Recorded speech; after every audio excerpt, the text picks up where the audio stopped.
All right, listen up. Where are our New York Ranger fans? You guys heard this is a historic night, right? We need historic levels of energy. So let's start this differently, okay? People are socializing. I love it. Stay where you are. You're good. You're golden. We love you. Stand up if you don't mind. Everybody. And we're setting the tone, guys. Just wait. I got. Trust me. You want me to share this in a second. You want me to share what I got? Okay, my peeps in the back. There is only what? Yeah. You jumped the queue. There's only one way to start a night like tonight. There's only one way to set the tone, and there's only one way to celebrate the king, Henrik Lundqvist, okay? All right, my peeps in the back, here we go, and action.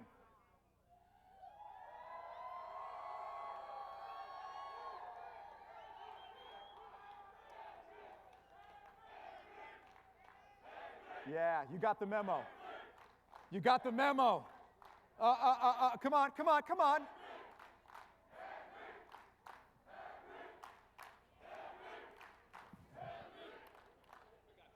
You what? Okay, next time. You got the cue. There's another chant you guys might be just a little bit familiar with as Ranger fans. Here we go. Oh, wait, who just said that? All right, here we go. Ready? Let's go, Rangers! Come on, we need this louder. Let's go, Rangers! Keep it going now. Keep it going. Let's go, Rangers! So listen. First of all, I got to do an official welcome. Welcome to the Hulu Theater at Madison Square Garden for Henrik Lundqvist Night presented by Chase. So now, I'm a big believer in street cred. I bleed blue like you. My name is Scott Lasky, lived on Long Island. When I was riding the bus in the early 80s, they were the fans of that other team. I'm wearing a Barry Beck jersey, okay? That's what I'm talking about, right? So listen. I find out last night, this literally just happened. Let me say this differently. First of all, tonight, we don't do subtle. We do loud, we do fun, and we definitely do unforgettable. This show is not for you, it's with you. You got that? Okay.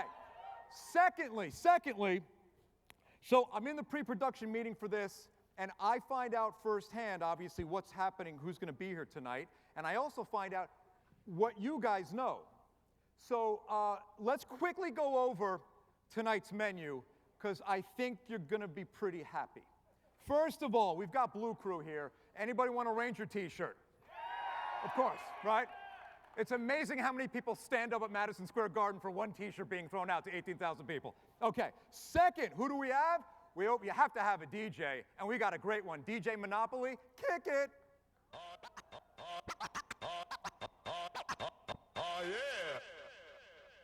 All right, next, well done. Okay, we're gonna jack that up later. Okay, next. So listen, MSG Network's pregame show is gonna be live here. So on stage, when they're gonna walk, the stars are gonna be walking the blue carpet, and then where do they come? They come here on stage, being interviewed right there. So I'm telling you, big names, okay? That's right. Oh, that's a lovely bouquet, ma'am. Okay, next. Speaking of big names, really quickly, if I gave you a choice of 3 Ranger alumni that you wanted to be here tonight, 3, give me some names. Richter, who else? I got a Messier, who else? Okay, okay. All right, so during the first intermission, any fans of Adam Graves? Yeah, me too. Any fans of number 2? Brian Leach? And if I actually take that 2 and I separate him into this, who do you think that is? Yes, the captain, Mark Messier, is going to be here tonight. So, of course, who are we really here to see as well? Henrik Lundqvist on this stage being interviewed, and we all get to be a part of it. So finally, listen, a quick note. If you haven't already, be sure to visit the theater lobby to see live progress of this Henrik Lundqvist mural presented by Benjamin Moore. The artist is Danielle Mastrian from Brooklyn, New York, and you can catch her in action throughout the first period. So listen, we're going to be back soon with big-time guests, big-time interviews, and I mean it when I tell you guys are going to be a part of history. We are so happy that you guys are here tonight. Thank you for bleeding blue. Thank you for literally being, I'm one of them, the best fans in any sport. We'll be back in just a little bit, everybody. Thanks for being here tonight.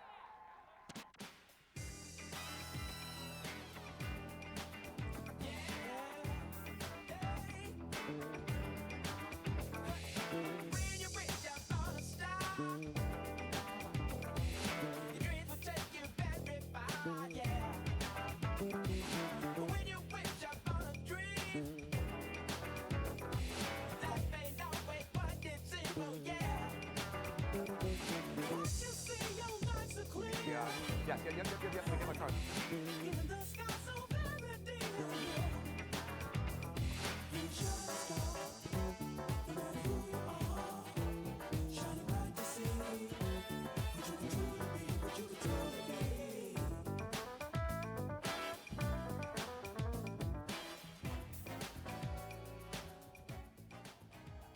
Okay.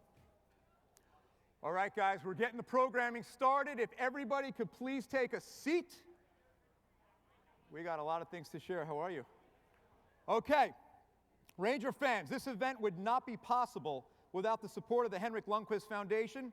Through its fundraising efforts and community outreach, the Henrik Lundqvist Foundation strives to create positive change in the lives of our children and adults throughout the world through education and health services. 7 years ago, the Henrik Lundqvist Foundation launched the Young Ambassador Program because of the foundation's belief in the incredible power of young people, that's right, to make a difference in the world. And the foundation wants to give them a platform to do just that. This is a wonderful opportunity for young people to make a difference in the world and have fun in the process. Everybody, take a look at this. Hi, my name is Ragav Vlada, and I'm a Henrik Lundqvist Foundation Young Ambassador. Hi, my name is Dakota Stabile, and I'm an HLF Young Ambassador. Hi, my name is Julia Huth, and I was a Henrik Lundqvist Foundation Young Ambassador. Hi, I'm Alan McGee, and I'm a 2019 HLFYA graduate and now currently serve as an alumni and mentor. Hi, I'm Jack, and I'm a Henrik Lundqvist Foundation mentor. Being a Young Ambassador means that you are a part of a large and supportive community of fellow ambassadors, mentors, and alumni who are willing to support you pursue your interests. Being a Young Ambassador means having both the opportunity and the responsibility to make a difference in the world. Some basic requirements for being a Young Ambassador is you need a minimum of 15 hours of community service. You get to make a class presentation of your work with HLF throughout the year. Participating in at least one HLF-hosted event. Working with other ambassadors to collect eggs and toys for both the Easter egg drive and the New York Presbyterian Hospital. Along your journey as an ambassador, you will also be able to participate in events such as the annual Kids Jam event and many more fantastic events that all have great causes. And you can create your own independent service project, which is your own initiative of giving back that's set up by you. And it can be anything, anywhere, whether it raises money or things or is an activity for people to participate in, or bake sale, food drive, school supply drive, winter coat drives, doing things online, fundraising campaigns. For my independent service project, I raised money through an online fundraiser to donate to an organization called Scope, who helps send children to summer camp no matter their socioeconomic status. My independent service project is a book drive for a school in my state that does not have adequate resources to provide students with books to read outside of the curriculum. My advice to any young ambassador is to put your heart into the charity that you do. Always be ready to step up and help the next person in line. No matter how young you are, you can always make a difference. You'll get as much out of the program as you put in, so use the opportunities and resources available to you, make a difference in the world, and have fun in the process. You're going to be offered so many cool opportunities. It's also going to be up to you guys to take the most out of this program. If you have already applied to HLF, fantastic. But if you have not, I highly encourage you to, as you will not regret it. I can promise you, you will not regret joining this community.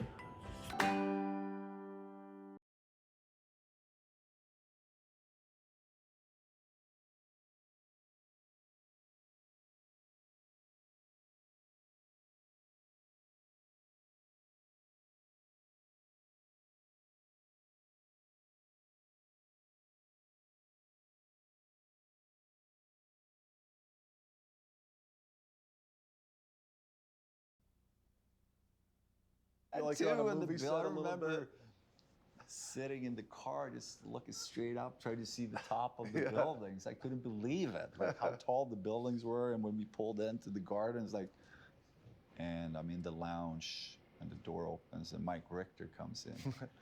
He didn't know who I was. I mean, I was a young kid from Sweden, but I was there to watch, to learn. And I remember, you know, going back to Sweden, it's like this place, you could tell it was something about it, very unique, middle of New York City. And these fans, you know, they were educated of the game. They were not just supporters. You could tell by when you were watching and listening and passionate. Down the road, at some point, I'm gonna get challenged to win them over on my side. That was kind of a thought I had leaving, and it's like, wow, this is a cool place. It didn't become home in a year. It took a couple of years, but it always fascinated me, the city, always. Everything here is so big. The streets, I mean, everything. But driving to games and just see, you know, coming down West Side Highway after morning skate, and you saw the city. I got goosebumps almost every time in my car preparing, like driving in. I usually had a day room, so I was close to the garden, walked across the street. But coming down West Side Highway with the Hudson River and the skyline, a dream come true, obviously. To finally make it to the NHL, and it's the culture of the city. Yeah, right. You know, it's an event when the Rangers play at Madison Square Garden, and it's entertaining. Okay, no, that's no problem. Great game. Thanks. Here we go. How happy are you? I can say it feels really good. I've been waiting for this day for so long, and I remember watching your first NHL win, the highlights the morning after, and seeing you stop John Madden on a breakaway. John Madden to the net. Madden fakes, shoots, save, Lundqvist. He's got the puck. What do you remember about just winning your first game in the National Hockey League? You know what? Leaving Sweden, I had a really good relationship with the fans in Gothenburg. Like every game, not every game, but most games, there were. Because they started chanting your name, Henry. I was gonna say, in Sweden, they chant my name, and I waved to them. That was kind of part of the routine, and I knew coming here, it's gonna take a while to build that relationship, trust, and confidence. So when I heard my name already, I couldn't believe it. Right away, you feel that support, and I remember I waved to the crowd. During the play. I don't know if I did during the play. I think it was during the play. I might have. It was just a reaction. It was like, I couldn't believe it. And like, thank you. That means a lot. Kind of that moment. Lundqvist just tipped his hand. The fans were cheering his name. He gave a little wave. That's a classic. I remember those first few weeks, first few months playing. I was just on a mission. I needed to establish myself. I wanted to play more games, and it was all about playing the best I could and try to win. Was your focus in the rookie season on getting the team in the playoffs because the team hadn't made it to the Stanley Cup playoffs at that point for 9 years? That was not really in my head. My only thought was like, you know, when you get into the league, you're fighting for your life a little bit. You need to earn your spot. Even if I was coming off, 3-4 pretty good years in Sweden, it didn't really matter here. Nobody knew about it here. You're starting over. Yes, yeah. You know? Yeah.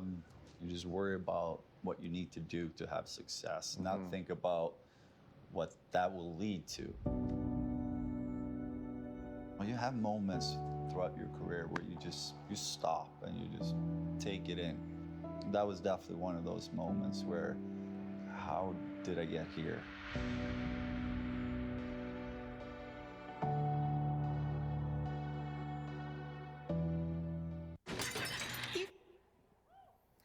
All right, Ranger fans, please give a warm welcome to the Henrik Lundqvist Foundation's Young Ambassador alumni, Julia Esposito and Carly Peterson. Come on out, girls. How are you? Have a seat. Have a seat. Welcome. All together. We're really proud of these guys, right? See? I told you guys. All right, Julia, how much does it mean to be an ambassador? To be an ambassador, it means so much. Having Henrik behind you, we're all Ranger fans, And he's such a kind and genuine person. We see him out on the ice being so hardworking, determined, and such a great team player. And then having him behind us, setting up a platform to be able to go out and do charity is really awesome. The polish is impressive. Am I right? Oh my God, I wasn't like this. Carly, what's the greatest experience you've ever had as a young ambassador? Well, there's so many great opportunities that we've had. It's really, really hard to pick just one. Like we've had annual toy drives with New York Presbyterian. We've had Easter egg hunts with the Ronald McDonald House. But if I just had to choose just one, I would say a highlight for me was at the end of the year, your young ambassador class gets to do a presentation of everything that you've done for service events to co-founders Henrik and Therese. And that's amazing because you really all come together and they get to see what you've done. It's really inspiring and it kind of just puts a great, nice bow on the year. Unbelievable, right? You said Henrik has your back. Well, actually, on your back, you've got actually a Henrik Lundqvist autographed jersey that we are about to hand out. So these young ambassadors worked very hard to sell tickets to tonight's event, and it is my great pleasure to announce the top seller who will receive this signed, autographed Henrik Lundqvist jersey. Congratulations to, is there a Tyler Bala here? Oh. Is that Tyler Bala? I was thinking more of a, woo! Come on, let me hear you. Nice, congratulations. Please give it to him. Let's hear it for Tyler, and let's hear it for these amazing young ambassadors. Thank you. All right, guys, thank you so much. You were fantastic. Don't leave me hanging, don't leave me hanging. More ambassadors at the next break. Thanks so much, guys. We'll be right back. For practice, I'd stop talking to you because you were getting yourself ready to get out on the ice. He does things I've never seen before. He's got a million things going on. Well, I hit the wall a certain time, I drink at a certain time. You know exactly where he's going to be at what time. Drink a lot of different things. I hit the post and crossbar. I hit my pads. I was a very intense person. Yes, you were, Hank. I think I was pretty easygoing. Away from the rink. Away from the rink when there was not a big game coming up, but when there was game played, I was very focused. I also remember not being able to beat you in ping pong, even though I felt I was better than you. And that was a big thing in our locker room. We had 2 tables. We were always playing. But you were so competitive. You're like a human backboard, just getting it back. And I was swinging away, just trying to get one past you. But you've told me that competitiveness was rooted in your upbringing. Your sister, yourself, and your twin brother. You guys were always competing. Is that where you got that? Yeah, I think so. We competed in everything. It was skiing and soccer and hockey, and because my parents are not very competitive. My dad was a great skier, but more for work than sports. You know, my mom, physical therapist, but they were always very supportive. But yeah, the competitiveness was definitely my twin brother and my sister. You're the first goalie in NHL history to face his twin brother in a game. Welcome to New York Rangers hockey. We are live in Big D as the Rangers road trip continues. They have won 4 straight, and tonight the Lundqvist brothers, the twins, will go against one another for the first time ever. All right, so this is my second year in the league. I remember Joel came over my second year. I remember the day before he texted me, "Get ready." I'm coming for you. I'm coming. Something like that. And it was hard not to think about a game day because all my teammates talked about it. I remember it was like a big thing playing against my twin brother. And up until that point, I never played against him. We were always on the same team. National team, junior team, pro team back home. The first time in my life I spent more than a week apart from him was when I moved to New York. And here we are playing against each other, so I was very nervous. Were you concerned that he knew where to shoot to beat you? Not so much that he would know, it's just if he would score. It was more that feeling. If he gets an opportunity. But I wasn't worried that he would figure me out. It was more just, if he gets an opportunity, who knows? We're ready. Rangers beat the Dallas Stars 5-2, or should I say Henrik Lundqvist beat the Dallas Stars. And his brother. It was an unbelievable performance by Lundqvist. I gotta be honest, I was nervous every time he was on the ice to get the chance to play against him here in NHL. It was a very special feeling. It was a big moment for us, for sure. Your Game 7's record, 6-2 all time, .962 save percentage. How did you park it where you weren't thinking about the result and what could happen, good or bad, and just stayed on your focus? How did you do that?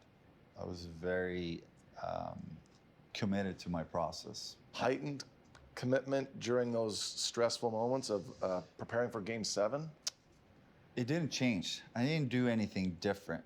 What I knew was whatever I feel, all these other games, I'm gonna feel a little more in a Game 7. So my routine will be even more important. I'm not gonna change anything. Mm-hmm.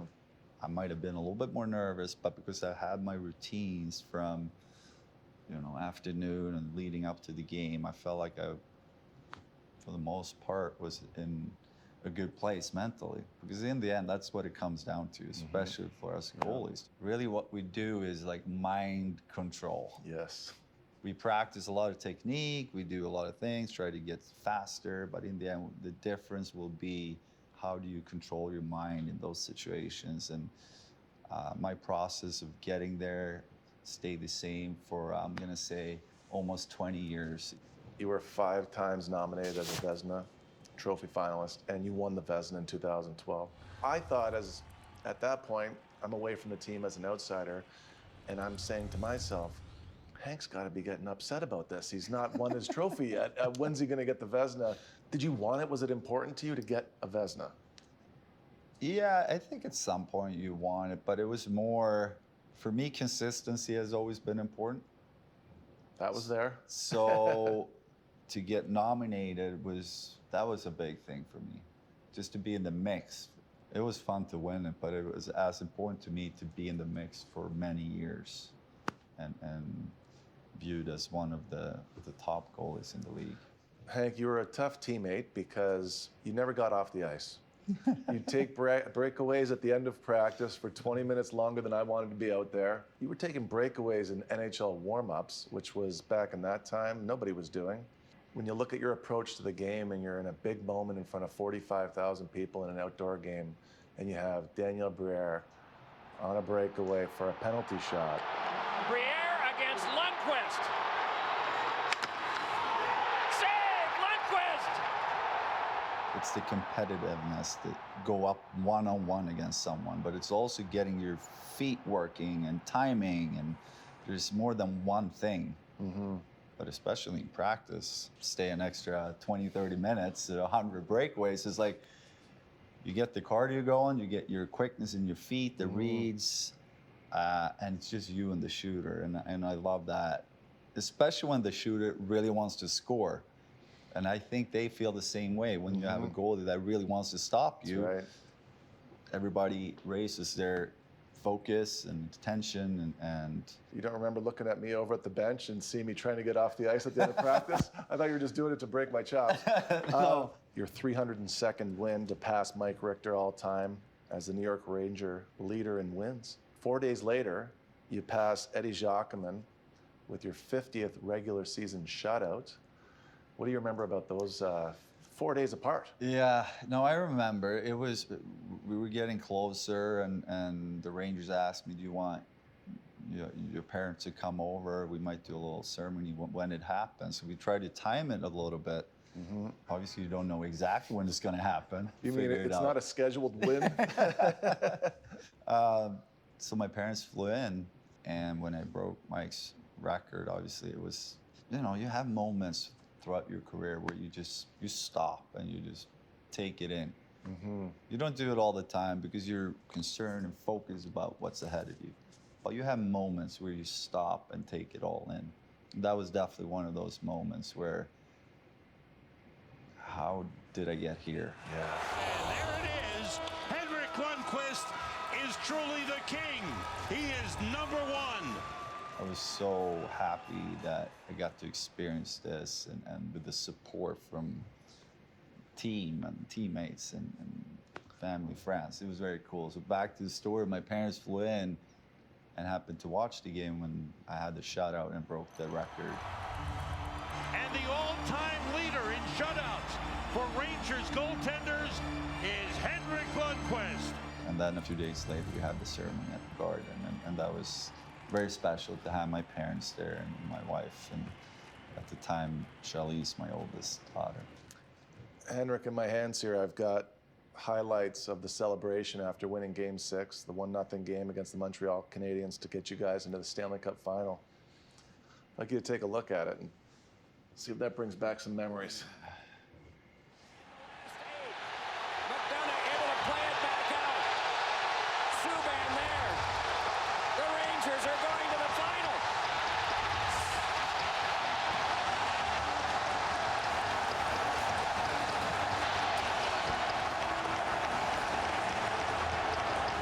You know, you think when you watch it, like everything you went through together and the memories together, that it's so much fun, you know, and it's bittersweet, you know, it's such a cool moment. A lot of us that was there, we played on this team for so long, and we finally reached the finals. It was a great opportunity to try to win. And we came up short. I'm not gonna lie. I mean, it was a missed opportunity. But I remember this game. It was I was at a thing the other week, and I watched a video of highlights. It's not like I'm at home watching highlights, but I was at a charity event. Yeah. And they showed a video. It really got to me. It's hard not to get emotional about it. Yeah, maybe because it's just fresh. I don't know. It's just that feeling, like on the ice when it happens, and you share it with all the guys. You work together for so long to get to that point. It's such a good feeling. You just enjoy that rush, and that's, I think, something. It's gonna be hard to replace that. And I'm just happy I got to experience it so many times. What do you think it's gonna feel like the moment the jersey gets raised up into the rafters? My entire family will be here. That alone will make it very special for me, and then to have all the fans.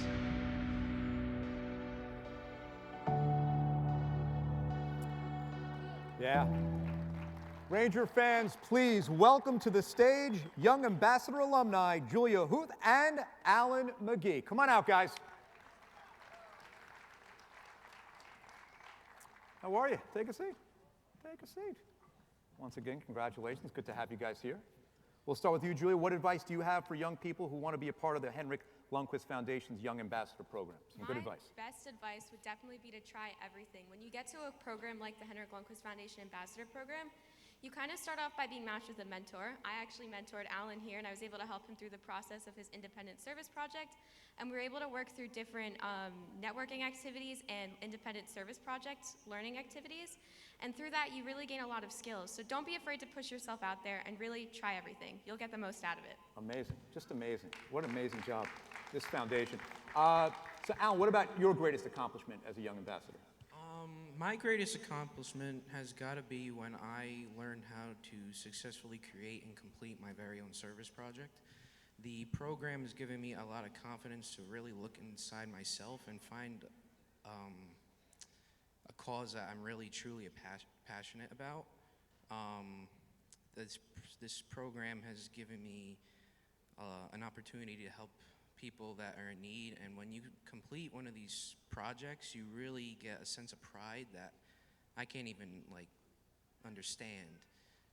You realize that you really just helped somebody that was in need, and I would like to thank the program for teaching me and the rest of the young YAs that we can make a difference. Where's our family? Mom's, dad's family, you're right there. On behalf of Ranger fans, you're doing quite a job. I'm just telling you right now. Really, congratulations to you guys as the parents. Congratulations, a fantastic job. And to all of our ambassadors, the two Julias, Carly and Alan, really great to have you here. And one more time for these young ambassadors. Really, really, really impressive. Thanks, guys, so much for being here tonight. Give a little smile and wave for the photo, right? Little photo op. To visit All my right. parents, where I grew up, was still the poster of Oh, Dominic my on the God. wall. They didn't change it. It's changed now. It changed after a few years. But I remember, you know, they kept it the same way. And it was, I could see that the journey back then. And Henrik Lundqvist becomes the all-time leader amongst European-born goalies. How about that? Yeah, congratulations. What a career he's had. 2017, you win a world championship with your brother. It was more than just a win. Thinking back of where we started and we supported each other so much throughout our career. Mm-hmm. Wow, just thinking about it now makes me... Almost like closing the circle a little bit, right? Yeah, it was. We haven't played together for 12 years. So I go back and join them in Germany that year for the tournament, and we win. I just remember, you know, standing there together. It was such a cool moment. There was a lot of emotions there. How I remember your career, it was always being healthy, always being consistent, and always being at a high level.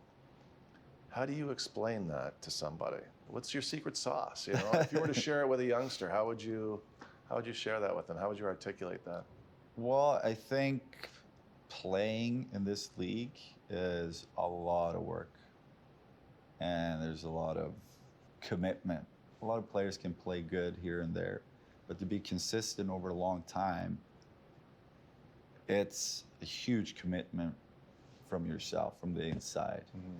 The hours I spent mentally to prepare for every game, if I sat down and start calculating, the amount of time I've spent throughout my career thinking about the game, how to perform, how to play, I did it because it was important to me. It was a commitment I made. And no matter what was going on around me, in the end, it was only one thing that was that important to me that I would commit to that much, and it was the game of hockey. And it's hard, you know? It's not for everybody. It's not. The more you commit, you know, the bigger reward, but it's also harder when you fall. Yeah. If that makes sense. It does. You know? You had to get yourself to that level to play at that level, though. Yeah, but it meant so much that it was not hard for me to make that decision, to commit like that in practice, because it was so important to me. Mm-hmm. It was only one way for me. Since I was 6, 7 years old, it was like, there's only one way. I don't know why it was like that, but there was not a choice.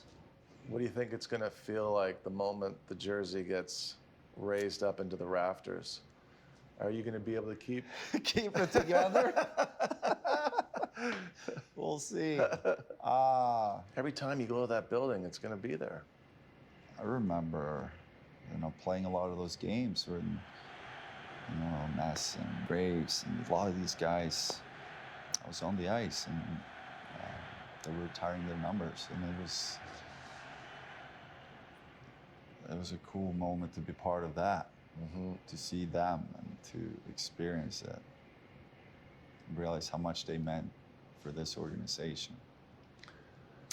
So I don't know how I'm gonna feel. I know my closest friends, my family, my entire family will be here, and that alone will make it very special for me. And then to have all the fans. Good luck getting through the speech, buddy. Yeah, I know. It's. I realize it as I'm talking. I'm not gonna get through it. What do you think's next for you?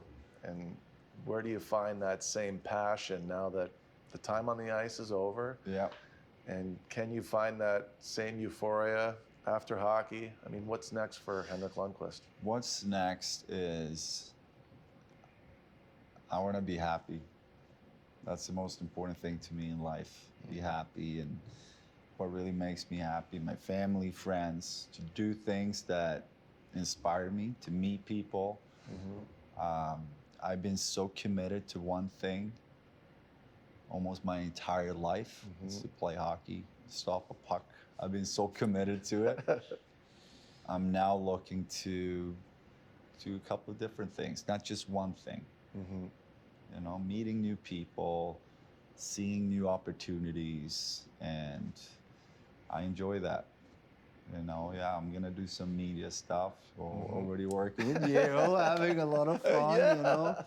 I love hanging around with you and John, and there's other opportunities when the project itself is fun, but it's also about the people and have fun with the connections, and so that's what's next. Your connection with the Garden of Dreams and the Henrik Lundqvist Foundation, you know, those are things that have been deep-rooted in your commitment to the city for a long time. Yeah, I remember coming to New York, and the Rangers, and especially the Garden of Dreams Foundation, really opened a door for me and gave me an understanding of how we can use our platform to help other people and to do good things, and to use your, you know, your name, not only when it comes to money or resources, but to inspire other people to help. So extremely rewarding to work with Garden of Dreams Foundation and to start my own foundation, Henrik Lundqvist Foundation, and both for me and my wife, our kids.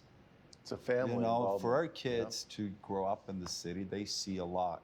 You know, they experience a lot, and I love that. I grew up in a small town, and I think the world was this big. To grow up here, and to different cultures and languages, and the world becomes so much bigger. And the understanding for other people becomes so much bigger, but also to see people that might struggle and how we can help. You know, to bring them on that journey as well, it's been very rewarding, and yeah, that's definitely something I'll spend more time on, develop, and keep that interest. So it's pretty cool to just look back and think back of all the teammates I had, and remember, we talked about it a lot, how much fun we had. I know, We had it's- so much fun as a group, and the things we did, and when the team is winning it here, how much fun. No better place to be, right? It is a cool place to be, and you know, I had no idea what I walked into back in 2005. I think I only have one goal. That's to make the team, and I'm looking forward to this camp.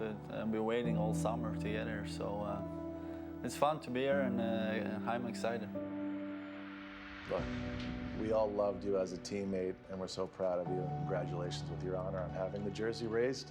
It's going to be electric. Thank you, Valley. Thanks, I buddy. really appreciate it. Thank you so much.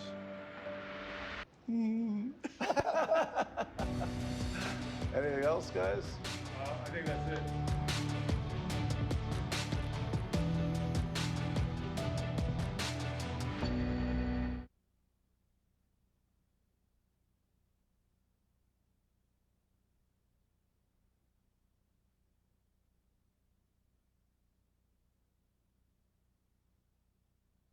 Henrik's number 30 will be retired to hang from the Raptors, a coronation of the king. Lundqvist will become the 11th Ranger to have his number retired. A special night for Lundqvist and his family. He's talked recently in our studio about how much this night means to him and how emotional he is sure to be. The jersey retirement ceremony comes your way at 6:30. 7:30 we'll have our pregame show for the Rangers game against Minnesota. And the game is at 8. And note the game is on MSG Plus and MSG Plus only at 8. Great to have you with us. What a special night from our Delta MSG studios. Bill Pito, along with Steve Alakette. You played with Henrik Lundqvist.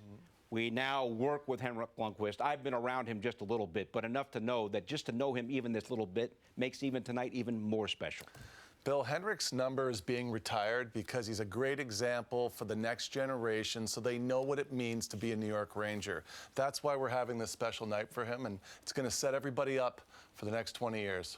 Just a remarkable guy, a remarkable career, and what an honor for him tonight. His family arrived from Sweden earlier in the week. He talked to us about how he wanted his retirement ceremony to take place when everyone could come. Important for him to have as many family members here as possible, and obviously a special time for the entire clan. Here now is Michelle Gingras with the man of the hour. Hank, from a young kid in Sweden coming to the NHL, coming to America, to one of 11 players, to having your jersey retired in the world's most famous arena.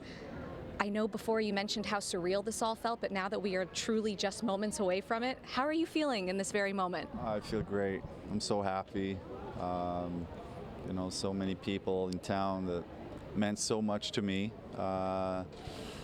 growing up, but also throughout my career, you know, and then to get an opportunity tonight to see so many people that played a huge part in my career here and within the organization and all the fans, and it's still kind of surreal, but you know, I've noticed the last few times I walked into the building, for so many years it was always about performing and get results, and now every time I walk in here all I feel is like memories, and it's such a nice feeling to think back of all the things I got to experience, so I feel really good right now.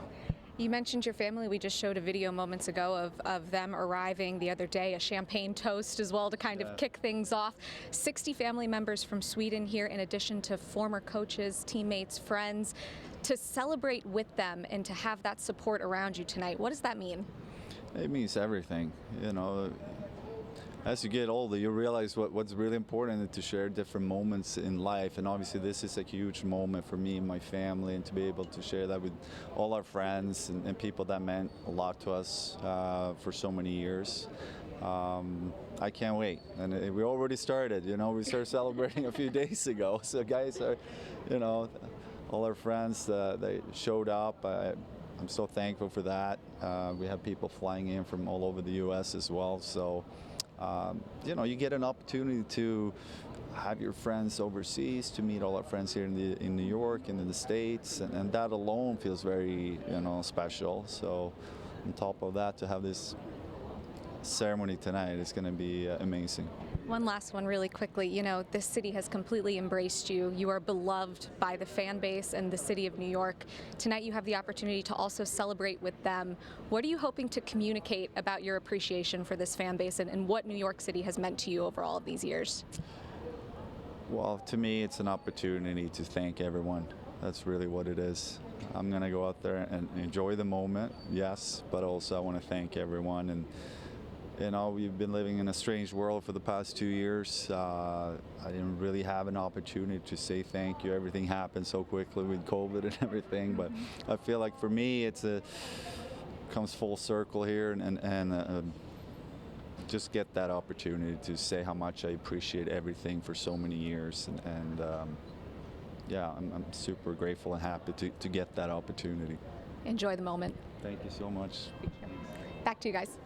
All right, Michelle, Henrik. He says he has been working on that speech, so we look forward to that. Again, the retirement ceremony at 6:30. You, of course, played with Henrik Lundqvist. You played with Ryan Callahan. Callahan, a key part of the Lundqvist years, and he's standing by now with Michelle. That's not a bad reception, right? Not bad at all. Okay, there we go. When you were captain of this team, Callie, you led in a certain way. Henrik Lundqvist was also always a leader when you were there as well. So how did your styles complement one another, and what did you learn from him? Yeah, I mean, me as a leader, I always try to lead by example. I was on the ice, you know, my actions, trying to play the right way. But Hank, he was a leader in the aspect of he showed up every night. I mean, he was our backbone. He was our team for a lot of those years. And what people don't see behind the scenes with Hank is, you know, he'd come in the room and he wouldn't speak a lot, but when he spoke, everybody listened. He was the type of guy that wore his emotions on the sleeves behind the scenes. You know, he's a guy that he'd come in angry that we weren't playing the right way, and you know what? Everybody in that room, you know, listened to Hank. You know, it doesn't matter if I was wearing the C or if somebody else was wearing the A or whoever it was. If Hank the King was talking, everybody listened. So he led in his own way, and I'll tell you what, it was a pleasure playing in front of him. You obviously played on this stage in some of the best moments, and as you can tell, the fan base behind you. So a night like tonight, when the Garden is rocking, what emotions are you going to be feeling for Hank, and how proud are you of him right now? Yeah, I mean, anytime I come to this building, either to watch a game or just drive by it, or I'm in the city, I get huge emotions. This is where I grew up, in front of these fans. Some of my greatest memories are here. But, you know, tonight I think watching Hank and letting the fans say a goodbye to him and give him his chance to say thank you to the fans, it's a special moment because, I mean, he was a huge part of those teams, and to be able to get the reception he's going to get at the Garden tonight, it's I'm excited to see it. I'm sure it'll be an emotional moment for him, but for me too, just to watch that and to see how much these fans are going to receive him and cheer for him. And I can't think of a guy that I've played with who deserves it more. We're taking bets. Is he going to shed a tear, you think, tonight? Absolutely. I'm going to, hopefully I don't shed a tear tonight. We ran into him earlier, and he told me he's already cried twice, so he's not off to a great start. Ryan Callahan, thank you so much. Thank you. Back to you guys. He already has. What was it, the presser at the Hulu Theater an hour ago, and he was already breaking down. It's going to be hard. It's an emotional event is what it is, and it's going to be very difficult for him to keep it together emotionally. All right, his career numbers. #1 in Rangers history in all the important goaltending categories. His 459 career wins, 6th all-time, and the most ever for a European-born goalie. Won the Vezina after the 11-12 season, a 5-time All-Star. Remember, led Sweden to the 06 gold medal. Sam Rosen now on the call of Lundqvist becoming the Rangers' all-time wins leader in March of 2014. Henrik Lundqvist is #1 on the Rangers history list of wins by a goaltender, number 302.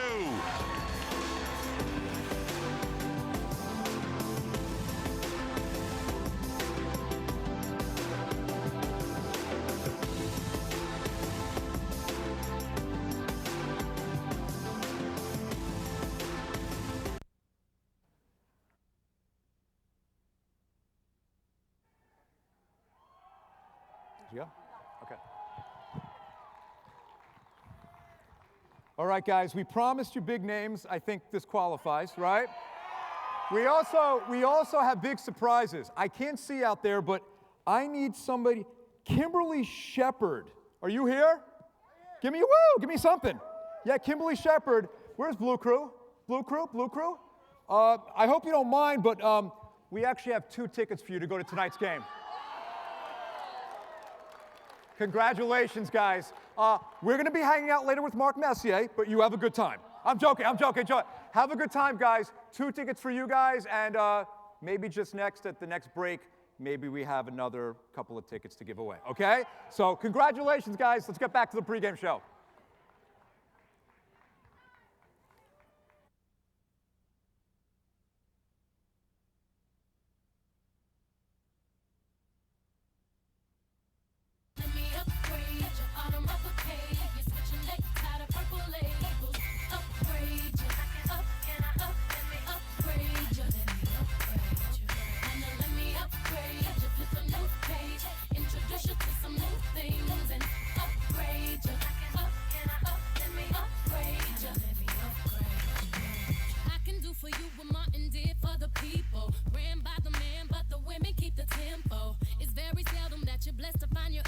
To play my part and let you take the lead role. Believe me, I'll follow. This could be easy. I'll be the help whenever you need me. I see your hustle with my hustle. I can keep you focused on your focus. I can feed you. We continue with the Henrik Lundqvist blue carpet from the Hulu Theater. This is Henrik Lundqvist Night presented by Chase, and Mike Richter, of course, is in the house, and so too is Adam Graves.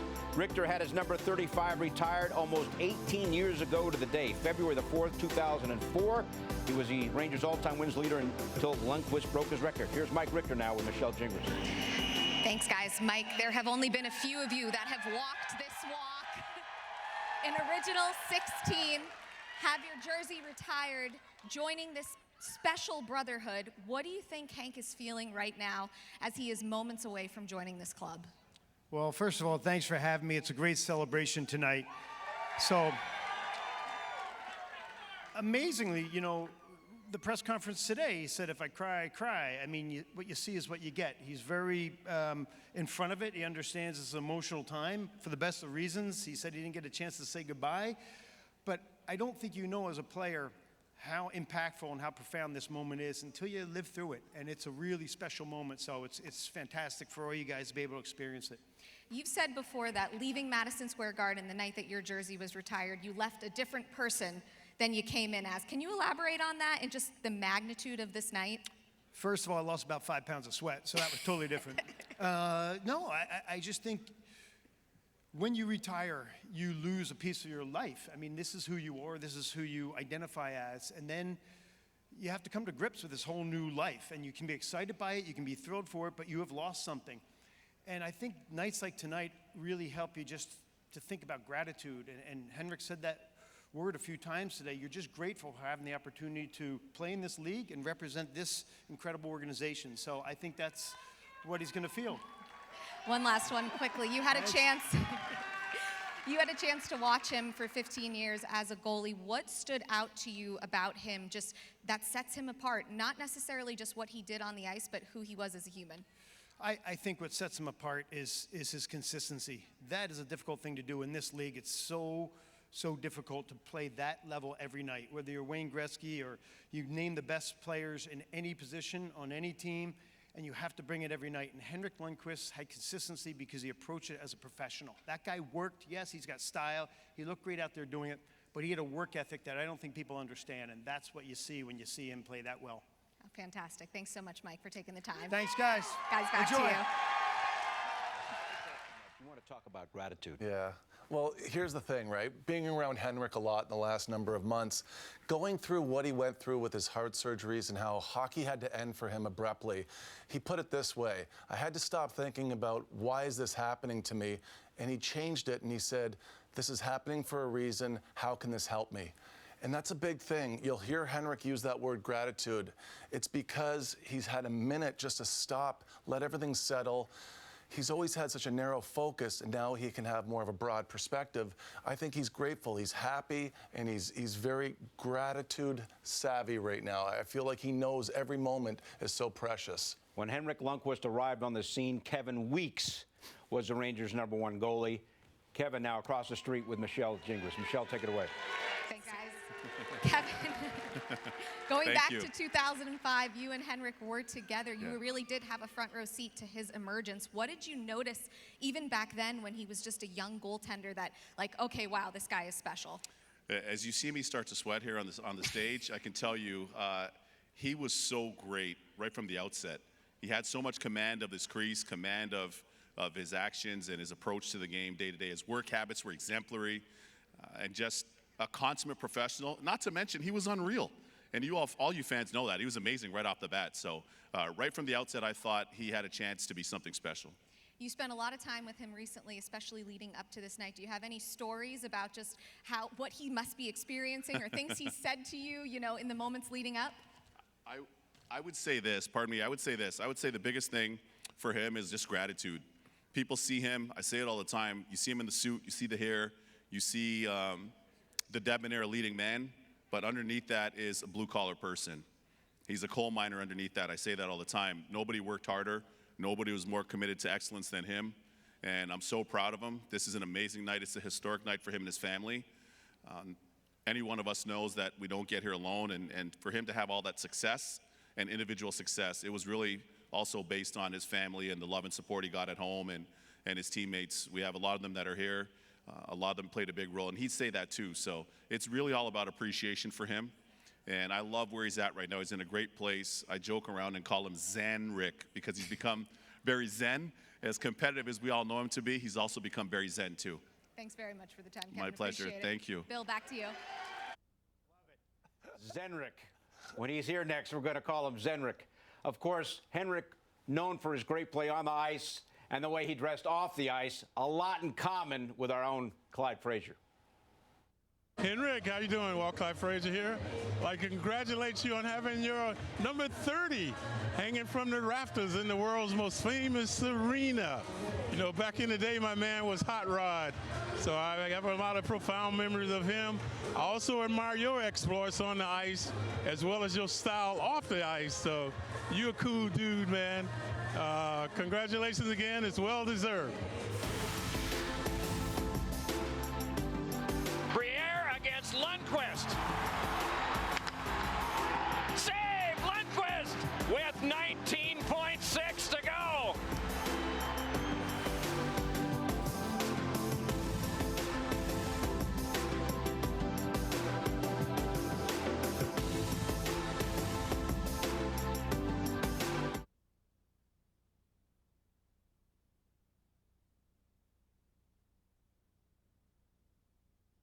All right, Ranger fans, more big names, another big surprise.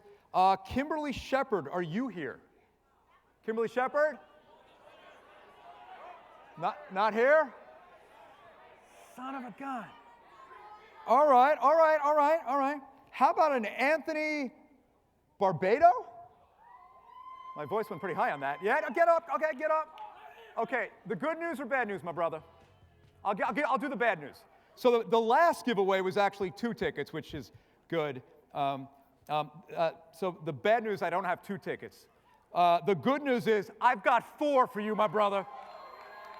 Come on up, Blue Crew, we're going to get you those tickets. Congratulations.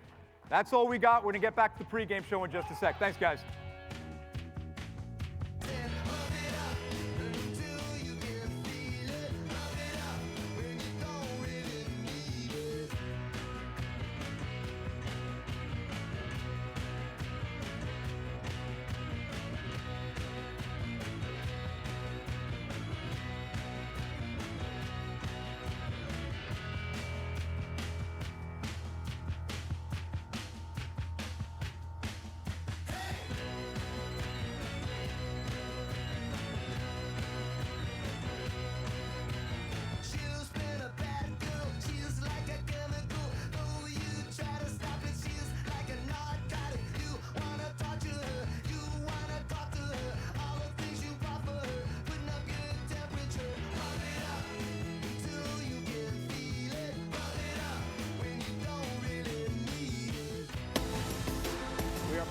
Henrik Lundqvist night presented by Chase.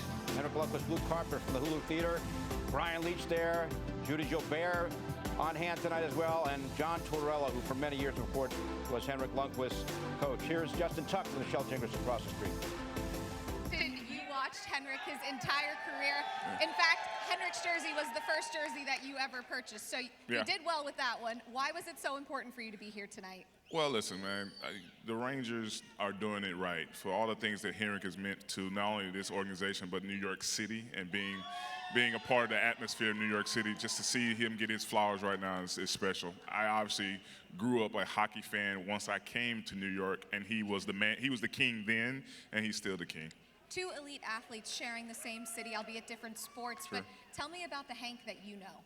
Listen, I think a lot of times when you don't play the same sport as someone that you admire, you meet him, or I met him through a lot of his philanthropy efforts, through the Garden of Dreams, through a lot of things he does around the community.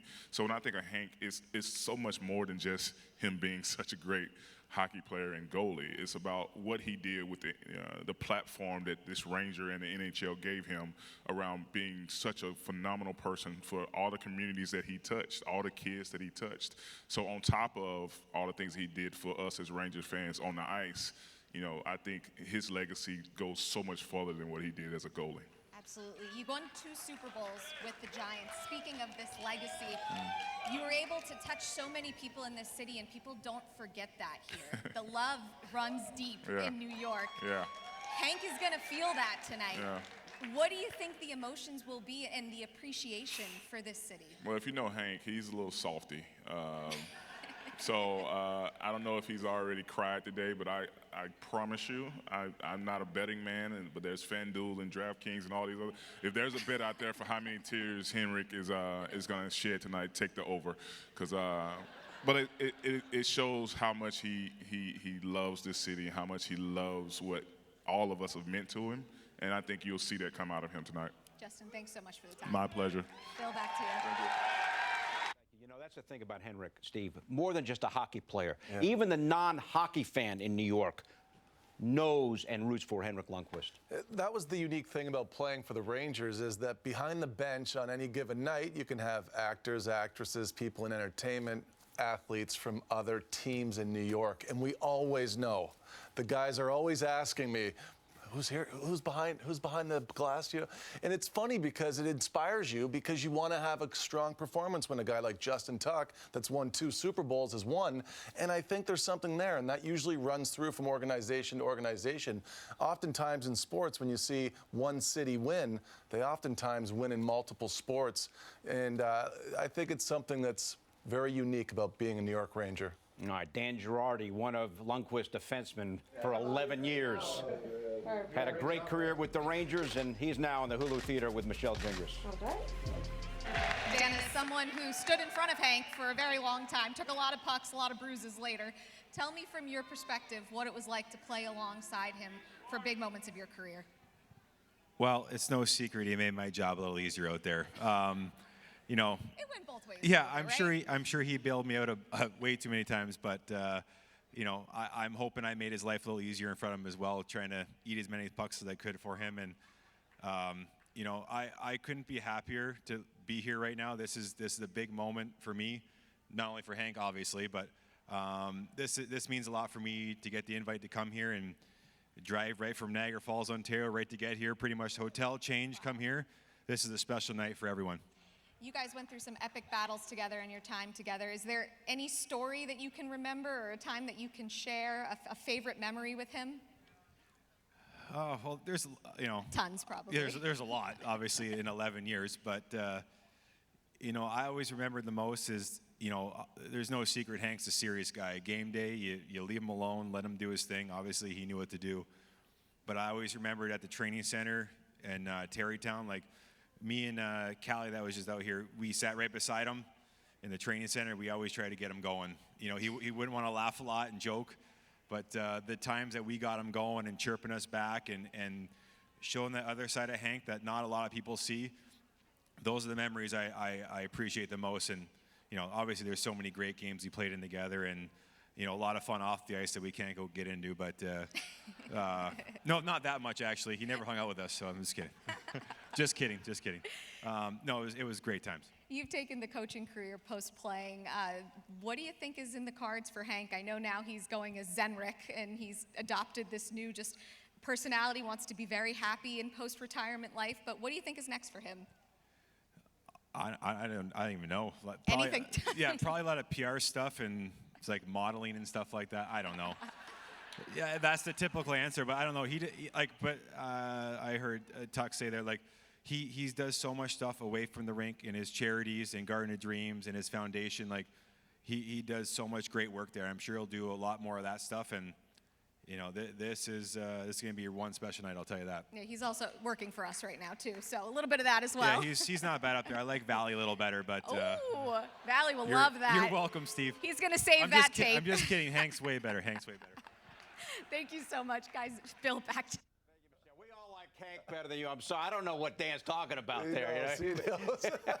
You know, it's interesting. Girardi says he and Callahan didn't want to talk to Lundqvist before the game. After the game, you spent time trying to calm Lundqvist down. Oh, well, there was so many times where there was one road trip in particular where we were in Colorado and Minnesota, and he wrecked the entire locker room. We lost 2 games badly. It was the Gabrick 5-goal game. We got on the bus afterwards, and Henrik always sat behind me, and I turned around. I was like, Hank, man, you got to tone it down. Too much intensity. He goes, I know, and it's killing me, too. That was $5,000. I can't afford these road trips. Lundqvist won the Vezina after the 11-12 season. During that year, he won a career-high 39 games. Seidenberg, long shot, save, rebound, save, Lundqvist! The 2011-2012 Vezina Trophy for best goalie goes to Henrik Lundqvist.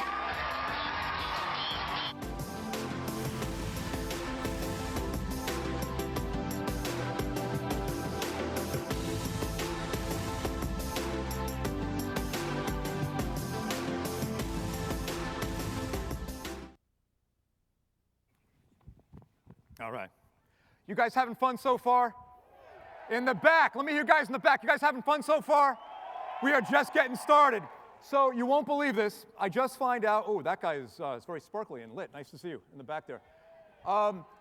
Somehow the Rangers just found 4 more tickets to inside the arena. Anybody want to go? Okay. We got to get to the pregame show again. But okay. Where is Carla Peterson? Woo! Not here. She's already in the building. Great. Carla Peterson, anybody? Come on, wait, here. Hi, let me hear you. Guess what? 4 tickets to the game tonight. Congratulations. Let's hear it for these guys. Okay. We did mention we got Adam Graves, we got Brian Leach, we got Mark Messier, all coming up a little later. Let's get back to the pregame show. Thanks, guys. I'm on top of the world, I'm on top of the world, waiting on this for a while now, paying my dues to the dirt.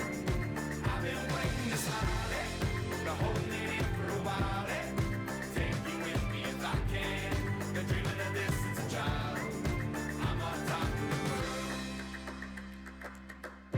tried to cut these corners, tried to take the easy way.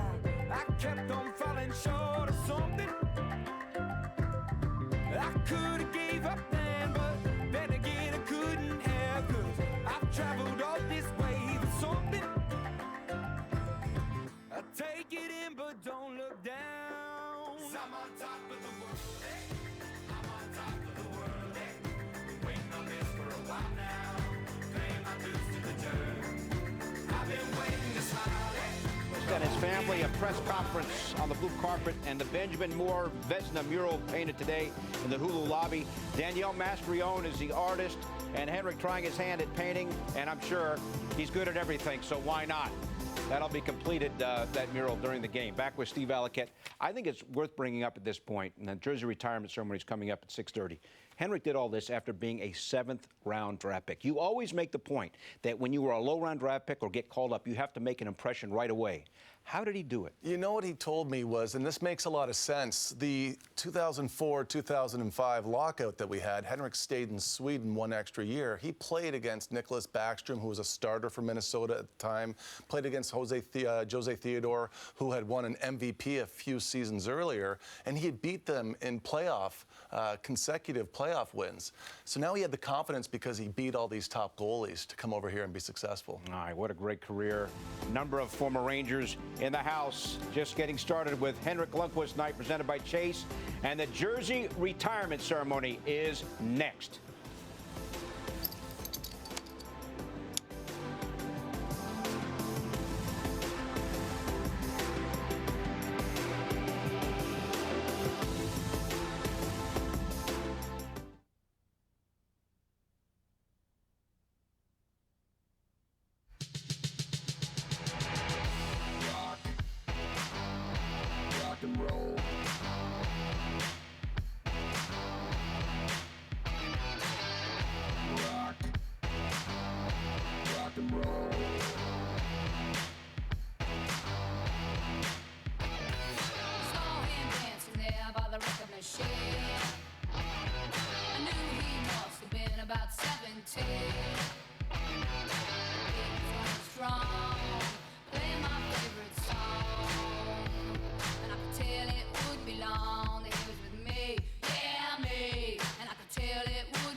Fans, the moment you've all been waiting for is here. Please turn your attention to the screen for the Henrik Lundqvist retirement ceremony, presented by Chase, live from Madison Square Garden.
Ranger fans, it's time. Time for another Ranger legend to ascend to his rightful home.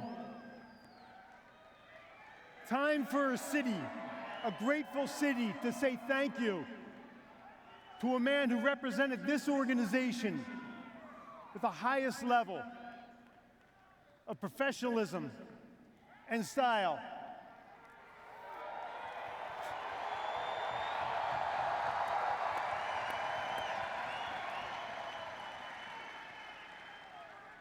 We have been privileged to watch his reliable excellence in this crease day in and day out. And tonight, his number 30 will rise to the rafters and stay forever in the world's most famous arena.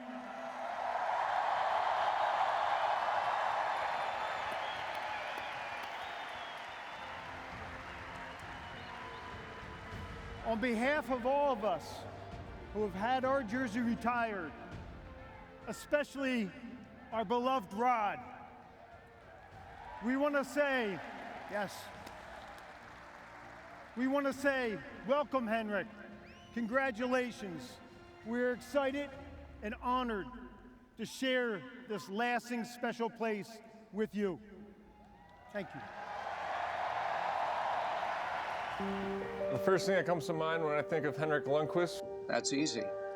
Class. So many words, but I think competitiveness. All in all, just a fantastic goaltender. I mean, it's got to be legend. He's a great person. Incredible career. Competitor. Ovechkin looking for lane, finds Supers, and a glove save! What a save by Henrik Lundqvist! The King of New York. Iconic. He likes to win. Competitive. 459 wins. Henrik Lundqvist is truly the king. He is #1 on the Rangers history list. I guess king would be the word that would sum it up best. Your determination. Phenomenal. New York sports legend. The man. Great Ranger. Committed. Unbelievable career. Ovechkin fires, save, rebound, save! Two great saves by Lundqvist. Glove save, beauty by Henrik Lundqvist. A legend. Consistency. Serious longevity. Tremendous career. Competitor. The fabric of New York. One word. King. Dapper. You're a cool dude. I think a fierce competitor. You are legendary. Goaltender from New York Rangers. Number 30, true Ranger. The king. The best goaltender that I ever played. Number 30, Henrik Lundqvist.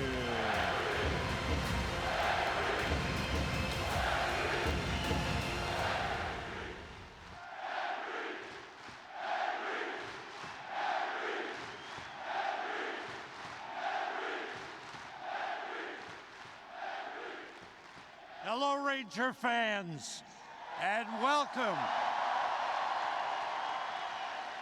Welcome to a very special evening at Madison Square Garden, the world's most famous arena, to celebrate Henrik Lundqvist.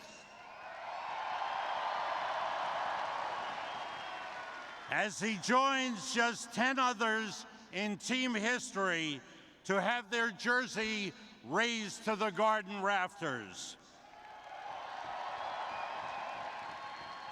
Every name that hangs gracefully in the Rangers' colors exemplifies the talent, character, toughness, selflessness, and honor that defines this organization and what it truly means to be a New York Ranger.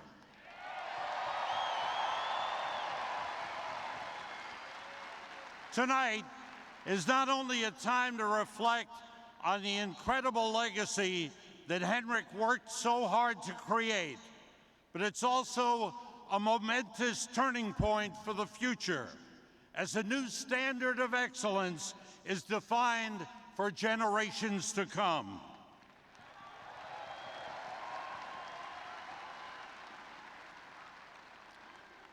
There are few Rangers who can appreciate firsthand the tremendous honor that comes with this noble designation. Three of those gentlemen, Eddie Giacomin, Jean Rattel, and Vic Hadfield, regrettably could not be here in person, but they're sending their congratulations to Henrik on this historic moment.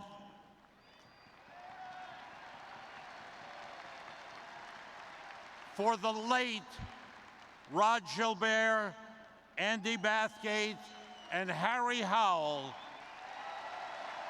they join us with an eternal presence, which we hold dear, especially on nights like this.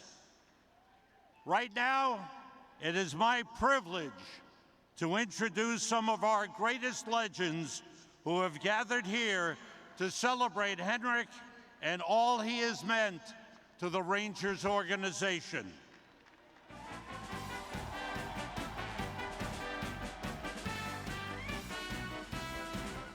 Please welcome Calder Trophy winner, two-time Norris Trophy winner, Conn Smythe Trophy winner, 11-time All-Star, Hockey Hall of Famer, and the first defenseman to have his number retired by the Rangers, number 2, Brian Leetch.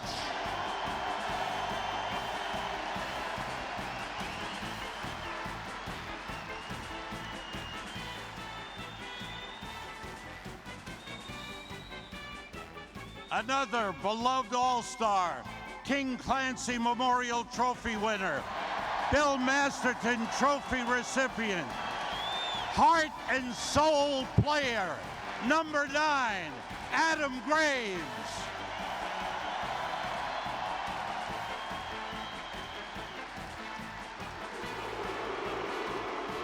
And returning to the spotlight, 3-time All-Star and one of the greatest American-born goaltenders in hockey history, Mike Richter.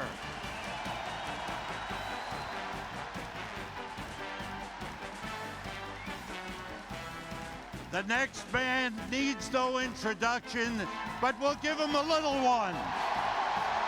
6-time Stanley Cup champion, Hall of Famer, the captain, number 11, Mark Messier.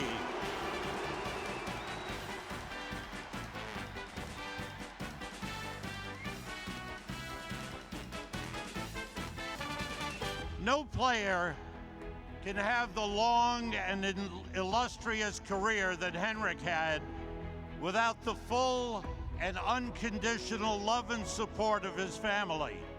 From the very beginning, with early morning practices to traveling around the world, playing in the NHL and representing Team Sweden, I'm sure Henrik would agree that getting to this night would not have been possible without them.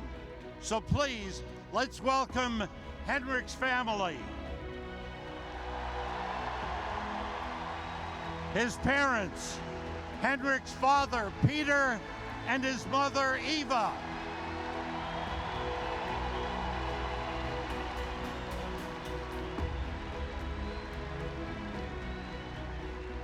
Welcome Henrik's twin brother, Joel, and his sister, Gabriella.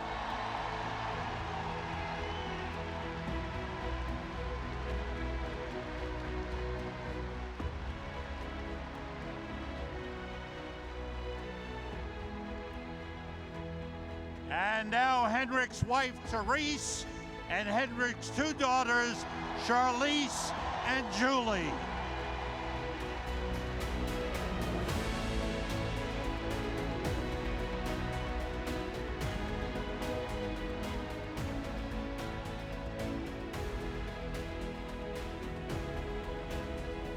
And now, it is my deep honor to introduce the man of the hour, returning to Madison Square Garden ice to take his rightful place amongst the greatest to have ever worn the blue shirt.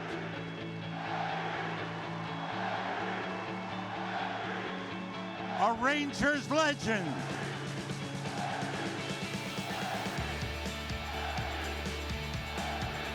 A New York icon, number 30, Henrik Lundqvist.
If you show up on the scene and get compared to the best, you're a standout. The first NHL win for Henrik Lundqvist. If you become a household name, you're a star.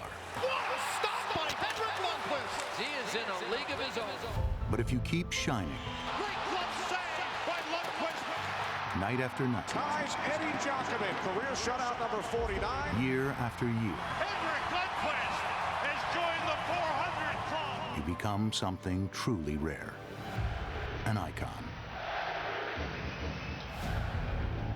It is win number 455 in the great career of Henrik Lundqvist. From Sweden to New York, from rinks to courts to runways, from the 7th round to 7th Avenue to the 7th game, Henrik Lundqvist exemplifies the prestige of the New York Rangers and the grandeur of New York City. Shoots, he stopped him! A terrific effort.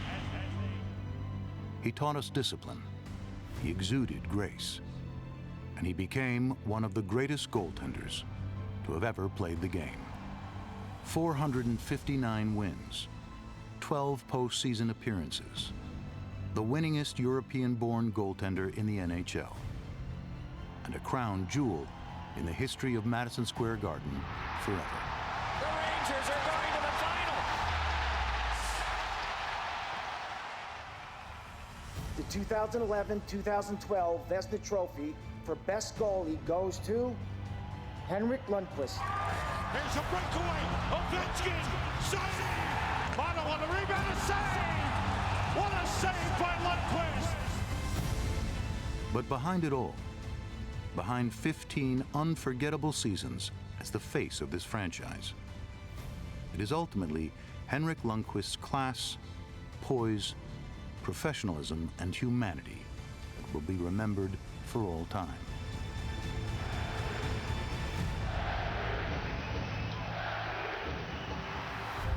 Number 30, Henrik Lundqvist, a Rangers legend, a New York icon.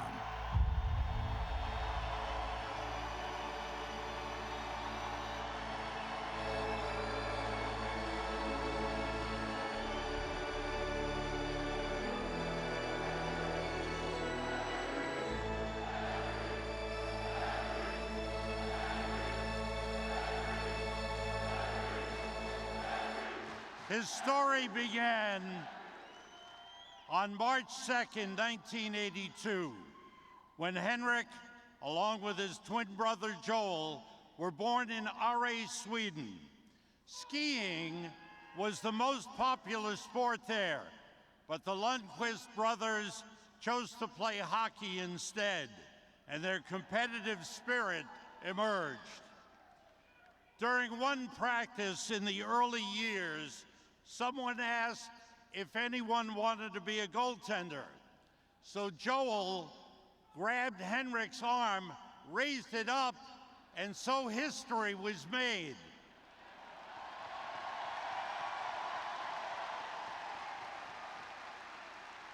Henrik went on to become one of Sweden's finest goaltenders, earning the attention of the New York Rangers, who selected him 205th overall in the 2000 NHL draft.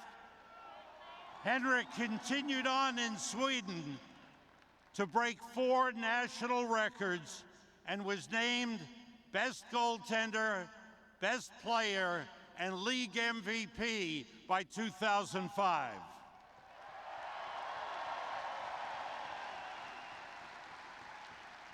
Later that year, Henrik made his Madison Square Garden debut, bringing his iconic butterfly style and charismatic personality to the world stage. The next year, Henrik led the Swedish national team to the Olympic gold medal in the 2006 Winter Games.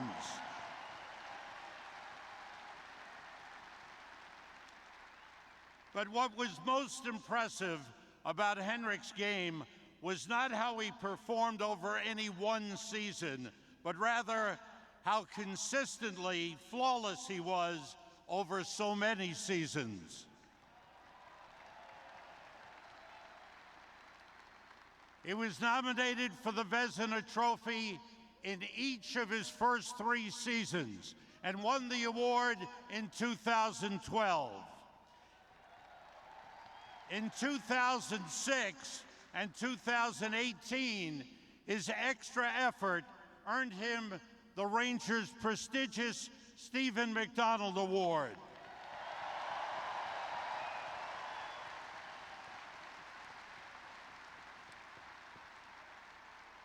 He became the only goalie in NHL history to record 30 wins in each of his first 7 seasons. He was the fastest in NHL history to reach 400 wins. And he currently holds the record for most wins by a European-born goaltender in NHL history.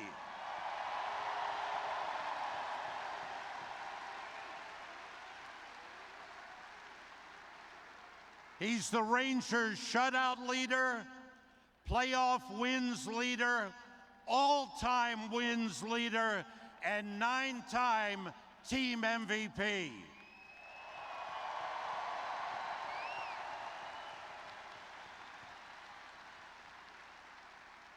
But beyond countless other accolades, Henrik's work off the ice has been special. As spokesperson for the Garden of Dreams Foundation and through the Henrik Lundqvist Foundation, he has touched the lives of countless children and families in our community.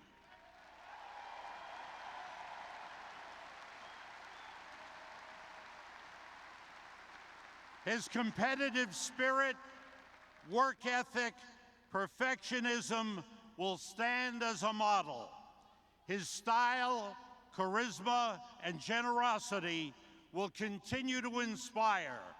And just as his banner will hang in these rafters forever, his name will always have a place in the hearts of New Yorkers and sports fans everywhere.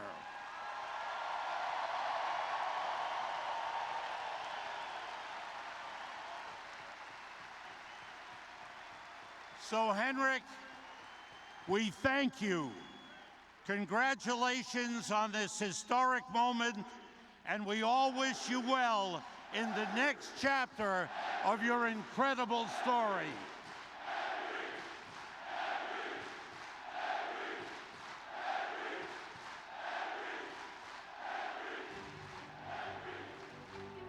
And now it's time for some gifts for the honoree. Henrik, come on up here. First off, we have a very special guest, one of your dear friends and longtime Rangers fan, someone we all know and love, a 4-time U.S. Open tennis champion, 3-time Wimbledon singles champion, New York's own Johnny Mac, John McEnroe.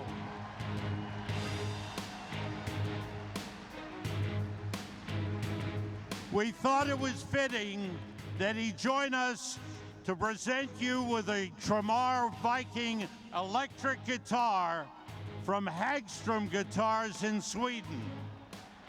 This beautiful guitar has been hand-painted by none other than your mask artist from day one, Dave Gunnarsson. He painted this guitar in his studio in Sweden to be a retrospective of your great masks through the years here, as well as commemorating tonight's jersey retirement. A beauty, and thank you, John.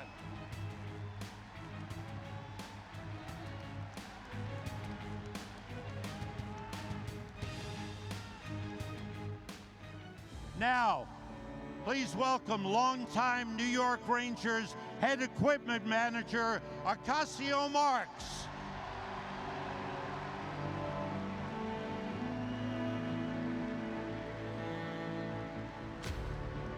Henrik, over the years,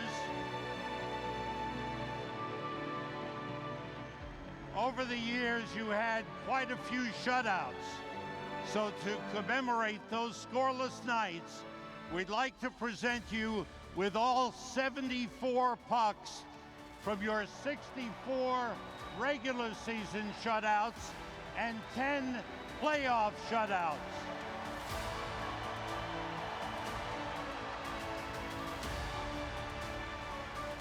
They were wisely saved by your dear friend Cass.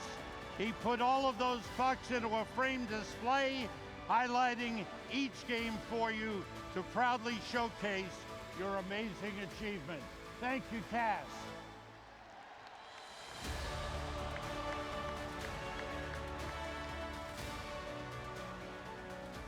Now, it's also well known that you used to host a wine lottery for your teammates when you posted a shutout, and your teammates appreciated those bottles of wine. So with that in mind, we have our 6 current alternate captains, Artemi Panarin, Chris Kreider, Mika Zibanejad, Jacob Trouba, Ryan Strome, and Barclay Goodrow. And they would like to present you with 3 special bottles of wine as a gift from the current Rangers team.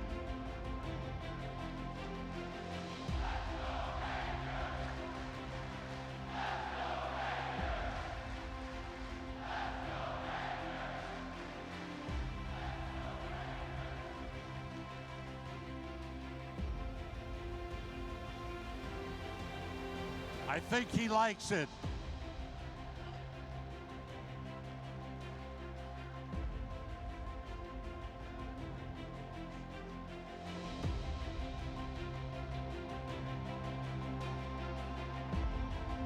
Thank you, guys.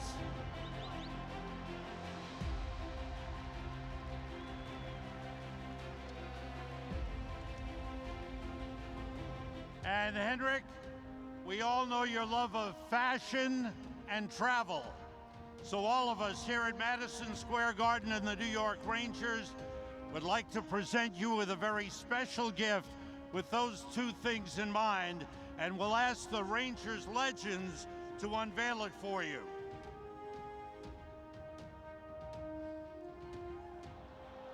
This custom Louis Vuitton steamer trunk can be used by you and Therese and the kids for all the great trips you can now take in retirement.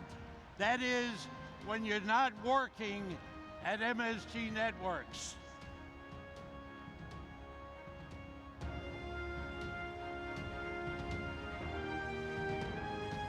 Thank you to the Rangers legends for presenting the special gift to Henrik.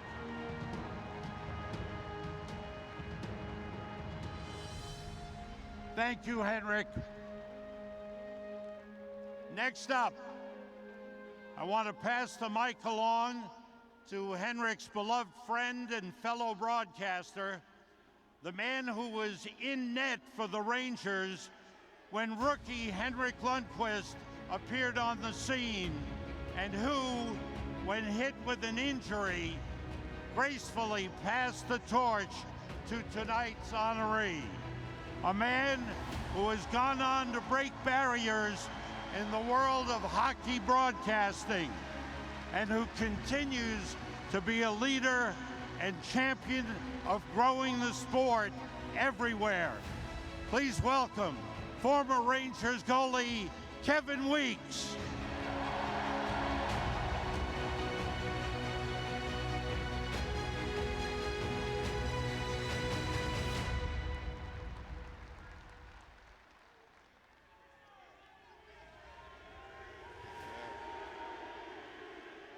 Thank you.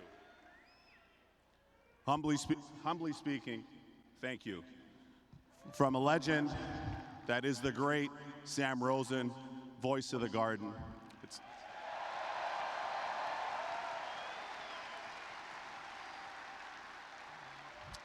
It's my distinct honor and privilege to be here before you and among you and with you to celebrate my great friend, the great Henrik Lundqvist and his family.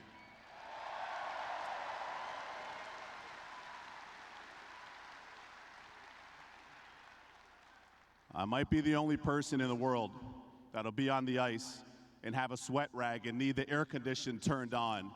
I come by that naturally, being the son of Caribbean parents. But I will say this to all of you here, this is a distinct honor, it's a privilege. What an amazing night for one of the best players and one of the best goalies that we've ever seen.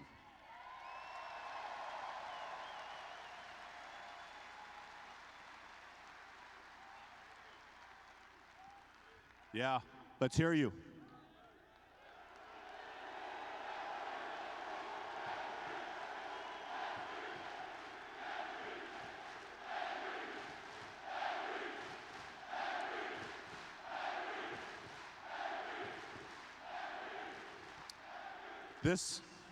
This is emotional, and it's from the heart, literally. We have so many of you amazing Rangers legends in behind me. The current Rangers, so many of my fellow alumni here in support, and of course, you amazing Ranger fans around the world.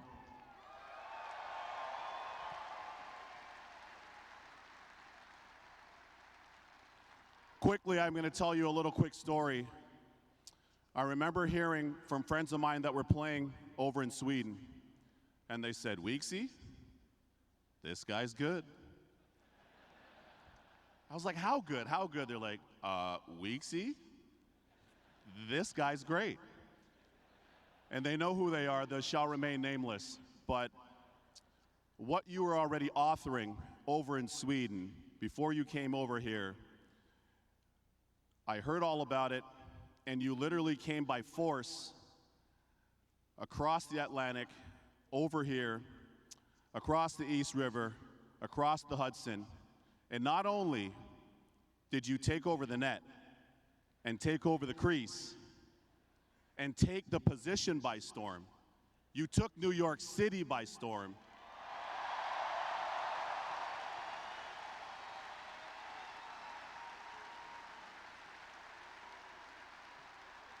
You took the National Hockey League by storm.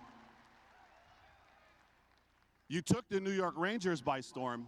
And ultimately, you took the world's most famous arena by storm.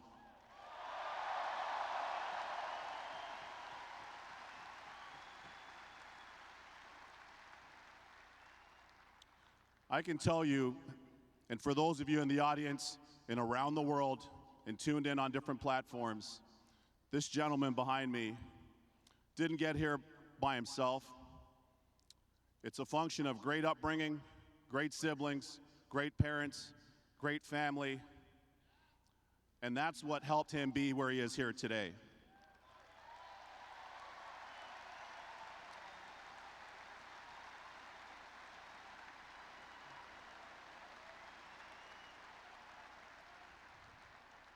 His greatness was never accidental. It's attention to detail.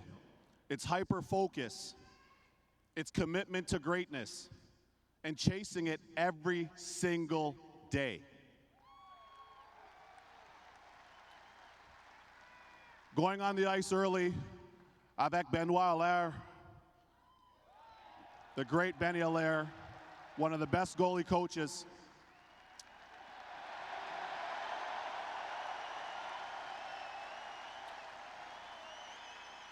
Bonsoir, Benoit. One of the best goalie coaches in the history of our league, in tandem, and also with a lot of Henrik's teammates, and his work ethic and his greatness allowed him to become the great that we all know. In closing, I will say this. All the greats played here. All the greats play New York. All the greats play the Garden. But very few of them have played and dominated here the way in which you have.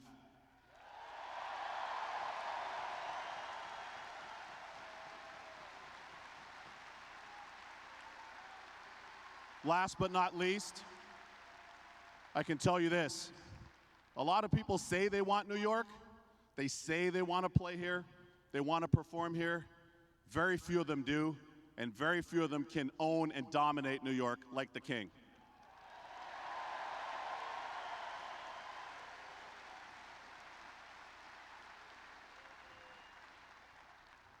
I made a comment about sweating earlier. New York, Henrik Lundqvist is the only person that I've ever seen make you sweat. Because I saw a lot of you in the building, outside the building, panicking. Because you want to get this right for somebody that got it right almost all the time in this very venue.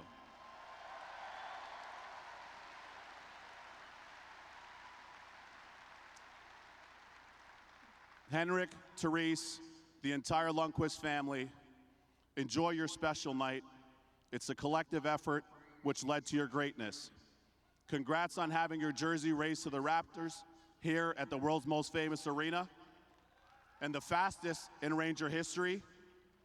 You will forever be a legend to all of us in the goalie community, all of us in the Ranger community, the NHL family around the world. Next stop, my hometown, the Hockey Hall of Fame.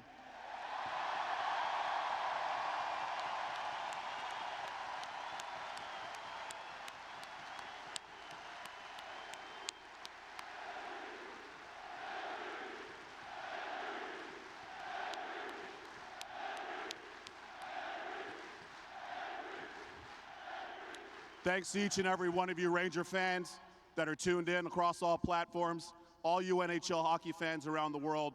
We have the greatest league in the world, and we have one of the best goalies that's ever played in it. It's my privilege. Good night. Thank you.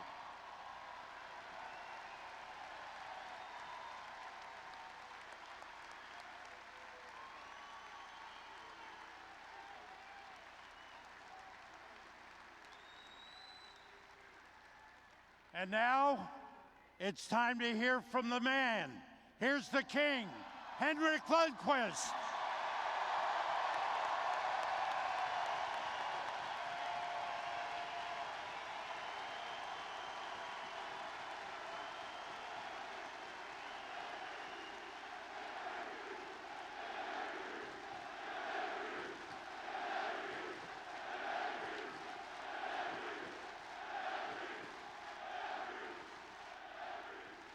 All right. Wow.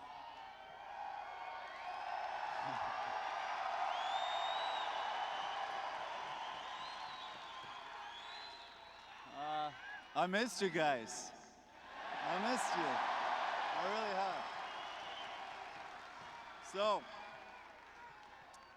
April 2001. The first time I stepped my foot in this building. I was drafted the year before. I was here to watch, get a glimpse of what it was like to play in the NHL and to be a New York Ranger. I remember I left a lot in my mind. This place both scared me and inspired me at the same time. People were so passionate, so intense, you know, cared about the team, about the game, and the competitor in me absolutely loved it. 4 years later, I was having dinner in Gothenburg with Mr. Glenn Sader. He was there to watch me and to figure out if I was worth a shot. And I remember he was pretty quiet during dinner, but he looked me in the eye and he stopped chewing on his cigar. And he asked me, "So, do you think you're ready for New York?" And I wanted to be confident, but I wasn't sure exactly what he meant, but I said, "I think so." Fast forward another 8 months, I was coming down West Side Highway, getting ready for another game at the Garden, goosebumps on my arms. Just the view of the city gave me amazing energy. Then I pulled in on 31st Street, and those, you know, goosebumps, daydreaming, that was gone. It was all about preparing for the game. And to me, that meant hours of mental preparation. And people that know me or play with me know that I was pretty intense. I didn't talk much. I remember sitting at breakfast with my wife every game day, and she would ask me questions, and I would answer with a word or two, but for the most part, I was just in my head thinking about the game. And I remember also teammates, you know, they learned pretty quickly that a conversation with me on a game day, that would be a short conversation. That's just...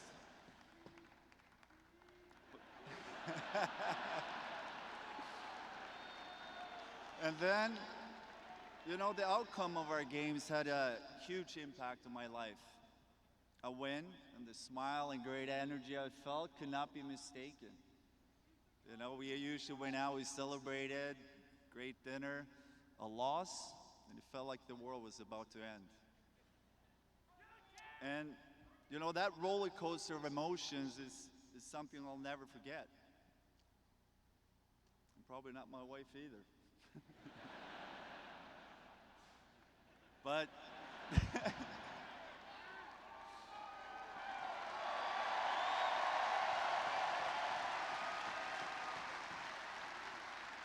the highs were high, but the lows were low, and there was not much in between. And that's how I choose to live my life for the past 20 years and 15 here in New York. It never really changed. And playing well and try to help the team to win, that was so important to me.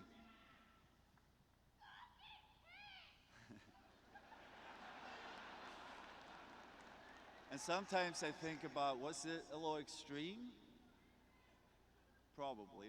Was it healthy? Well, only when we were winning. Then it was healthy.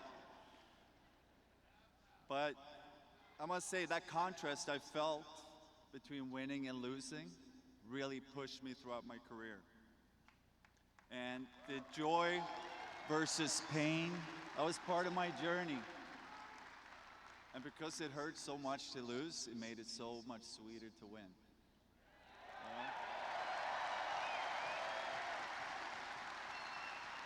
And then the pursuit of becoming the best has always been part of my journey.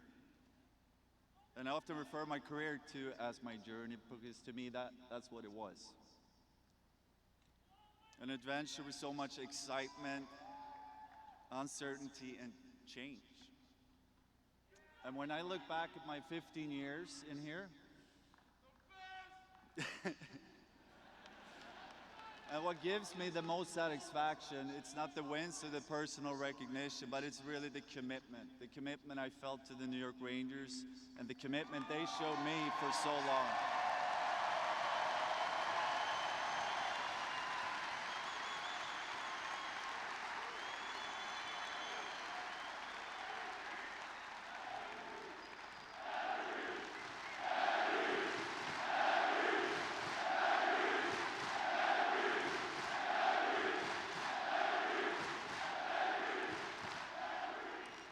I'm so happy to get this moment with my family and my friends who are up here somewhere. But most of all, I'm so happy I get an opportunity to say thank you. Thank you to all the amazing fans in here and around this great city. You have supported me throughout my career, and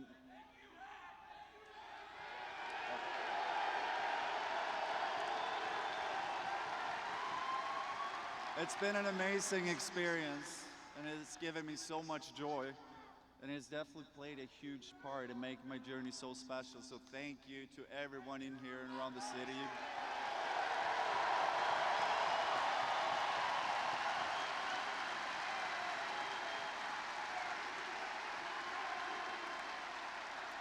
And while I reflect on my time here in New York, everything I've experienced, the people I met, and what the game has given me, I keep coming back to one feeling, and that's gratitude.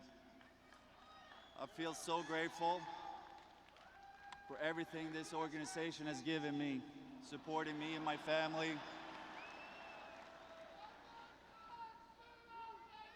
And lastly,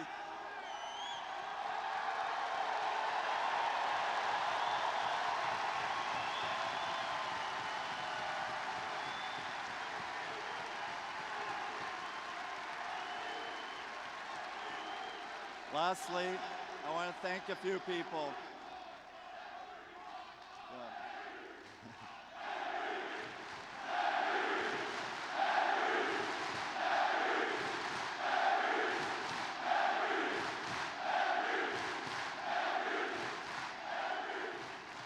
I want to thank all my former teammates and coaches that had to deal with my sometimes crazy intensity.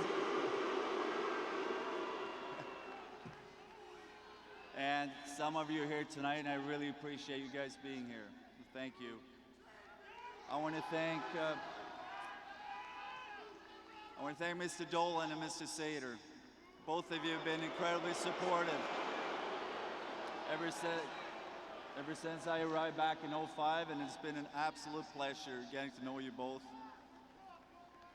I also want to thank my trainers, Cass, Rammer, and the rest of the crew. You guys became a second family to me, and I love all you guys. I want to thank my two good friends, agents for 20 years, Donnie Meehan and Craig Oster. I also want to thank my friend, guide, mentor, and goalie coach, Benoit Allaire.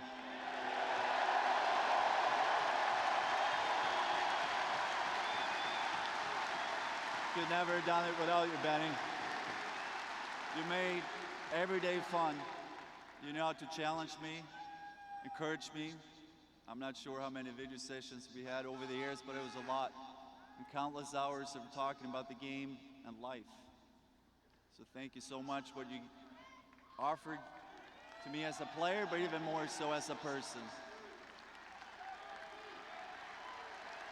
I want to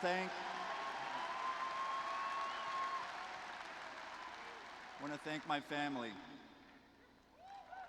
Gabriella, Joel, Mom, Dad, my daughters, Charlize, Julie, lastly, my incredible wife, Therese.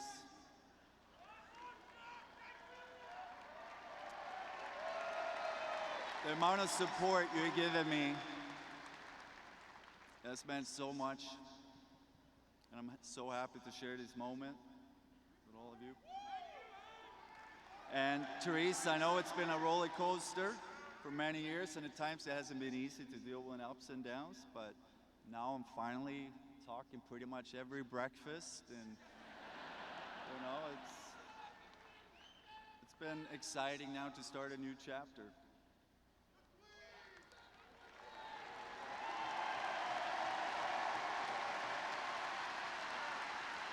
Lastly, to the current Rangers team, it's been amazing to watch you guys play this year.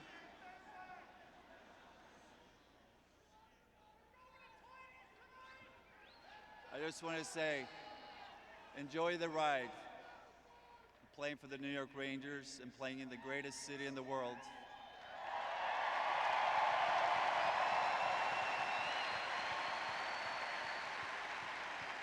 This experience will stay with me for the rest of my life. Thank you so much. Thank you. Thank you. Really appreciate it.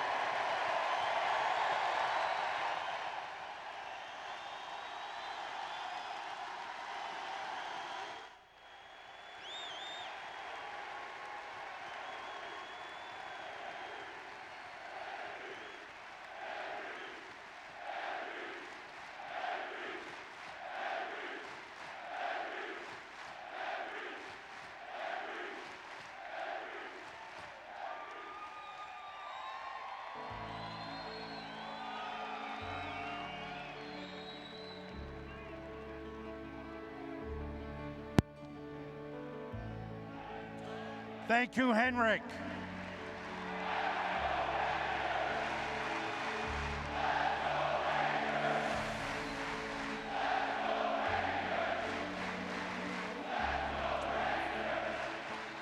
Henrik, Therese, Charlize, and Julie are heading down to the other end of the ice for the moment all of us have been waiting for, the raising of number 30 to the rafters here at Madison Square Garden.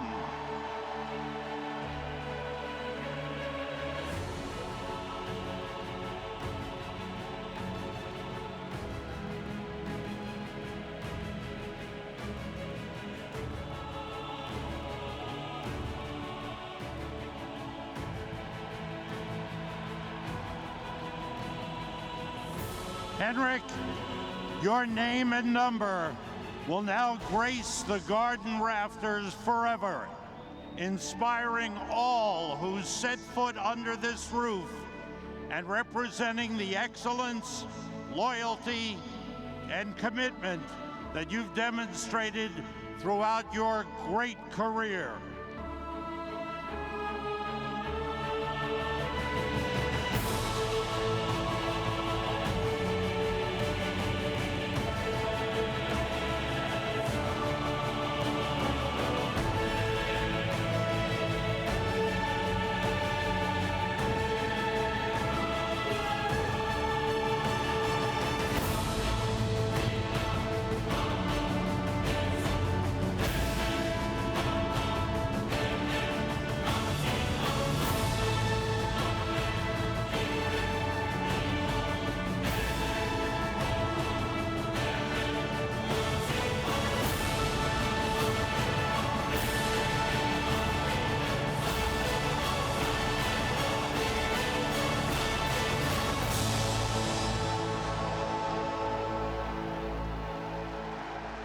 Congratulations, Henrik, and thank you for everything you've given to the city of New York and to the New York Rangers organization.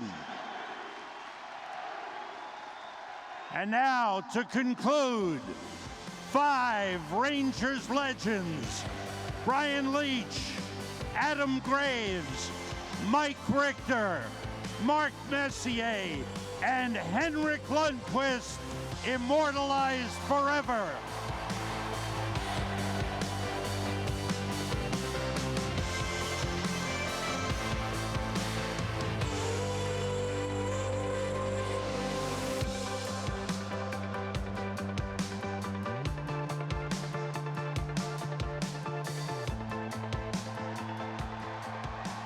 Ladies and gentlemen, and fans throughout the garden, representing years of Rangers pride, passion, and tradition, an inspiration for all who are privileged to wear the Rangers jersey and represent the greatest fans and the greatest city in the world. For one last time tonight, here they are, the retired numbers of the New York Rangers.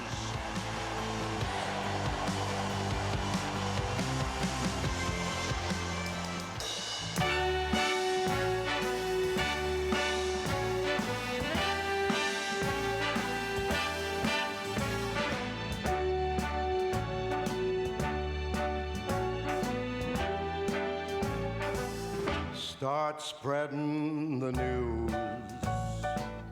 I'm leaving today. I want to be a part of it. New York, New York. These vagabond shoes are longing to stray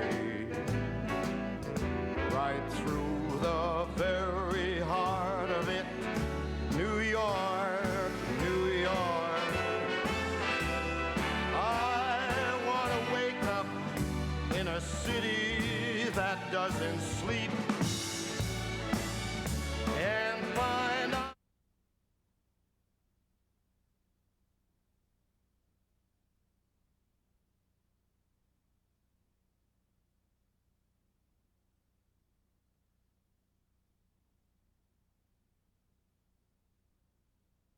Ranger fans, it's official. Number 30 has been forever raised to the Garden rafters here at Madison Square Garden, but will continue to honor Henrik throughout the night. We've got so much more in store for you. In fact, if you haven't yet, brush with greatness and stop by the theater lobby to see the Hall of Henrik presented by Benjamin Moore, and enjoy the Garden Vision pregame programming live from the arena right now.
It's a celebration. Celebrate good times, come on. Let's celebrate.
The 15 years, every time I walked in this building, I always thought about the next game and, you know, the next challenge. And now every time I walk in, it brings me back to all the memories and all the people that I, you know, had an opportunity to play with, and it just gives me such a nice feeling. I'm walking in today with my girls and my wife, and it was surreal, but so happy and thankful.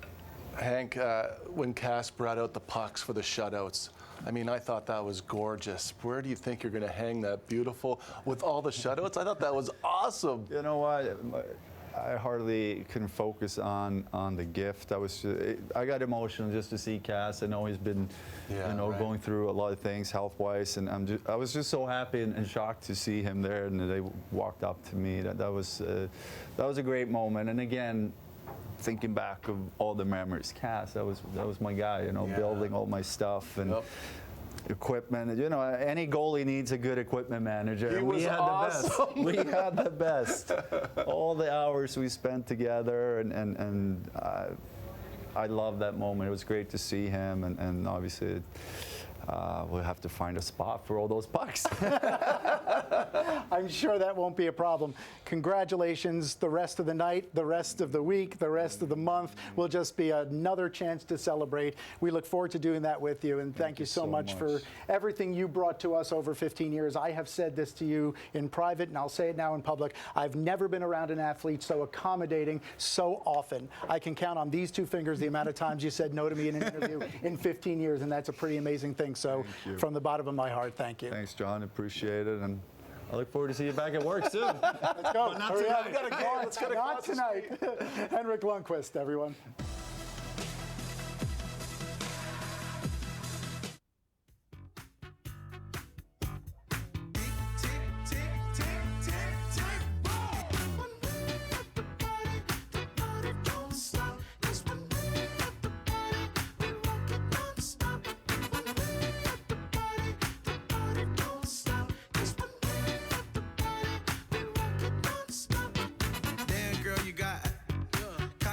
Get past.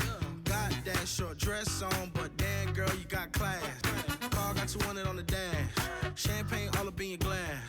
I got some whipped up in the cut. Swirl one up, smoke a little. Oh yeah. Take the stress off your mind. Girl, you all type of fine. Probably like in 1999, 2 nickels on my side, 1 dime. I don't care if we're leaving now or a little later. I know the clock is ticking down, so shake it, baby. Tick, tick, tick.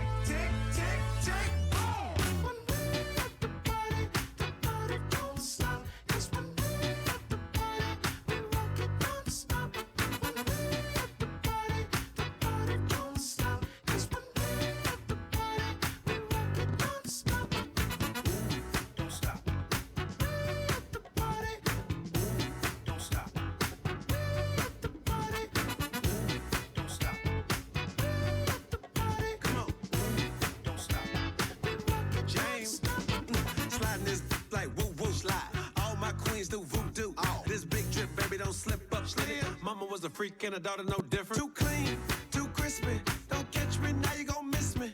Get tipsy, get risky. That dress screaming out, come frisk me. I don't care if we're leaving now or a little later. I know the clock is ticking down, so shake it, baby. Tick, tick, tick, tick, tick. When we're at the party don't stop. 'Cause when we're at the party, we rock it non-stop.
Hallelujah. Girls hit you, hallelujah. Girls sit you hallelujah. Cause Uptown Funk don't give it to you. Cause Uptown Funk don't give it to you. Cause Uptown Funk don't give it to you. Saturday night and we in the spot. Don't believe me, just watch. Come on.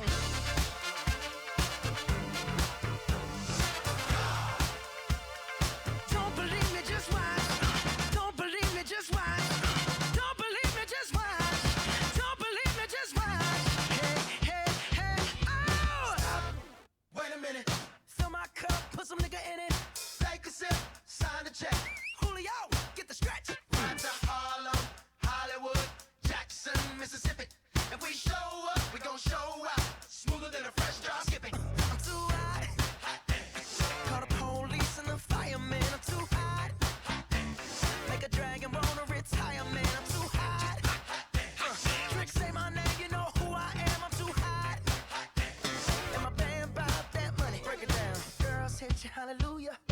Girls hit you, hallelujah. Girls hit you, hallelujah. Cause Uptown Funk don't give it to you. Cause Uptown Funk don't give it to you. Cause Uptown Funk don't give it to you. Saturday night and we in the spot. Don't believe me, just watch. Come on.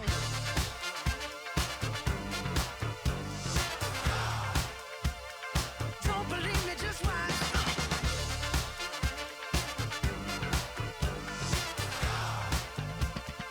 Don't believe me, just watch. Don't believe me, just watch. Don't believe me, just watch. Don't believe me, just watch.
Let me see your body rock, shaking it from the bottom to top. Freak to what the DJ drop. We be the ones to make it hot.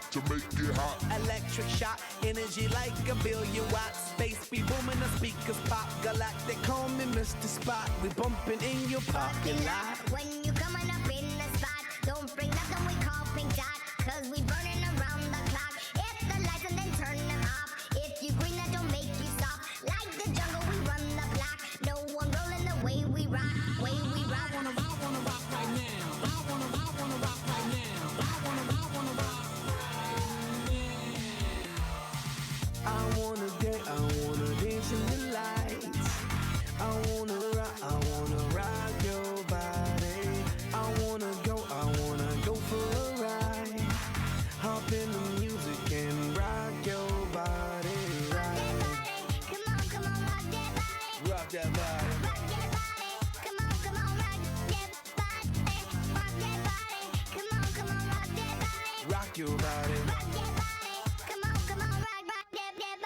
Super fly ladies, all of my super fly ladies, all of my super fly ladies, all of my super fly ladies. Yeah, you could be big bone, long as you feel like you own. You could be the model type, skinny with no appetite, short stack, black or white, long as you do what you like. Body out of sight, body out of sight. She does a two-step and a tongue drop. She does a cabbage patch and the bus stop. She like electro, she love hip-hop. She like the reggae, she feel punk rock. She like samba and the mambo. She like to break dance and calypso. Get a little crazy, get a little stupid, get a little crazy.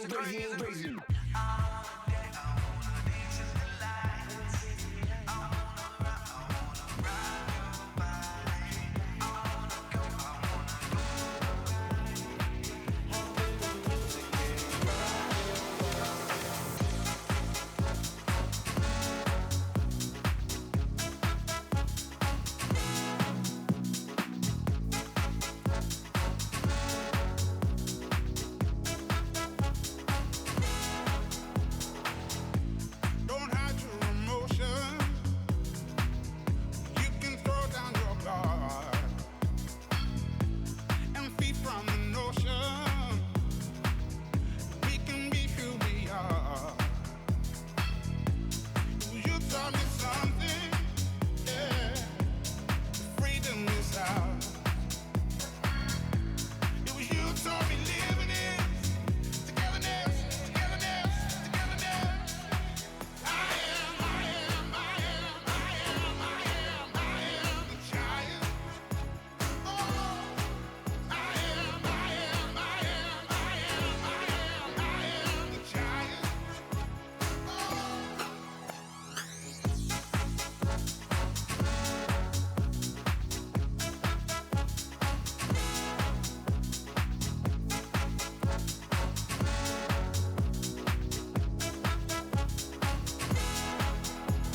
Gonna shake, throw it away in the turkey. Gonna shake, throw it away in the turkey. Gonna shake, throw it away in the turkey. Gonna shake, throw it away in the turkey.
what you came for.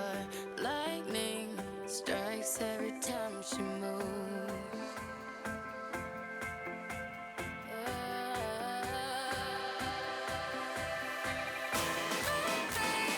This is what you came for.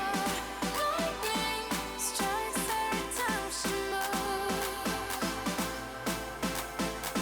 And everybody's watching her, but she's looking at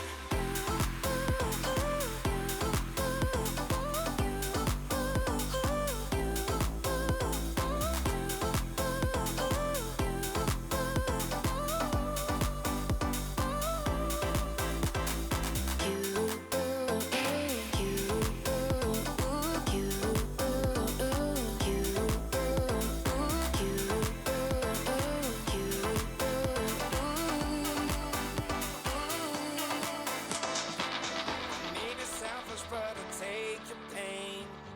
When you get weak, I'll make you strong again. When all is lost, I will comfort you. So give me your love, I need it. Give me your heart, I'm bleeding. Give me your love, I need it. Oh yeah, oh yeah. Give me your love, I need it. Give me your all, I'm bleeding. Give me your love, I need it. Oh yeah. Why don't you give me your love? Give me your love. Give me your love. Oh yeah. Why don't you give me your love?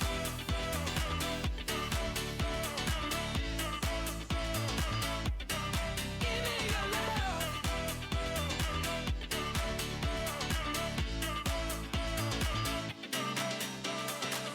I will be there every lonely night.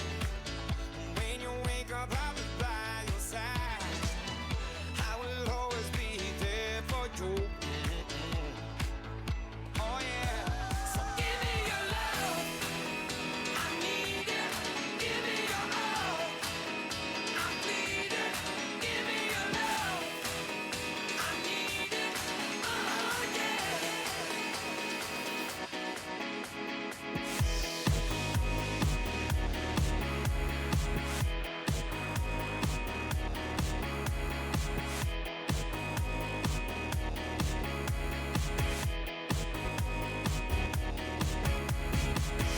Hey baby, what's that sound? I make a few stops and I'm falling the ground. It's a long shot, but darling, couldn't love you more. Come on, come on. Hey baby, give it a try. I can find an answer if you wanna know why. I know I'm a nerd, but give another play to the song. Come on, come on. Out of the town if we spend the night out. Out of the town if we spend the night out.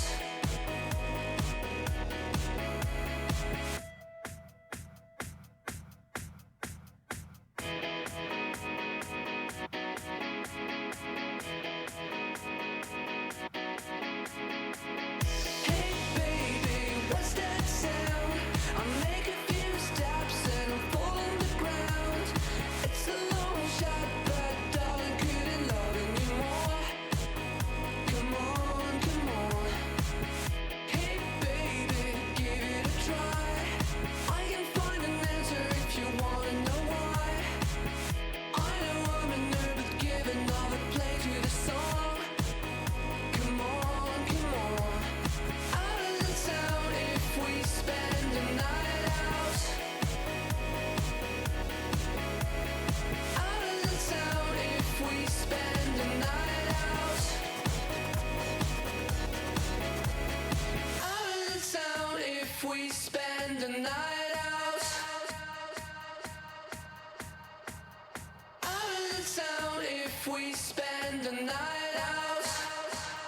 Come on, come on.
somebody who will always be there. Don't you promise me the world, all that I've already heard. This time around for me, baby, action speaks louder than words. If you're looking for devotion, talk to me. Call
Hallucinate when you call my name.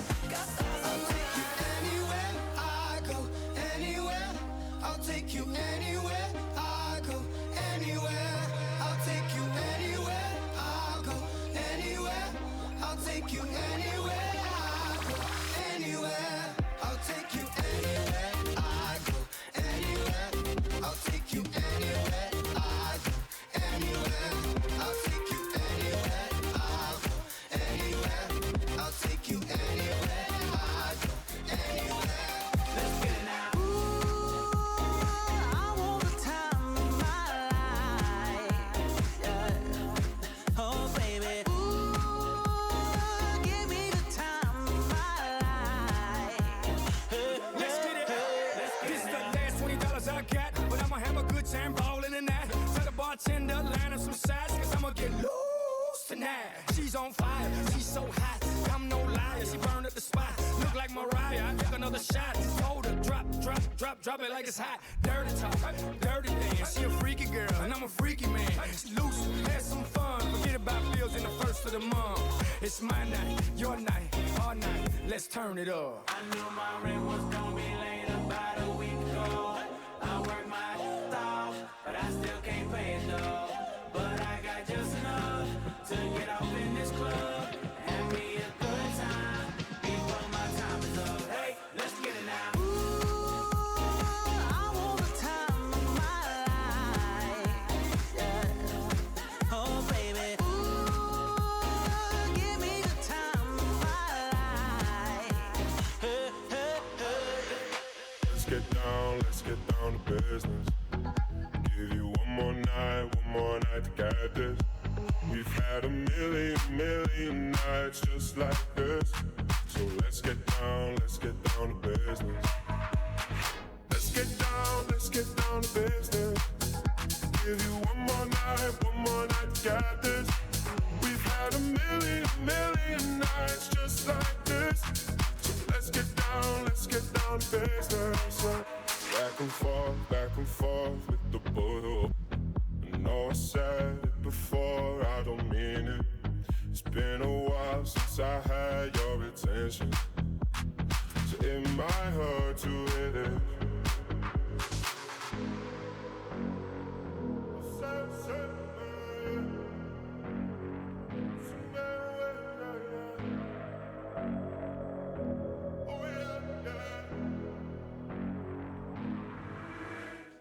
And I can't do this for another day. So let's get down to business. Let's get down to business. Give you one more night to get this. We've had a million nights just like this. So let's get down to business. Let's get down to business.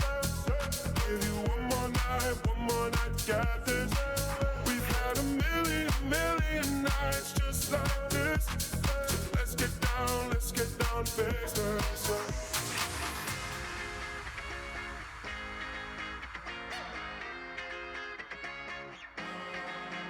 I've been trying to call. I've been on my own for long enough.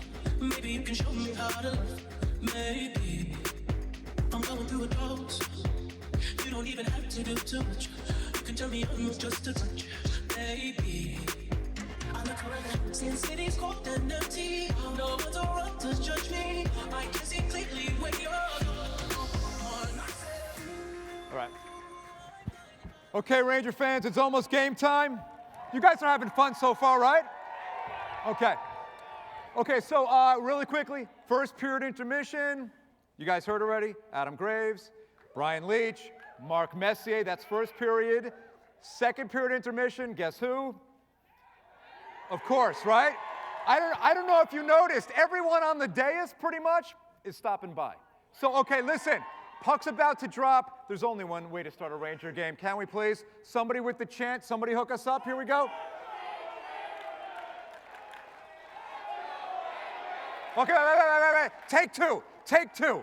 I heard one person in the back who killed it, right? Just one person. There we go. Ready? Nice. But let's start. Let's go, Rangers. I'll start just so we can be all organized. Ready? Here we go. Puck's about to drop. Ready, and let's go, Rangers. Come on, guys. Let's do this. Oh, yeah. Better, better, better. Huge guest coming up. Good luck, guys. Have a good game. We'll see you in a little bit.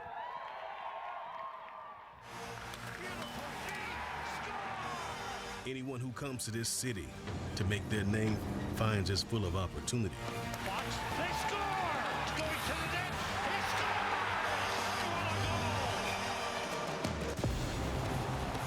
But to anyone coming to our house to try and make their name on our ice, New York is not for everyone.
Ladies and gentlemen, here they are, the New York Rangers.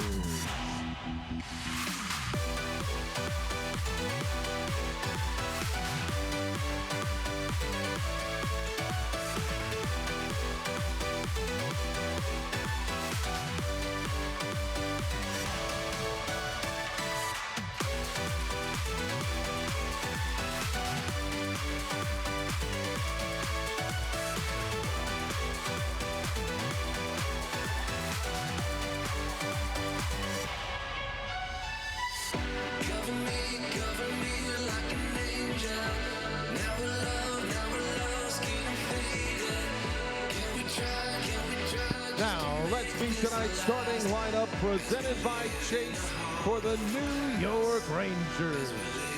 On defense, from Prince Albert, Saskatchewan, number 45, Braden Schneider. And from Minneapolis, Minnesota, number 55, Ryan Lindgren.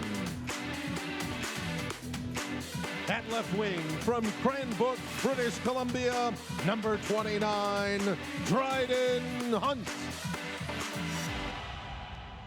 At right wing, from Winnipeg, Manitoba, number 75, Ryan Reeves.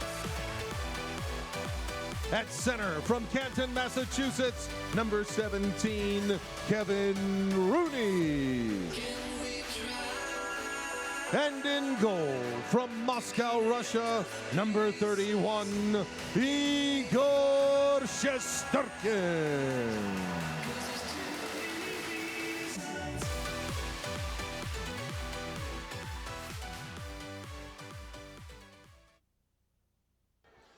Ladies and gentlemen, here to drop tonight's ceremonial first puck, please welcome back the last Rangers player to ever wear number 30. Rangers legend Henrik Lundqvist, his wife Therese, and their two daughters, Charlize and Julie.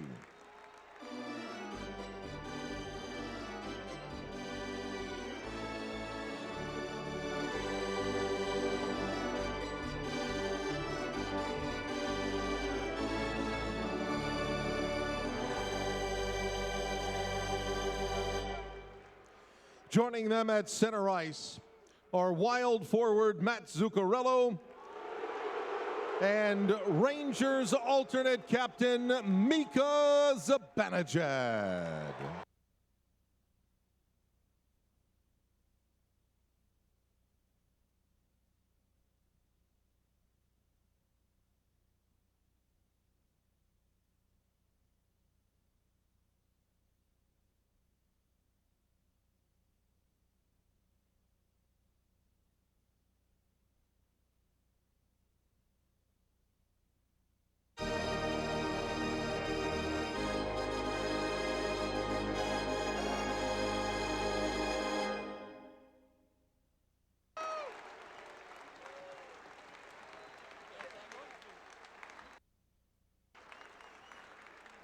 Thank you, Mats and Mika, and thank you, Therese, Charlize, and Julie.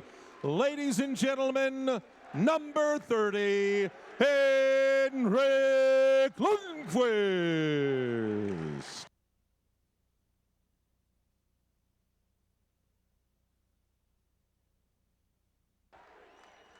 Ladies and gentlemen, we ask that you please rise and remove your hats for the national anthem. Tonight's colors are presented by the New York Police Department. And here to sing the Star-Spangled Banner, please welcome back NYPD Detective Lauren Leggio.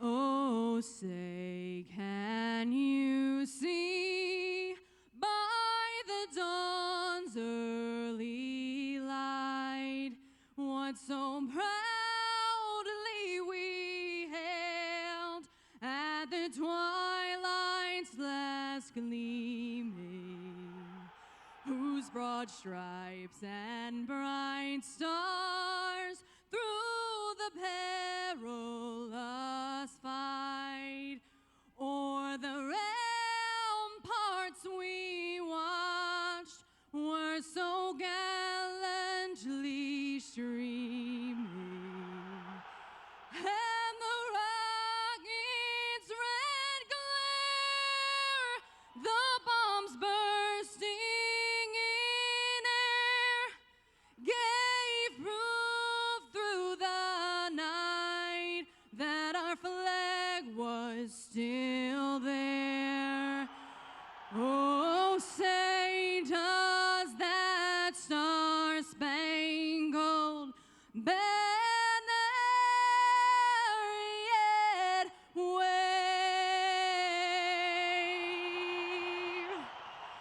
o'er the land of the free and the home of the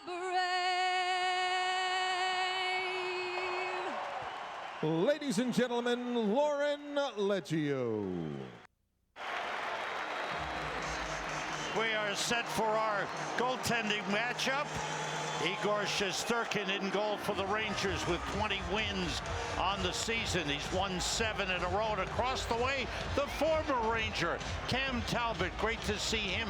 He has played well this season. There's Igor Shesterkin with the numbers. 20 wins, as I mentioned. 2.07 goals against average amongst goaltenders who've played over 15 games. He's number 2 in both those categories. There's Cam Talbot's numbers. He's going to the All-Star game. Good for him. Yeah, good for him is right. You know, Sam, another one I talked to before the game, and I asked him about Henrik, and he said, I wouldn't have gotten into the league without Henrik, and I would not have stayed in the league without Henrik. that's how when goaltenders, and we've heard Steve talk about Steve Ellicott, you know, so often about Henrik, but then you start hearing from the other ones that have been here as well, and the respect they have for him, and not only that, it goes beyond that, but. It's a great example that Henrik set, without a doubt. Braden Schneider getting the start on defense, on right defense with Ryan Lindgren. Adam Fox out of the lineup. It's fired around the boards. Reeves tips it out. The Rangers starting the line of Kevin Rooney with Hunt and Reeves. And the chancer for Henrik. It's his night. What a special night. Along the boards, Foligno, who's played so very well. Marcus Foligno, he's kind of coming out of that shell of a fourth-line player where he's scoring goals, Joe. What's he have, 17? Yeah. Right? 17 on the season. He plays on that line. They just hit everybody. Eriksson Ek is the center. And Jordan Greenway, you know, it's a huge line. They hit everybody. And the coach puts them in situations where they have a chance to, you know, provide some offense as well. That's an icing on the Rangers. Sam, you know, just to get back to Cam Talbot, this is when, you know, he made his name. Remember when Henrik got hurt, the neck? And everybody's wondering, he signed him as a free agent. What's he going to do? This is when he did when Henrik was out. 16-4-3, 2.16, almost a 93% save percentage. Right. And at that point, he had now established himself in the league, and everybody in the league was, you know, wanted to, that needed a goaltender. What a move by Zibanejad and a save by Talbot on the backhand shot. There's Kaprizov, number 97, the dangerous offensive line on for Minnesota here. Zuccarello, the familiar number 36, and by the way, when you saw him on the ice, those were not boos, those were Zooks. Zooks, the familiar Zook. Kaprizov shooting wide. Don't know for certain, but I would imagine that Shesterkin has a book on Kaprizov. Yeah, he spent a lot with Kaprizov. A lot of time in the KHL before coming over. In fact, he played as a 17-year-old. He played in the KHL for 6 seasons. He really burst on the scene last season. The other player on that line, Hartman, has played very well for them as well. That shot is gloved. Kulikov with the shot in the glove saved by Shesterkin. Now, Rangers have an early chance, and it's Mika Zibanejad. He'll take a little pass from Miller. There's the move through the legs, and then the backhand, and Cam Talbot stayed tall and was able to use the right shoulder to stop that high rising shot. Zach Jones back with the Rangers, wearing number 6, his 5th game, 4th game of this season, 14th NHL game. Penalty called on Minnesota. Goudreau got high sticked as he was trying to handle the puck just outside the Minnesota blue line. And so the early power play as Kevin Fiala. There's the defensive play and then the high stick. And so Goudreau makes the play and then draws the penalty. Fiala for high sticking. Rangers power play has scored goals in 4 consecutive games, scoring 6 power play goals. 6 for 15. This Rangers power play brought to you by your Tri-State Volkswagen dealer. So Jacob Trouba takes the place of Adam Fox. And then the 2 youngsters, Schneider and Jones, will be on the 2nd unit power play. There's Trouba. That deflects out of the zone. Trouba, Zibanejad, Panarin, Kreider, and Strome for the Rangers power play, which is 10th in the league. Kreider moves across. Strome around the boards for Zibanejad. Minnesota 17th in the league on the penalty kill. Long shot knocked away with a blocker by Talbot. Around the boards. Strome tried to play it. It's fired all the way out by Brandon Duhaime. Shesterkin drops it back. Rangers make a change. 2nd unit on. Zach Jones with the puck. Now Gauthier. Lafreniere is on, Miller and Goodrow. The second power play unit with 50 seconds to go on the man advantage. Early first period, no score in the game. Miller taking it deep. Around the boards for Lafreniere. Here's Jones and Lafreniere again, looking to make a play. Cross to Miller, saved by Talbot. Rebound is grabbed and clearing it. Stopped by Jones. Glove save by Talbot on the shot by Zach Jones. Good work by that second unit, getting a couple of good chances. Talbot with some big saves. Time to take a deeper look with this stat line brought to you by Infosys. Rangers 13-2-1 in their last 16 home games. They've won the last 5. And Gerard Gallant saying before the game, you know, he wasn't happy with the first couple of periods. They got started late last night. But he said, you know, it's like anything else. You move on quickly, and that's what they do. Think about the next game. Barclay Goodrow was saying after the game last night that they did some good things in the third period. They have to try to build on that. Panarin's pass was deflected. Here's Trouba to Panarin, to Trouba for the shot. Save Talbot. Power play is over. Chris Kreider and Cam Talbot having a few words. Of course, they were teammates here in New York. You know, what will be a little bit different without Fox is that Trouba's a shooter. Fox doesn't shoot, so doesn't shoot all that often, and so the timing might be a little off for Kreider in front of when to get there, when not to get there. Schneider moves down with the puck, tried to center, went off a skate. Reeves with a shot deflected wide. Teams are back at full strength. Rangers had 2 shots on goal on the power play. No score in the game. The Wild come in on a 3-game winning streak. They're offside on the play.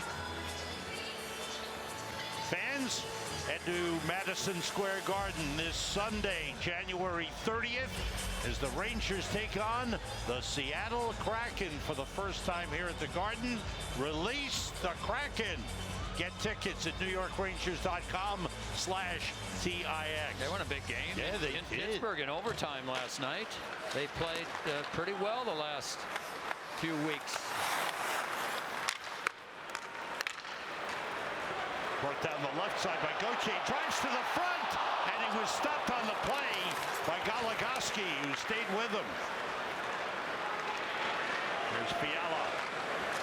Dropping it in. Rangers' third defensive pair is Libor Hayek and Zach Jones. Jones took a hit on the play from Matt Boldy, number 12.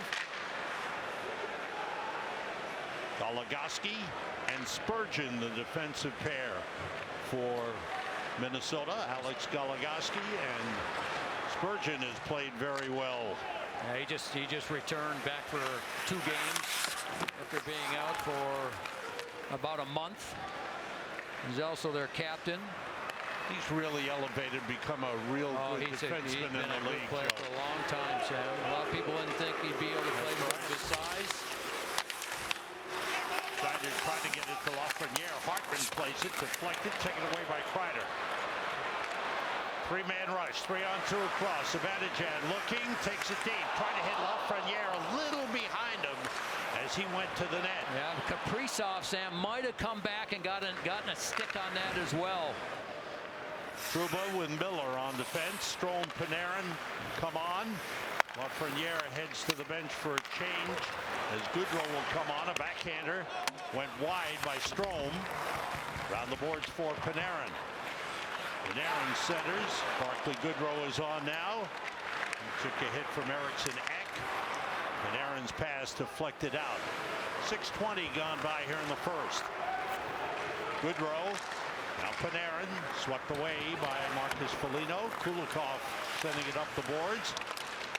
Hayek able to keep it in. Dmitry Kulikov with the puck. That's fired up ahead. Jordy Ben, the veteran defenseman, number 8. Is the other defenseman with Kulikov. Rooney took a hit from Eriksson Ek. Eriksson Ek playing the physical game. He plays a tough game. Dryden Hunt trying to get out in front, hit the side of the net. Talbot may have gotten a piece of it as well. Zach Jones swings it around the boards to Rooney. Rangers have come out skating well. They've had the puck in the offensive zone for a good portion of the start of this game. That was played back and brought across by Victor Rask, number 49. That long shot was blocked. The shot taken by Connor Dewar. Duhaime, number 21 on as well. Here's Rask. Out to Goligoski. That went wide. And is played by McKegg out of the zone. For Gauthier. Oh, hit by Dewar. Gauthier was ready for it and set himself and may have gotten the edge on that collision. Dewar, another one of the young players, just scored his first NHL goal. Brought in by Boldy. Oh, hard shot. Bounces down. It stayed out. Shesterkin lost sight of it. It popped over his shoulder. That was a hard shot. How he found it unless somebody yelled to him. Lafreniere to Kreider. Save made by Talbot. Ooh, Talbot's made some good saves early in this game. Rangers have had some chances. Fiala to Boldy, who shot it wide. And the chance of Igor. Igor up from the crowd. At Dumba back for number 24. Lost it, turned it over to Strome. Ryan Strome, pass across. Trouba to Goodrow, he scores! Oh, what a great play by the Rangers. Strome, Trouba, and the finish by Goodrow. And the Rangers take the lead.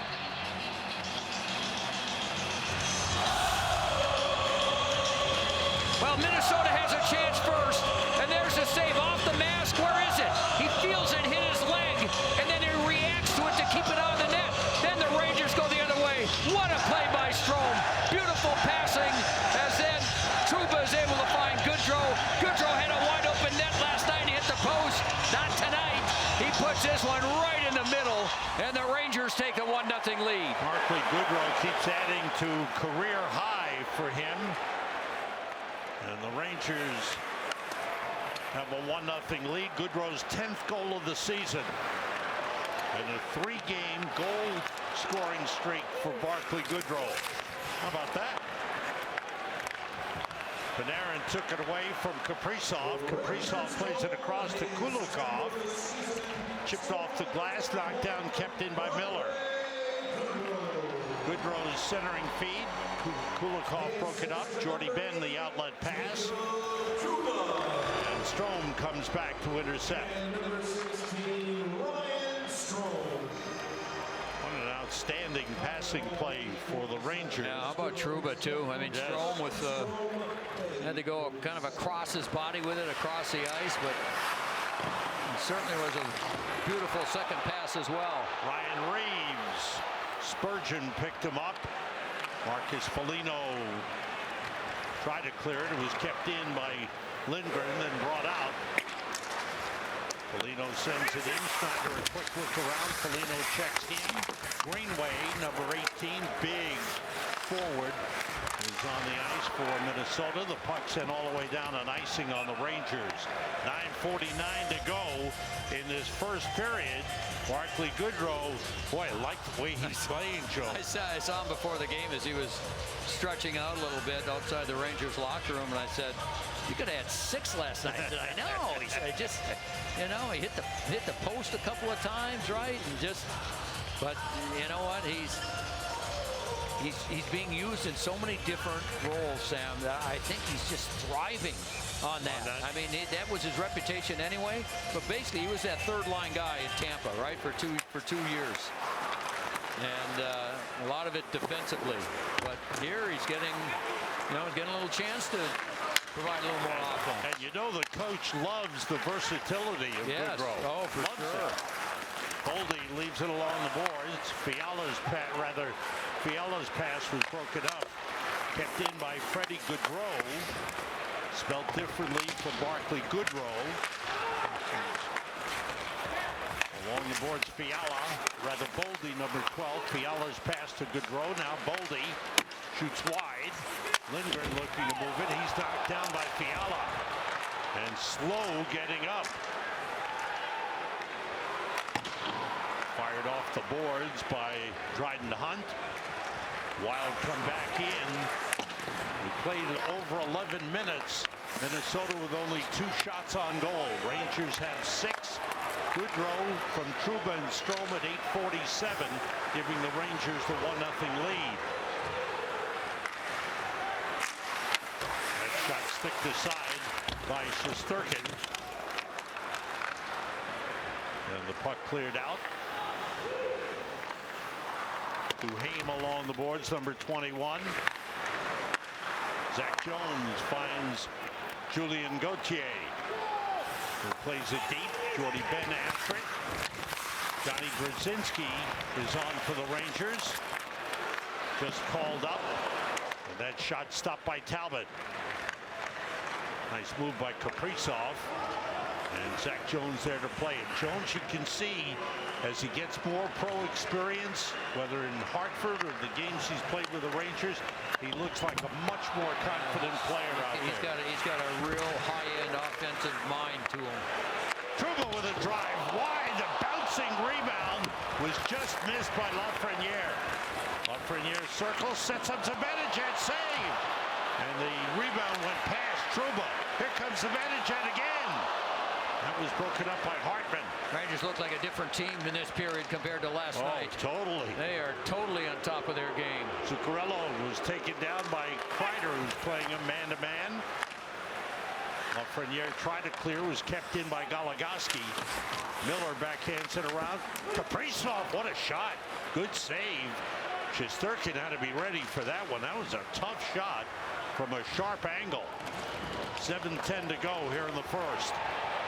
Rangers a 1-0 lead. Something going on. Well, Zuccarello and Strome got into it in front, and then Greenway jumped in on Strome. Strome's heading to the penalty box. Greenway heading to the penalty box. 7:04 to go in the first period. Strome and Zuccarello get into it pretty good, and Greenway joins in.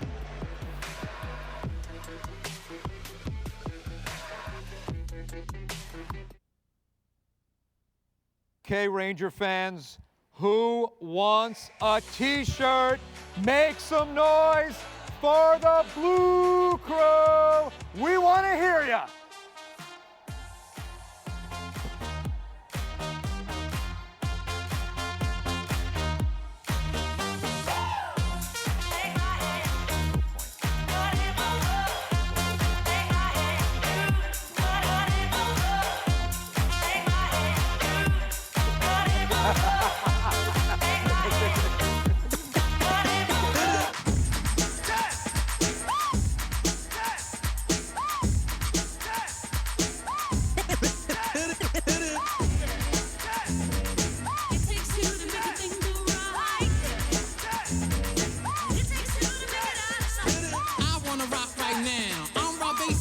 To get down, I'm not internationally known, but I'm known to rock the microphone because I get stupid. I mean outrageous. Stay away from me if you're contagious, cause I'm a winner, no, not a loser. To be an MC is what I choose. Ladies love me, girls adore me. I mean, even the ones who never saw me like the way that I rhyme at a show. The reason why, man, I don't know. So let's go, cause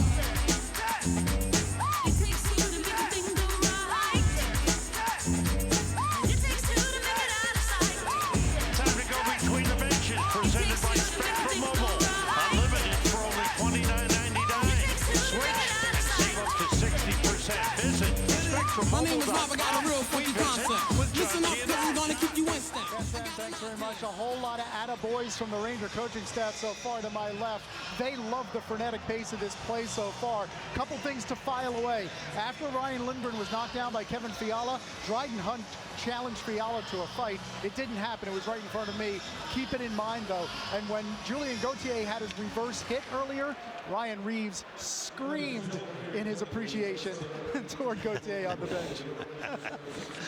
Those guys who love the hit They can understand that, right? You know, Gauthier, he sure has the frame and the size and the strength to be a more physical player if he wants to be, and Ryan Reeves will help him in that department.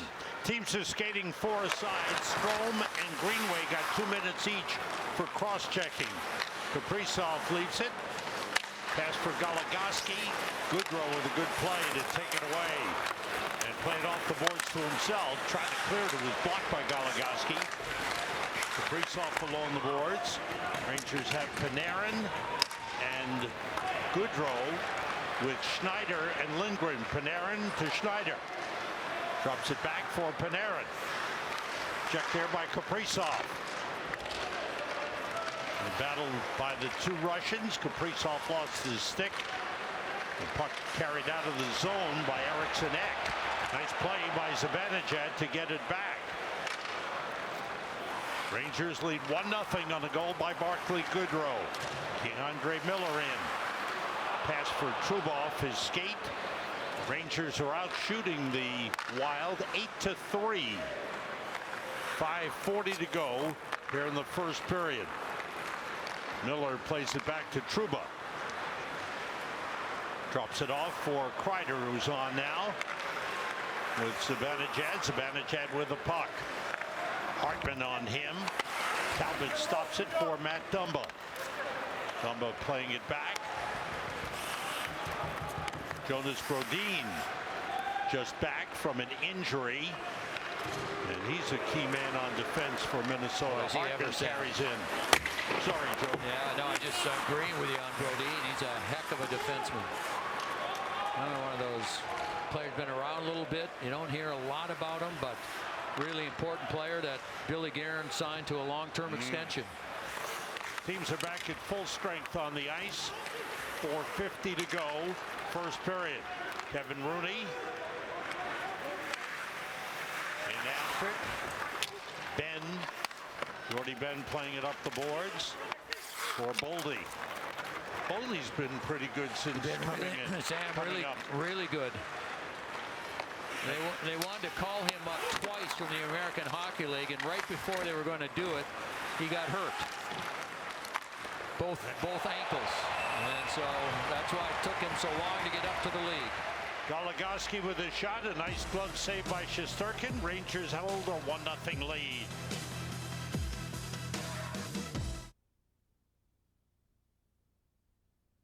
Once again, Ranger fans, when the first period ends, make sure to stay in your seats. All-time greats are in the building and joining us live on our stage. You do not want to miss it. We'll see you at intermission.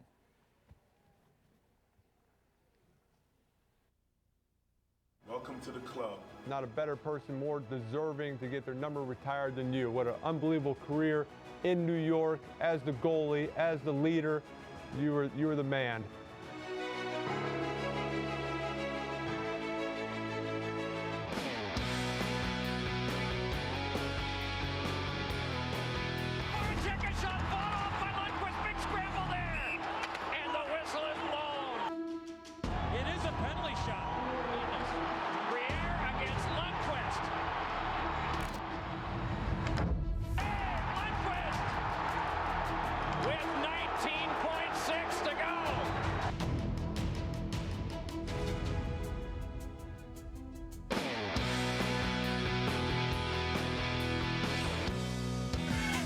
Fans, it is time for the Rangers T-shirt toss. Please welcome the Rangers Blue Crew.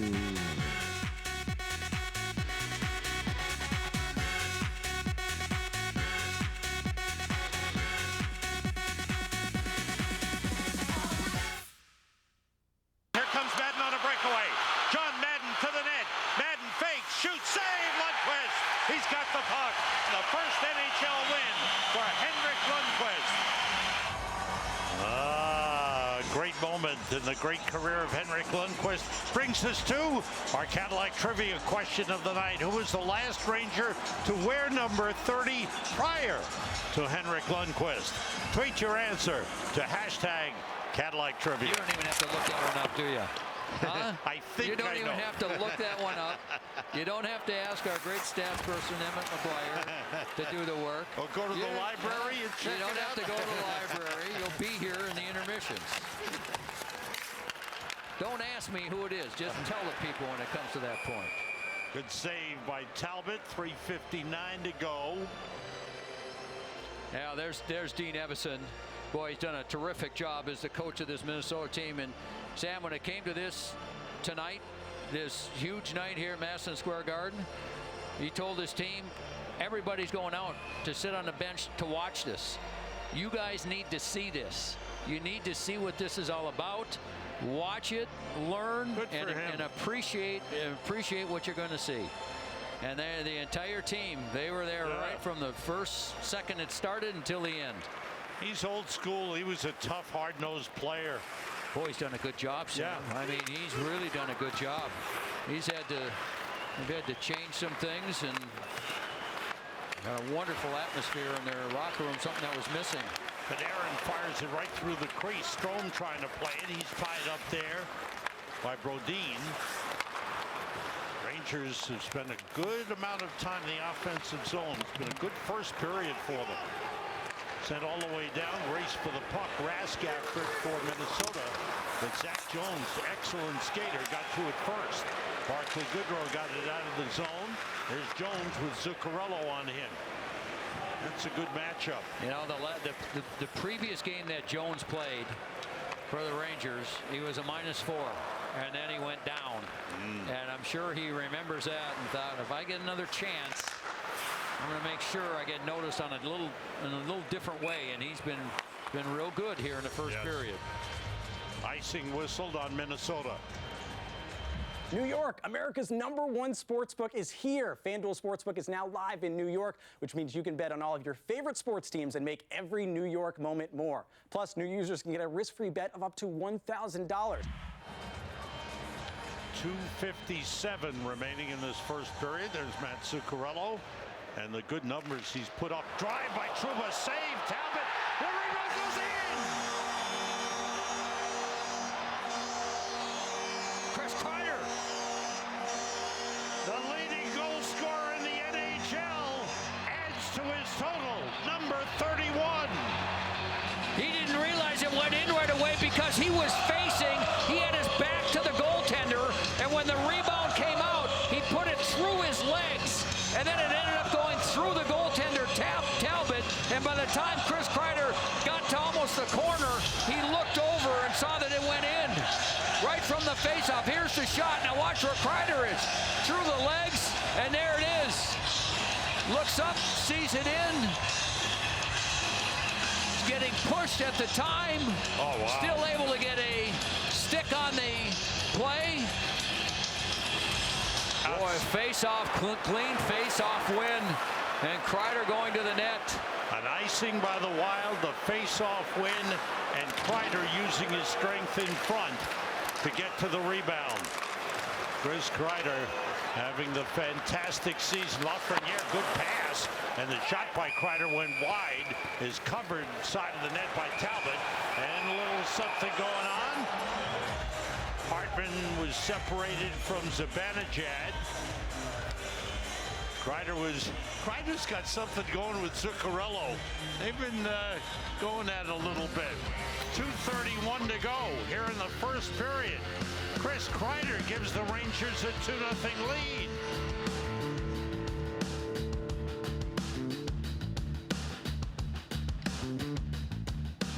I want to congratulate you on your jersey going up to the Raptors.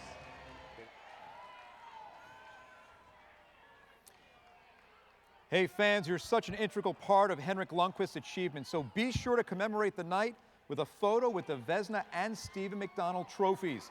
They'll be on display in the theater lobby throughout the second period.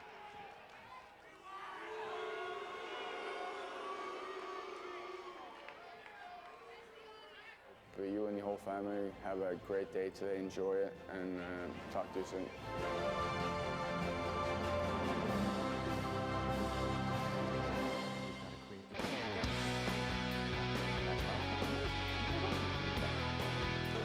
goalies have played in these playoffs. Of those remaining, no one has the save percentage nor goals against average of Henrik Lundqvist.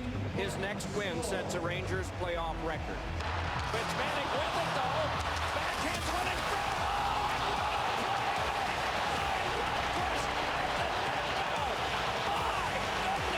Boy, Henrik Lundqvist, some athleticism there. The Rangers are going to the final.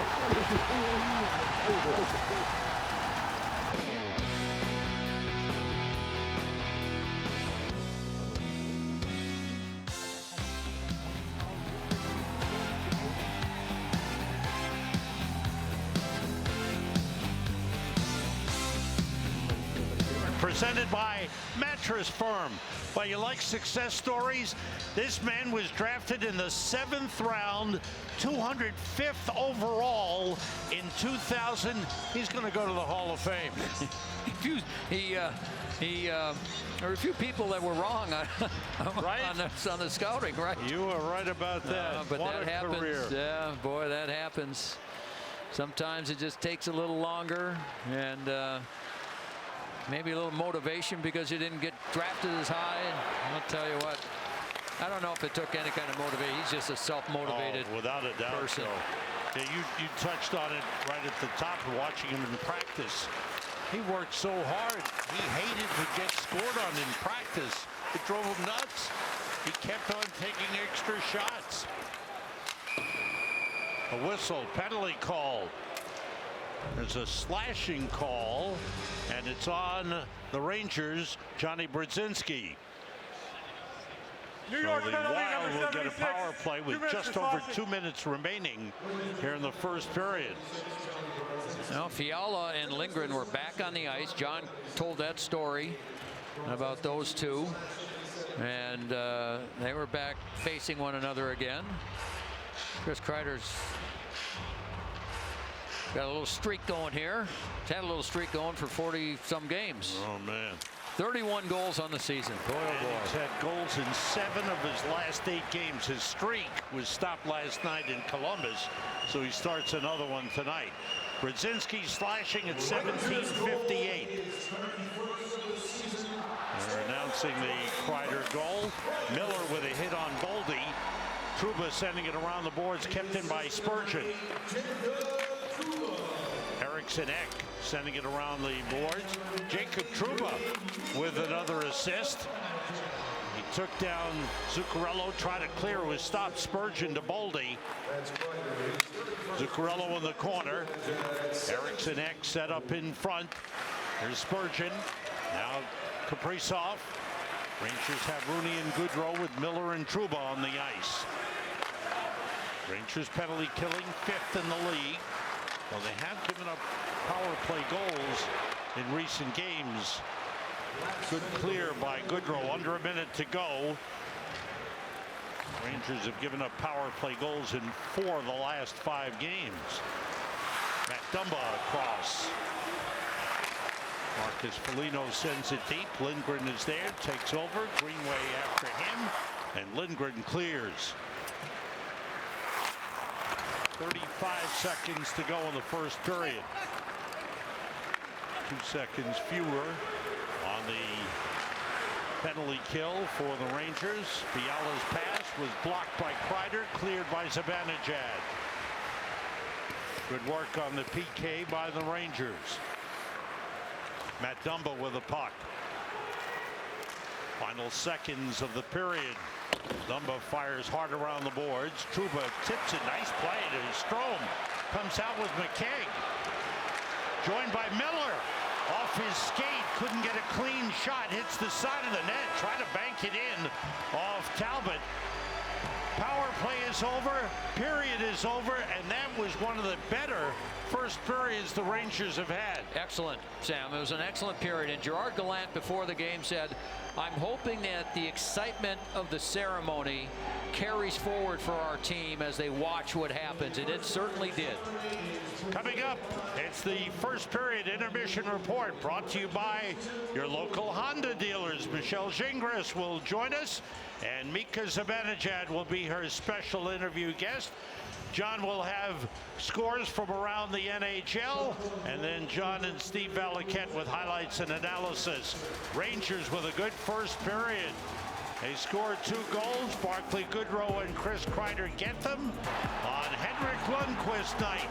The Rangers doing a lot of good things and lead the Minnesota Wild 2-0, end of 1.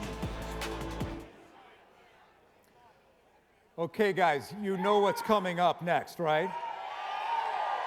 So let me hear you.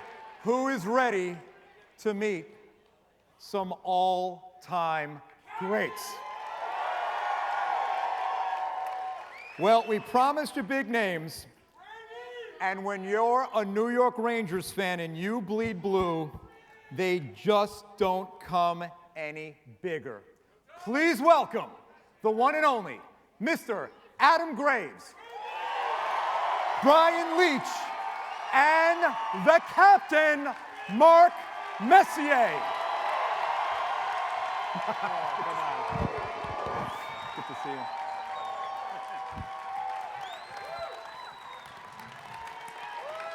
Let's go Rangers.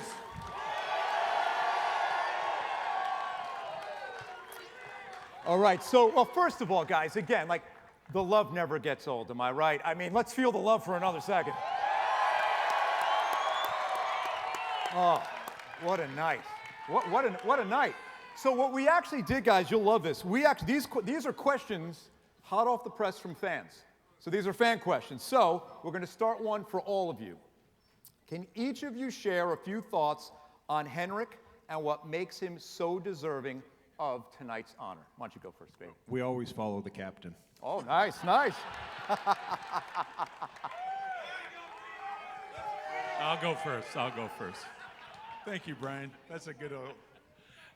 For me, with Henrik, you know, the difference maker that a player like that comes into an organization can do for the whole thing, and Mark was able to do it for us. The difference it made.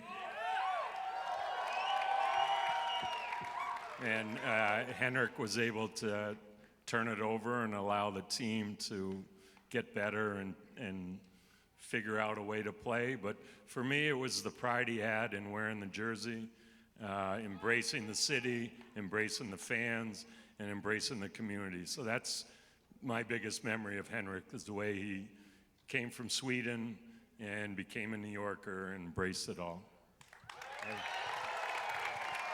Mass? Yeah, I think we were reminded tonight of how these kinds of moments can just galvanize everybody again. The Ranger fandom, everybody in the building, everybody in here. It was an incredible, emotional moment for Henrik and his family. The one thing that struck me in his comments, to be honest with you, was what he talked about. Every win was a celebration, and every loss was like the world was coming to an end. And people talk often about, you know, athletes never get too high, never get too low. I never understood that concept. It is all about winning, and when you don't win, it is misery. And he wore that philosophy on his sleeve for his entire career here in New York, and the team followed. He wanted to win. He put the time, the effort, the commitment into his craft to be the best he could, to give him every possible opportunity to be a winner. And I think when he was talking about that in the comments tonight, for me personally, it struck home, because I've never in hockey you got to play with emotion. Flatliners don't last long, and I love that he forces and dragged his teammates into the fight in that way. Nice. How about you, Adam? I would agree, and I even likened it to practice back in the day, because I was over the last 17 years and watching Hank his entire career practice, not every day, but many times every year. It reminded me of Mike, because a lot of goalies, and I remember when I first started in the National Hockey League, where you couldn't shoot above the goalie's pads. There was certain rules that you had to do in practice, And then I was lucky enough to be traded to play along with Mark and learn so much in Edmonton and Grant Fuhr, where you're allowed to take 10 pucks at the hash marks and take slap shots. He didn't care. But that's why he was great. So then I come to New York, and Mike, you weren't allowed to leave a puck in his net. And if Mike was facing the next shooter and you took a rebound and put it in the empty net, he'd fire it off the glass right by your ear. And Mike's the nicest guy ever. But watching Hank, it was the same thing. Like, you could take, guys come down, and I'm like, oh, Hank's played like 20 games in a row, and it's a regular practice, and he's taking pucks, and he's blocking them with his head and his shoulder and everything else. That's in practice. But it's that element that Mark's talking about, and Brian, that will, that desire, that preparation. There's a reason why we're celebrating him tonight. Okay, this is a great fan question, and it is for you, Adam. There is so much to being a great pro, especially how you handle yourself off the ice. Henrik has made some tremendous efforts to engage his community. Can you speak to why that is so important? Well,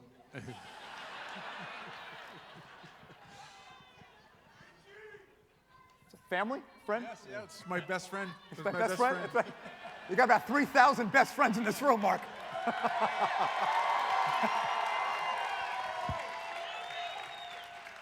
Yeah. Hey, we are just as happy, too, to see each other. So, no, without question. I'll give you one anecdotal story, and it's something that's, I think whoever was there that day will never forget. And it took place probably about 9 or 10 years ago. And there was a young child from Garden of Dreams was sitting with their family. And obviously this young kid had been battling and had their own personal battle. And they were waiting because they were a Henrik Lundqvist fan. And with the family, the jersey on, and watching practice. And it happened to be a really cold day in New York because at the training center, when the guys were breathing on the ice, you could see their breath. That's how cold it was. So on this particular day, no different than any other day, he was one of the in fact, he was the last guy off the ice, and I think the family and everyone was kind of wondering, is he going to remember to come over? Is he not? Sure enough, as soon as the practice came off, he came around, opened the gate, and it was almost like something out of a movie because you know how big the goaltender's equipment is, and he had the plastic gloves that he wore under his, and he came off, and the steam's rising off. It's almost like a movie, and he came, brought his stick down, and he went down on one knee and spent 15 minutes with this young child's family. Wow. And everyone around me was just silent, and just it was a special moment that you'll never forget, and that's the magic, and he shared that with the community. Yeah. So Brian, for you now, as a defenseman, what does having a goalie like Henrik in the net do for a team, and specifically for a defenseman? You can do whatever you want, basically, without worrying.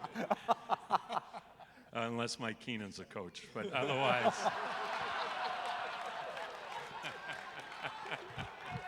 Yeah, Brian, let's go! Let's go! Yeehaw!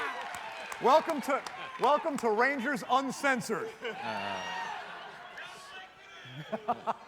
It's like having the backstop behind you is it gives freedom to the whole structure of how your coach is trying to have you all play, what they allow the defenseman to do, the mistakes that you make get erased because the save is made. And when Henrik came in, he allowed that young team to start building up, gaining confidence in what their coaches were telling them, the systems they were trying to implement. I was lucky enough to have Mike Richter do it for me and erase a lot of my mistakes. And watching it with Henrik when he came up, I'm like, I miss that. I miss that. You get in different situations where you don't have that, and you realize your mistake ends up as a goal, and it's focused more on you. But those mistakes are wiped out, and it gives confidence to everybody. Good stuff. All right, this next fan question is for you, Mark. Leadership seems to go hand in hand with the numbers we see in the rafters. What are some of the attributes Henrik possessed during his playing career that made him such a great player and someone who was revered by his teammates? Yeah, it's a great question. You know, there's a saying that goes, it's one thing to be looking at the bull in the ring as opposed to being in the ring with the bull.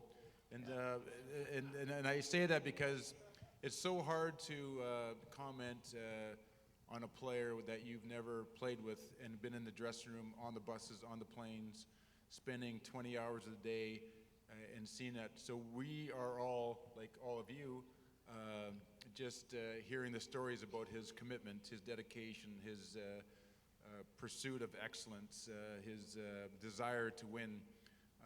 And I think, you know, there's many different forms of leadership, as we all know, and we've all talked about for years. And you know, Henrik himself, you know, wanted to win. It's pure and simple, and he was willing to do everything he could to make himself the best player he could be in order to try to be a winner.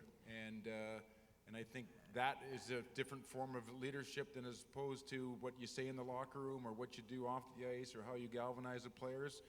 It seems to me from hearing all the stories, he did his leadership through example, and sometimes that is the best form of leadership.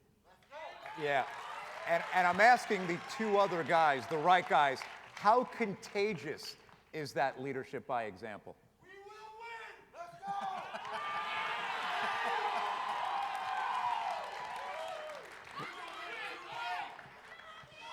Well, you need it all. If you have a leader and you have a goaltender and then everybody follows along, you can have good success. So it looks like this team's on the right track, and let's go Rangers and see what happens from here. Okay, for all of you guys, we know that to have played a game in the NHL is special, but what makes having played in the league for so many seasons with the same team that is that much more meaningful? Adam? Well, I can speak to just certainly having the good fortune of playing here for 10 years, and certainly Mark the same, and Brian. You know, Brian's 16 and being drafted by the Rangers, and I've shared stories of in our draft year because we were the same draft year, and he ended up in New York and I was somewhere else, and then I got the chance to join him. But again, and Hank spoke about it tonight, it's 2 or 3 years into it, then you start to call this home, and you become part of everyone here, and part of the city, and we talk about that all the time. Sorry. As much as we're not on the ice, and I'll speak, I don't miss a game, and I'm a Ranger fan. I love it. I root for the team, and certainly it's exciting, and to have that opportunity to be in a place, and certainly New York is a special place, and playing at the Garden is a special place, and for Hank to play his entire year or his entire career, 15-year career in New York as a Ranger, it's special. Yeah, Brian. Yeah, it's just the best. I mean, I grew up in Connecticut, didn't know a lot about New York, moved to New York as a 21-year-old, and unfortunately moved out as a 38-year-old. And went from there, but I always feel like New York's home every time I'm around. Love it. I think if to circle back, it's just so incredibly hard to win, and the only way that you can win is to galvanize a team together for a common purpose. It's easy for us to go to training camp every year and understand that we're here to try to win a Stanley Cup, but there's so thank you. There's so many. There's so many. Your agent, by the way, was that your agent? There's just so many elements that come into it in order to get everybody on the same page, and suffering, you know, crushing defeats and experiencing all this together, and ultimately keeping everybody, you know, motivated and inspired in order to do this together. And unfortunately, we know we're all there to win the Stanley Cup, but the reality is we might be motivated by 20 different things that why we want to win. And you know, once we understand each other, we get this idea of where you come from, why this is important to you, all these stories that come to fruition on bus rides and on planes and late night bars and all the things that galvanize teams together. You know, you go down this crazy journey through, And it doesn't happen in 6 months. It doesn't happen in 1 year. It takes a lot of time to foster those kinds of relationships and that kind of journey. And that's why it's so hard to win, because it takes time. It takes the right people. It takes the right coaching. It takes the right ownership. It takes everything. So, here we are. And but I tell you one thing, everybody, I'm loving the team this year. What a great time. So one final question, which you guys will really appreciate, and I do as a Ranger fan, bleeding blue, living in this town. What makes playing in New York so special? Mark, if we can start with you, please. Well, when I got traded here, I was 31 years old.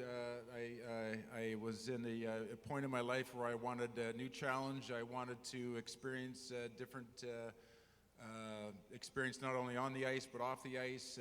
And so when Glenn asked me where I'd like to be traded to, I thought for about 3 seconds. I said, "How about New York City?" Original 6 team, the excitement of coming and playing here. To answer your question, I had no idea. I thought I had an idea of what it meant to be a New York Ranger and to play in the city for the fans and generations of fans. I had no idea once I got here and felt it up close and personal. I rode the roller coaster of winning the President's Trophy the first year to being lower in the snake's belly the second year, missing the playoffs, and then, of course, riding it all the way back up top to the top of the mountain in the year 3. Woohoo! So to answer your question, it's the people, it's the fans, and they were just as big a part of it as everybody else for the. So thank you. And on that note, let's hear it one more time for Adam Graves, Brian Leach, and the captain, Mark Messier. Great to see you, buddy. Thank you, man. Great to see you. Great to see you, Brian. Thank you. Mark, thank you so much. A pleasure. Thank you. Thanks, guys.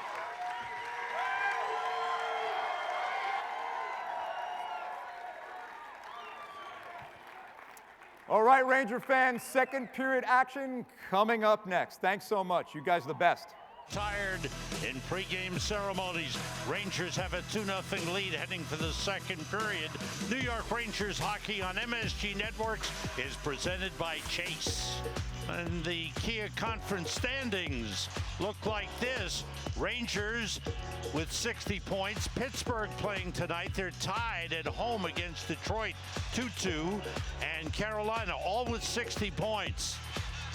Quite a race in the Metro Division, and you see 8 teams are kind of separating themselves from the rest in the conference. Yeah, the Red Wings are playing Pittsburgh tonight. That game is 2-2. So those bottom teams, Sam, are trying to hang on. That guy wasn't real busy, but made a couple of real good saves in the first period. Only faced 5 shots. Boy, the Rangers were good that period. Very good. And you saw that statistic. Igor Shesterkin, fastest to 20 wins. Previously, it had belonged to Gilles Villemure. That shot, a tough shot, stopped by Shesterkin. And now in 26 games, here's Reeves breaking in with Rudy. And he couldn't get a clean shot off. Boy, what a defensive play. Marcus Foligno was hurt. Well, he made the defensive play, Sam. He came diving, he came flying back, and he dove to block that pass of Reeves. And then he had no way of stopping himself. There's the good news as they stand it back up. But Reeves knocks the puck down. 2 of the Minnesota players fall down. And there's the defensive play by Foligno. And probably saved a goal. Reeves tries to get it across. There's the excellent effort by Foligno to break the play up, and then he goes hard into the boards. He's a tough guy. He's down for a while, still being attended to. What an effort. Yeah, fabulous effort. Rudy's still shaking his head. He and Reeves had a big opportunity. Good stat for the Rangers is when they score first this season, they are 17-2-2. You got to remember something about this Minnesota team. No deficit is too much for them. They score a lot of goals. They come back. Their comeback wins are unbelievable. They've scored 12 goals this season with the goaltender pulled. Wow. 12. So if you think you've got them where you want them, can't think that way. That's right. Zuccarello double team. Gets back to the puck, hit by DeAndre Miller. Trouba with 2 assists in the game. And that's a big lift with Adam Fox out of the lineup for Trouba to contribute offensively the way he did in the first period. And Schneider played just under 7 minutes of the first period.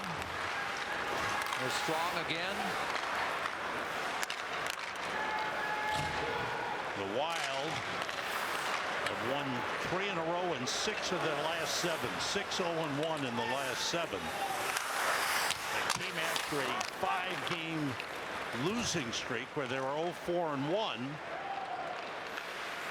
And prior to that, they had a 7-game winning streak. I mean, this is a team that's had some good numbers. Puck deflecting out of play. Stream the Rangers games on MSG Go for an enhanced viewing experience, including live stats and trivia where you can win prizes. Watch the Rangers on the go. MSG Go, presented by Lexus, is free to download. Victor Rask on the faceoff, won by Barclay Goodrow. Rask sends it in. Panarin playing it across to Goodrow. Talbot mishandled it. Wanted to pass it harder. Rangers take it back. Shot by Jones, saved by Talbot. Good shot by Zach Jones. In after Goodrow. Up the boards. Jones with a keep in. Gloved down by Rask. Got it out of the zone. And the Rangers recover.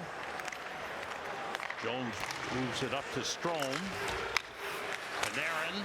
That was blocked by Kulikov. Freddie Goodrow couldn't play it. Rangers keep in. Gauthier checked by Kulikov. Keeps it alive. Sent up the boards by Brzezinski, but out of the zone. Lindgren dive, breaking in. Goodrow. And a penalty called. He was spun around. Yeah, and penalty shot. Penalty shot for Freddie Goodrow. Yeah, Goodrow made a real good play at the blue line. There's the diving attempt by Lindgren. And Freddie Goodrow knocks it down with his glove and just continues in. And then there you see the play from the other side. Freddie Goodrow will get a penalty shot. It's Minnesota's first of the season. Igor Shesterkin has faced only 1 penalty shot in his career, and he stopped that. It was against Joel Farabee of Philadelphia last season.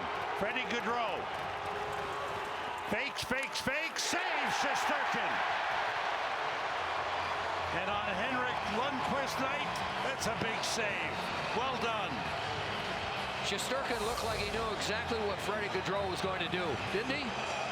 He just has everything over there. I mean, there's no place for Freddie Goodrow. And these weren't bad moves.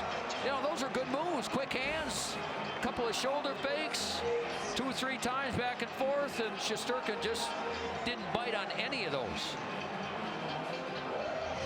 Nearly 3 minutes in, 2:56, the time of that penalty shot taken.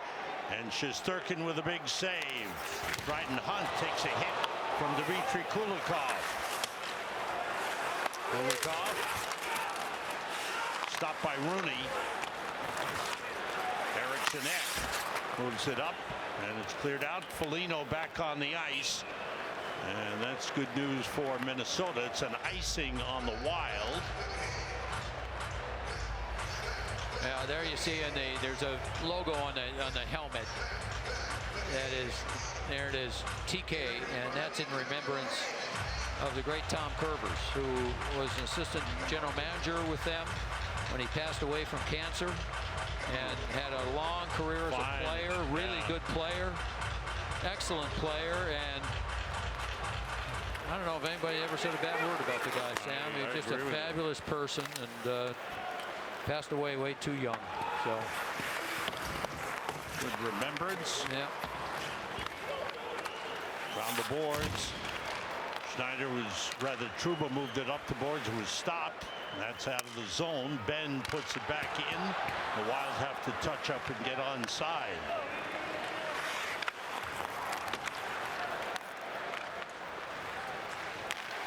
Nice night in Dallas, Joe, the former Ranger and Hall of Famer Sergei Zubov having his number retired by the Dallas Stars. Well deserved. Number 56 retired tonight in Dallas. You know, I was listening to. There's a chance for Gaudreau. He missed wide.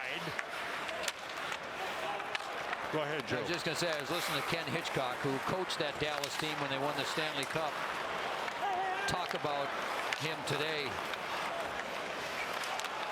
Fiala controlling in the setup, save by Shesterkin on the shot by Matt Dumba.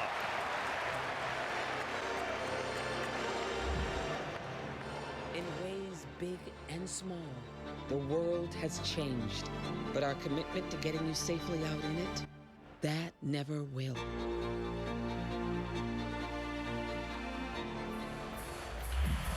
Sam, and you know Zubov from being here and winning part of the Cup. And Ken Hitchcock was saying, he said, I've never known a player that was so proud. He was prouder at the way he killed penalties than he was at running a power play. What a brilliant player, boy. What a mind and hands. Made everything look so easy, didn't he, Sam? Yeah. He just controlled the puck so well. And he put up some big points. Did he lead the Rangers in scoring that year they won the Cup, or was it a different year? If he wasn't, he was very close. We'll check that out in a second. But he put up a lot of points, Joe. Yeah.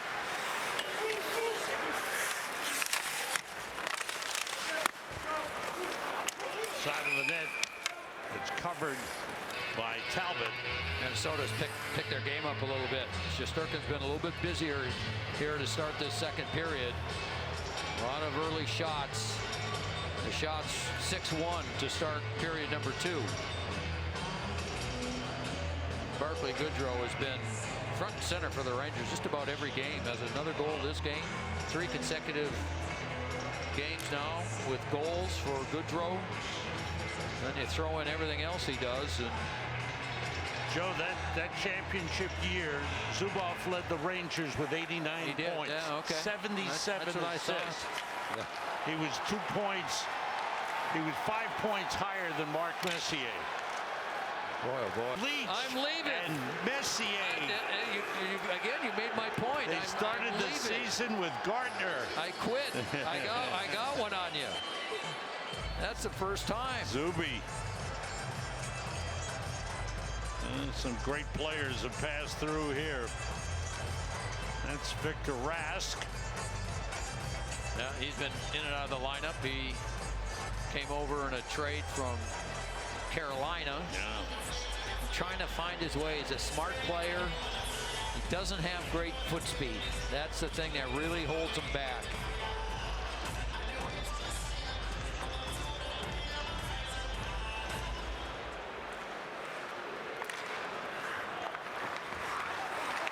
Shots have evened up at 13-12 in favor of the Rangers. Now 7-1 in this period for Minnesota.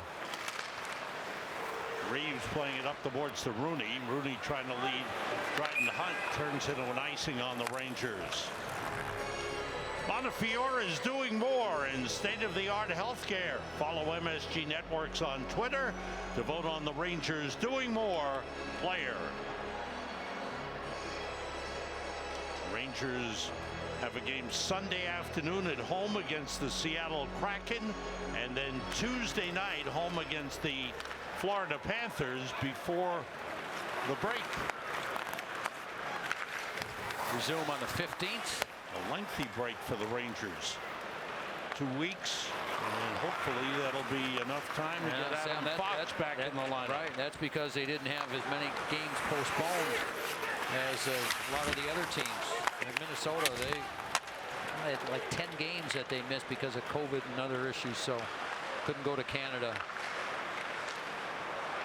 There's a chance in front, and a save by Shesterkin on Foligno. Rangers are back on their heels a little bit here. Minnesota didn't skate much in the first period, but they're skating now. They're much more aggressive. Rangers having a little bit more trouble in their zone. Trouba with another good shot. Trouba went down, but he's okay. Miller fires a long pass. Ryder kicked it across. Lafreniere moves in against Goligoski. Goligoski ties him up. Boldy able to move the puck up to Fiala. Now Spurgeon, the defenseman, in deep. That went wide. Behind the play, Lafreniere was involved with Goligoski. Yeah, he lost his helmet, so he had to head right to the Ranger bench. Fiala trying to get out in front. He was stopped by Lindgren. Boldy's got it. Boldy played a couple of years at Boston College. Able to clear it out. First-round draft pick of the Minnesota Wild in 2019. Goligoski. It's off the stick of Boldy. He recovers. 7:45 gone by. Second period. Rangers with a 2-0 lead. And Sam, since Boldy joined the team, Fiala's game has gotten much better. They've been on the same line. Fiala sends it in. Shesterkin there to play it off the glass. Hartman went over. Good anticipation. That shot went wide, and Kaprizov went flying. Trouba might have gotten a piece of that. He went down to try and block the shot. He might have gotten a piece. Good job by Minnesota in the neutral zone. Zuccarello back in with Hartman. Zuccarello, that was a pass for Kaprizov, and an alert play by Shesterkin. Yeah, I think Kaprizov got a piece of that one.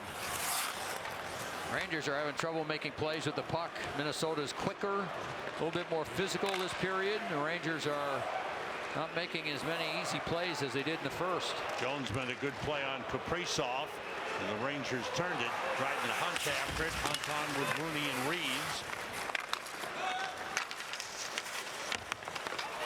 Hartman dropped his stick.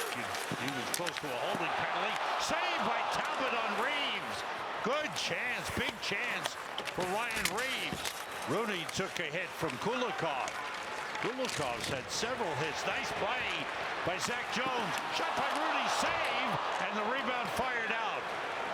Jones has made a couple of real good plays in the offensive zone. Sam, you mentioned comfort a little earlier. I agree with you. I think this is the most comfortable Jones has looked in his young career. Puck deflects out of play. Henrik Lundqvist night at the Garden is number 30. He watched it go to the rafters. Guess who's He's going to join us. We're going to put him to work.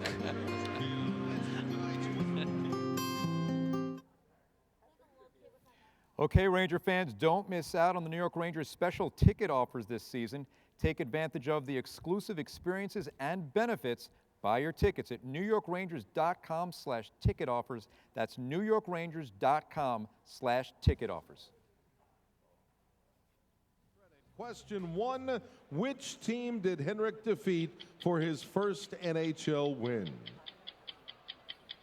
Is it A, the Devils, B, the Islanders, C, the Flyers? Eddie, quickest to the draw there. He gets credit. Let's move on to question 2. How many career combined regular and postseason shutouts did Henrik post? Was it 59, 65, or 74? And the correct answer is C, 74. Eric gets credit for that. On to question 3. Who encouraged Henrik to become a goaltender as a kid? A, his father, B, his brother, C, his coach. And Eddie Christian, quickest to answer that one. The correct answer is B, his twin brother Joel, who volunteered Henrik for the job at practice when they were 8. So congratulations, Eddie Christian. You have just won $1,000 and a Henrik Lundqvist jersey. And for Eric and Chris, no worries, a Rangers The gift star card. of the night right here, Henrik Lundqvist. What a night. How did you feel with that banner, with that name and number 30 going up? It's just an amazing feeling, guys. Just to walk out, too, to feel that support. And like I told them, I missed it. Yeah. You know, that feeling will Yeah. never go away, how much you appreciate being in this building and to hear them. And, you know, to see the number go up, too. That was emotional, but it was such a cool moment to experience and to have my family and friends there. Yeah, I remember when we talked before the game, and you had told me that you were out by the ice and how emotional that was, just kind of being by yourself. And I thought, oh boy, this might be a long night. How were you able to gather yourself? I mean, you've done it so many times, but when the actual ceremony started. Yeah, actually, before we walked out, I was in the hallway and I could hear Sam speaking and listening to the crowd. I was just taking a deep breath, closed my eyes, and like try to relax and just enjoy it. I just wanted to enjoy the moment, and I really did. And Joe related a story before, Henrik, about Cam Talbot and how much he appreciated how you helped him. I mean, well, he said I wouldn't have got to the NHL without Hank, and I wouldn't have stayed in the NHL without Hank. That's the influence you had on him, and we've heard that from other players that have played behind you. I mean, nobody's beating you out for your job, but Cam was a great guy. He worked really hard, had a great attitude, coming to the rink every day, great team guy too. So we had a lot of fun, and we had a lot of success together as well. I'm really happy for him. He's doing so well in Minnesota now, playing a huge part for them and their success this year. So awesome to see him. what was it like coming from Sweden to the United States for you? It was different, that's for sure, but I saw it as an adventure, and I try to keep a very open mind to everything, you know, how to live, and the game was different, playing in here was different, everything was different. So just to come here and with an open mind and whatever happens, happens type of mentality, but still very convinced that I could do it. You know, that conviction helped me. I had a great year before I moved to New York, and I felt like I was well prepared for this, even though it was hard to know what to expect. Right. Were there any other previous Swedish players ahead of you that had given you any advice at all about coming to the United States or to North America? There's a lot of guys in Gotham. They just told me it's going to be a good fit for you. Watch out here, good save. Good save. There we go. No, they just told me New York's going to be a good fit for you, Henrik. And when they told me that, I didn't really understand what they were talking about, but I said, that sounds great. Yeah. You know? And just as there were a chance of Henrik, there are a chance for Igor. He's a good-looking young goalie. Igor's been amazing to watch. His technique is so good, and he's so relaxed when he plays. His stance is perfect, and I think that helps him with his timing. You know, he has that trust in his quickness and in his stance, which makes a huge difference. When you talk to young goalies, kids who want to be goalies, what do you tell them? There you go. Down to stop the puck. That's right. Well, Minnesota's been buzzing in this period. They've come out with a good start. That was Fiala. And remember, we just finished talking about Boldy and how much Fiala has played better since Boldy has been, they brought him up. So Jordy Ben keeps it in at the blue line. And the Rangers had a couple players outside, and then just, you know, that play and Fiala wide open. Here's the play again by Jordy Ben. First one gets blocked. Nate throws it out. Now the Rangers get caught. Minnesota skating this period, and then Fiala has really been on a hot streak. Fiala is actually a really skilled player. So I skate with him every summer. We used to back in Gothenburg.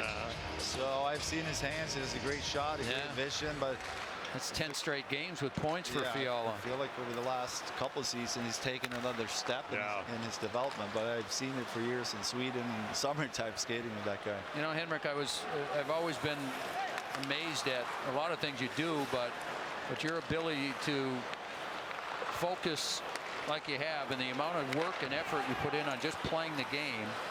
And I always made me wonder, you've had such an important influence away from the ice Garden of Dreams. So many other things that have happened. We got a Minnesota player down now, but Hartman, you know, I've always wondered how did you find the time to do all those great things as well? Well, I felt like playing this game. There's a lot of things that comes with it. You know, you have the media part of it. People ask you, is it hard to do all the interviews and all that? I feel like it's just part of playing in New York, being a Ranger. It's a big media Can you market. stay for 2 more minutes while we go to commercial? Huh? Sam? Time for a quick commercial. 7:11 to go, second We're period. keeping them here. Rangers leading 2-1.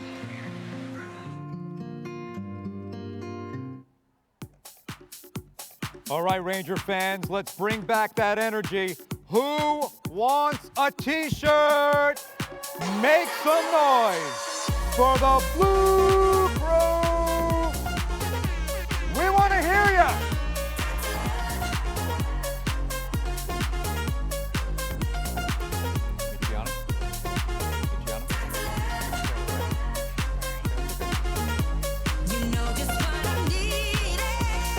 Grab somebody sexy, tell them, hey, give me everything tonight. Give me everything tonight. Give me everything tonight. Give me everything tonight. Hey, give me everything tonight.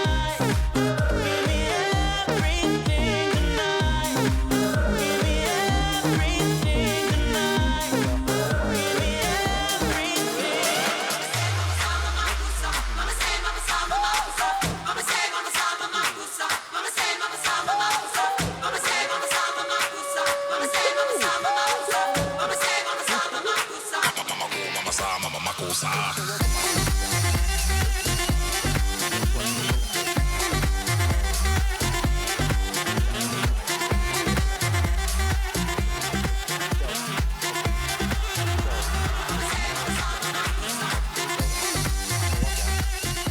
Henrik Lundqvist night. It was a great night meeting with youngsters, with fans, with friends. What a special night. Did you have a good time? Yeah, I had a great time. You know, coming to New York, being part of the Rangers, they really showed us players how we could use our names, use our platforms to do good things, and being part of Garden of Dreams and create my own foundation. It's been so much fun for me and my family to be part of that. Yeah. So thanks to the Rangers for that. Well, you've done so much. You raised a lot of money for different causes and helped so many kids. I mean, the Garden of Dreams alone is unbelievable. Just that, not to mention your own foundation and everything you've but that make it contributed fun, to. you know, a lot of fun events we're going to. We're having the kids here at the Garden, special nights, so it's just fun to be part of that. They love that. They love coming to the games. We love that you're working with us, by the way. You know, I'm hoping you're not getting sick of Steve yet. And John, huh? I love those Not yet. guys. Oh, you do? Okay. I'm having so much fun with them. All right, good. Good. That means we get to keep you for a while. Yeah. And during the intermission, we have a feature of Garden of Dreams kids wishing you well. So that's something to look forward to as well. There's your buddy Zook. Yeah, he, don't let that guy score. Oh, my God. Did I just say that? You just did. He's having a good season. Yeah, that's a 10-game point streak for him now, too. This is why I'm not in the booth. I should be in the studio and not do the play-by-play. You don't say that. Well, you know what? He's a great player. You know that. And right side of your screen, eventually he'll get it. And there's some traffic in front. That just stayed low to the ice and just inside the far post. Yeah, that was a lucky shot. You see the defenseman Schneider was a kid, right? That playing. He went down to block it. Would you rather him just step to the side and take some as opposed to one leg going down? There's different theories, right? You try to have a good position where they cover one side, so you don't give them two options to place the puck. So Greenway involved. Greenway bumped into Shesterkin. And so Trouba didn't like that, so he went over and gave Greenway a shot.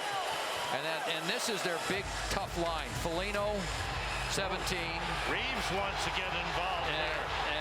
And so they play a very physical style. Eriksson Ek, in the middle is a hard-nosed player as well. And Greenway, who is 6'5", he's the one who bumped into Shesterkin. Normally, you take care of this stuff yourself, right?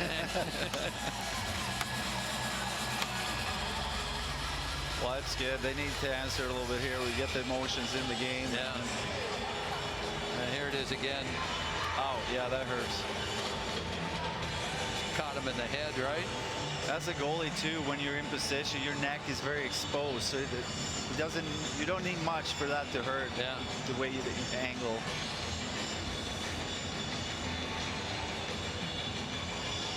The referee telling Igor, stay in the crease. Don't get involved there. Have you had much time? I mean, you're doing some media things, right? Now you're in front of the camera doing some things. Has anything kind of settled with you yet, or are you just gonna? What I should just say, what's your approach to going forward? Just Where do you go fun. from here? Yeah, just having fun. Try a little bit of everything and surround myself with people that, you know, makes life even more fun, and that's why I love being part of MSG Networks and stay connected to the Rangers that way. But I also have other projects going on, so life's been great. Great to see you and great to have you here and have you part of the networks.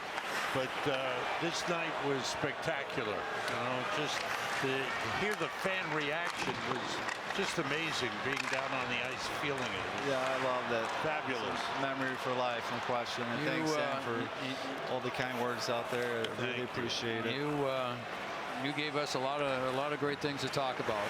You know, so many great things that made our jobs fun.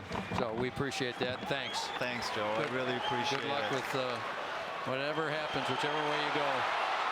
Appreciate it. Stroman, Panarin coming in. Game tied 2-2. As good as the Rangers played in the first period, as well as they played in the first period, Minnesota's done it in the second. Gautier's. That was Brzezinski who came flying in off the bench. I think Gauthier hit the shot, Sam. I think the shot hit Brzezinski in front.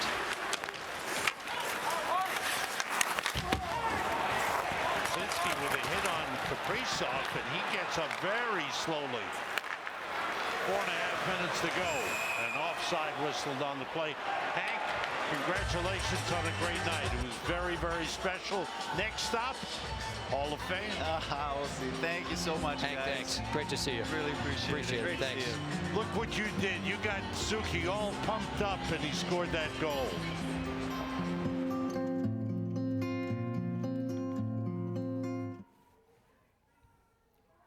Coming up on the second period intermission, we've got the man of the hour live on stage right here at the Hulu Theater at Madison Square Garden. Once again, don't go anywhere.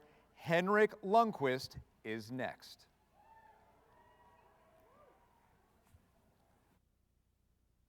Congrats on your retirement. You have a tremendous career. It was a pleasure play against you. Wish you all the best.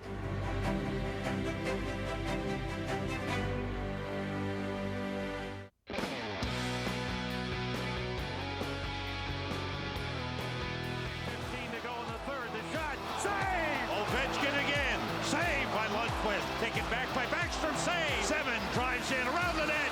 And a diving play made by Lundqvist. Are you kidding me?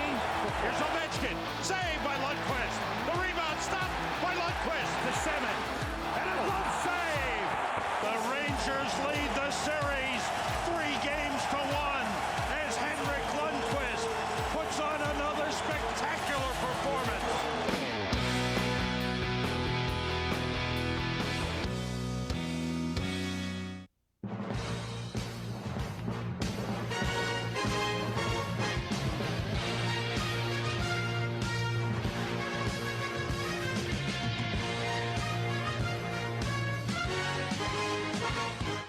Presented by Spectrum Mobile. Check in with John Giannone. John, what's happening? Yes, and you can tell, as you would expect in a game that goes from 2-0 to 2-2, a whole lot of snarl on the Rangers bench. Gerard Gallant getting into his team there, not able to clear the puck out of the zone. That seems to be the biggest concern, relieving some of the pressure. Defensive coach Gord Murphy just spent time on the tablet with Braden Schneider, probably going over that penalty kill situation that resulted in the Zuccarello goal. The Wild scoring 2 goals in the span of 1:29 seconds. Fiala got his 12th from Hartman and Ben at 12:18, and then Zuccarello from Kaprizov and Boldy at 13:47 to tie it up. As Joe mentioned, both Zuccarello and Fiala with 10-game point scoring streaks. Here's Boldy. Brodin, the defenseman, in deep. That's stopped by Hayek. Fiala getting it outside of Spurgeon. Brodin plays it deep. First period below. Oh, a giveaway by Zach Jones and a save by Shesterkin. Jones gave it away to Boldy. Almost seemed like one of those plays where Boldy called for the puck. I was thinking the same thing. Yeah. Good shot by Lafreniere is stopped by Talbot. It's time for the Sportsbook. The FanDuel Sportsbook live odds update.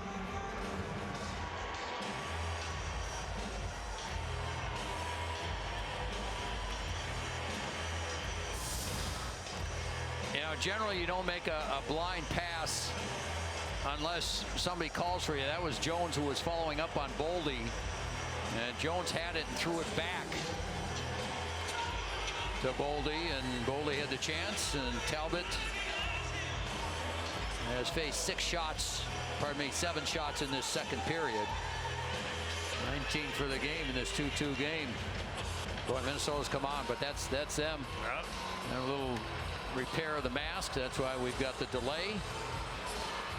But Minnesota's skating, pressuring. Their defense are pushing up. Rangers don't have nearly as much time when they get the puck to make a play as they did in the first period. And as John just reported, you know, their zone is where they're having issues. A lot of turnovers. Kreider has done a lot of talking with Schneider here, getting ready for the face-off. Yeah, I think that's part of leadership. Just trying to help him out. Face-off win by Rask for Minnesota. Cleared out by Duhaime.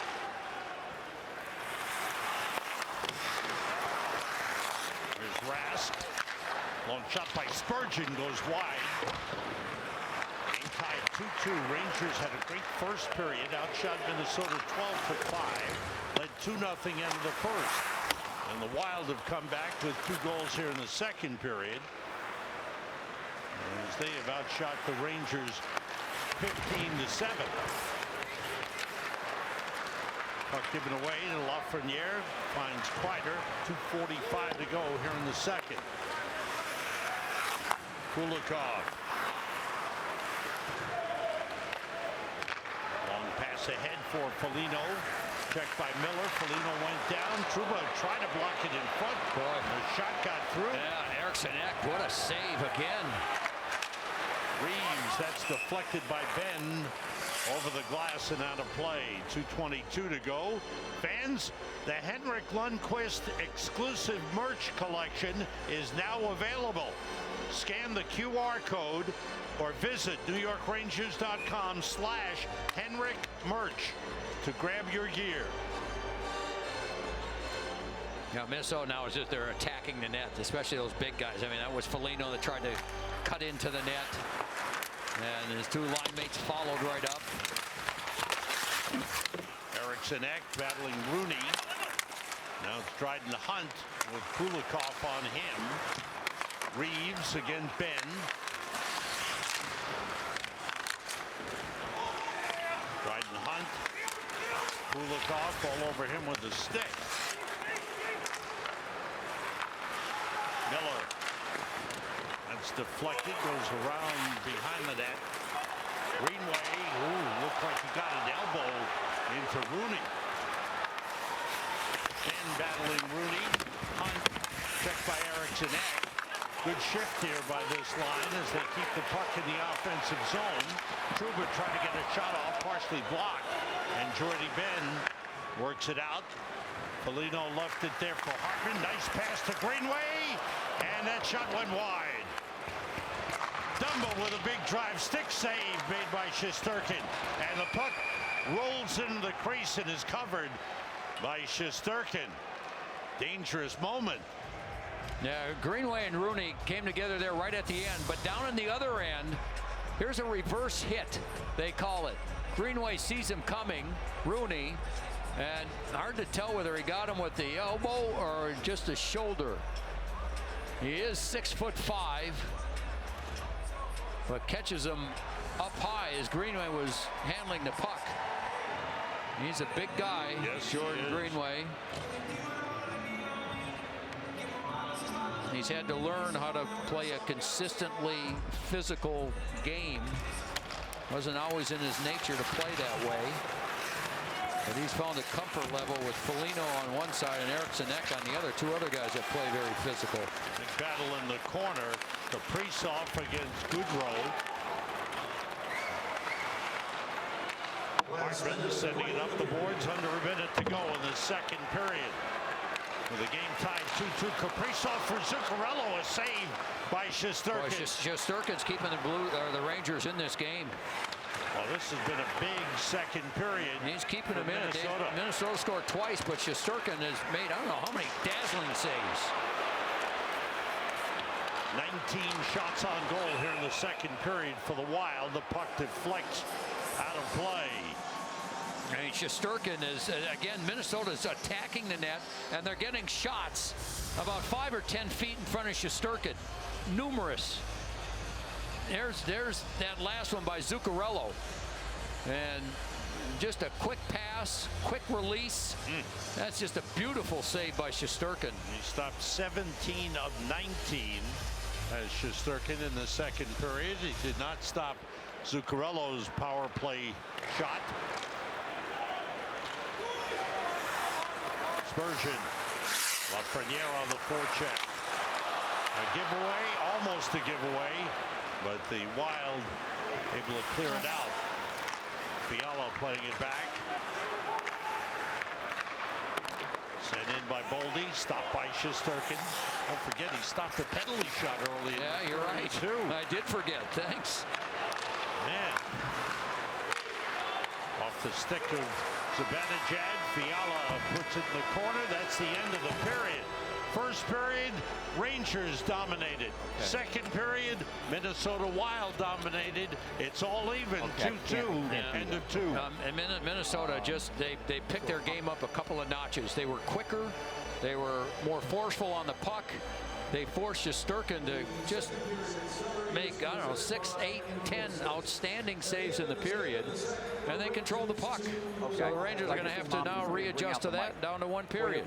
Rangers head off with the game tied 2-2. Coming up, it's the Northwell second period intermission report.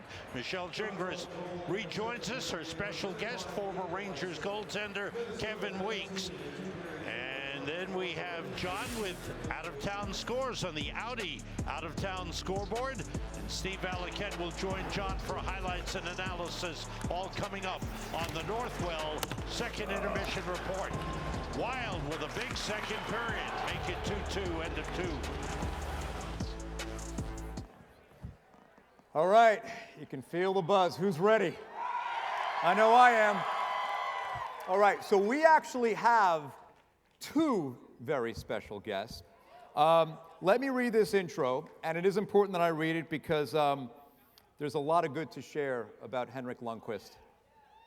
Since joining the New York Rangers, Henrik Lundqvist has become one of the most influential individuals within the Garden of Dreams Foundation. There have been thousands of Garden of Dreams young people and families that have been impacted by Henrik's kindness and generosity.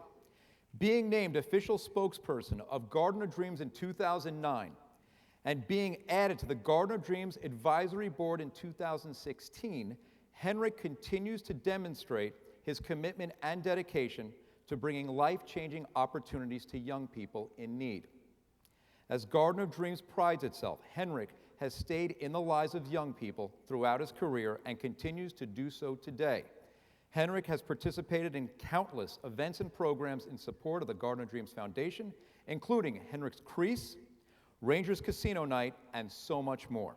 He also continues to impact our young people by making their dreams come true. Take a look at this.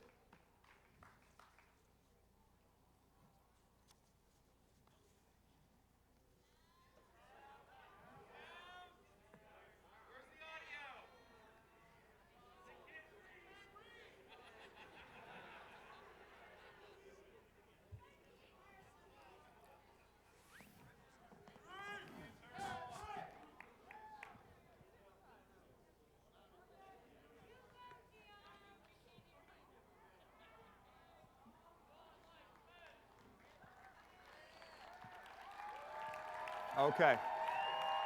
You can see where we're going, guys, right? So do we have it, or should we just bring out our first very special guest? I say we just bring out the very special guest, right? All right. Ranger fans, please welcome a very cherished member of the Blue Shirts family and my co-host, Gianna.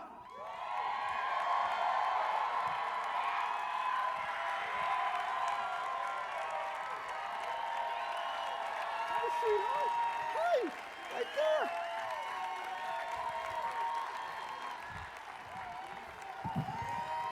How are you? Say hi to everybody. Hi. Okay, so here's what we're gonna do, okay? So as co-hosts, we are gonna introduce the king together. Yeah. Okay, so I'll start. Okay? Yeah. Tonight's guest of honor holds over 50 franchise records over the span of a 15-year career between the pipes on Broadway. He was a 5-time All-Star and a 2011-2012 Vezina Trophy winner. And then, of course, there's his resume off the ice. And again, a resume only fit for a king. With countless contributions in the community, including his one-of-a-kind foundation, tonight he became only 11th Ranger to ever have his jersey retired. Ranger fans, Gianna, please welcome number 30, Henrik Lundqvist!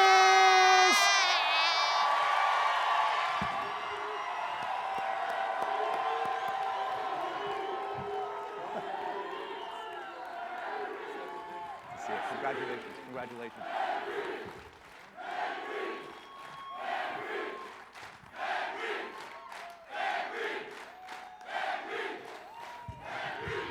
I assume that never gets old, by the way. It doesn't. It feels great. And by the way, for the record, you realize, and guys, correct me if I'm wrong, we're all here for you. Right, Gianna? Okay, so one of my favorite parts is Gianna actually has 3 questions that she'd like to ask Henrik, okay? So here's the first one. Okay, let's listen up, listen up. Hi! Well, it's to him, though. Oh, hi. Hello. Ask the question. Okay, how did it feel seeing your jersey retire tonight? A great question. You know what? It's been an emotional week just to have everybody come in, family, friends. But I said it earlier tonight, just to get an opportunity to thank so many people that's been there for me and my family, supporting me throughout my career. So it was an amazing moment for me to step on that ice and to hear the fans, because the fans been a huge part of my journey. So I loved every moment out there, and when the number went up, that was that was a memory for life. I will never forget it. Who else was crying? Who else was crying, actually? Okay, question number 2. Ready? Here we go. Yeah. How has the Garden of Dreams Foundation changed your life?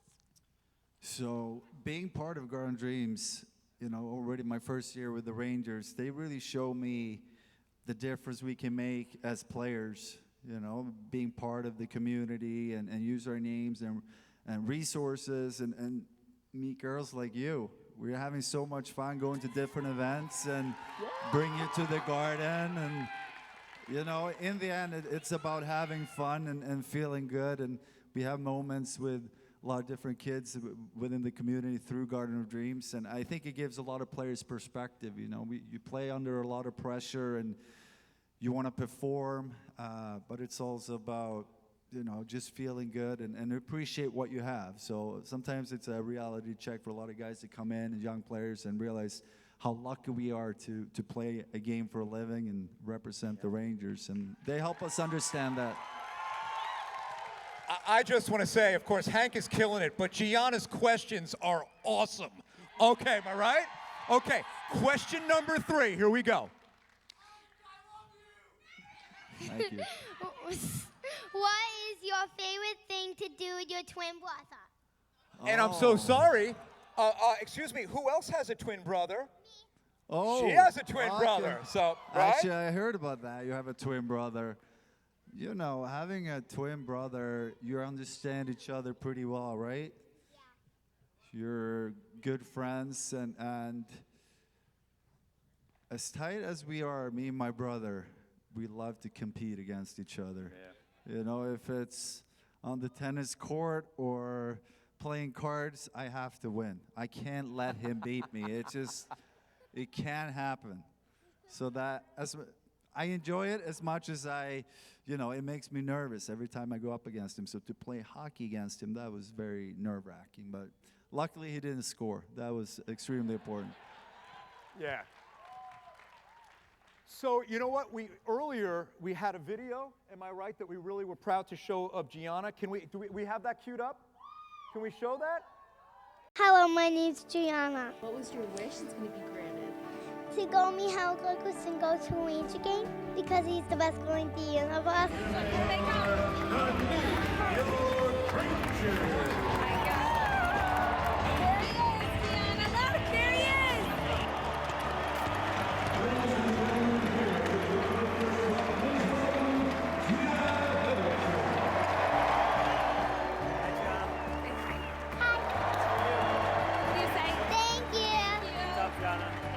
We're huge hockey fans and, of course, Ranger fans, and this has been her wish, and she's been always so excited to watch the Rangers, and we're just so excited to see her wish to meet Henrik, and it's going to be an amazing night. How are you? I'm good. Are you good?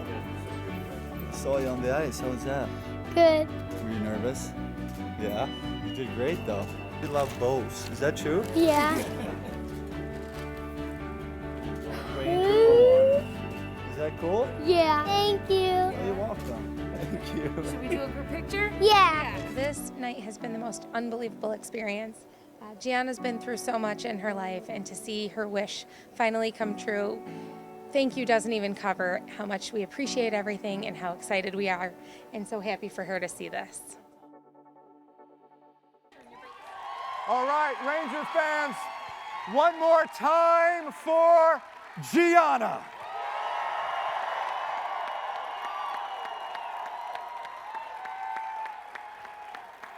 You killed it, sweetheart.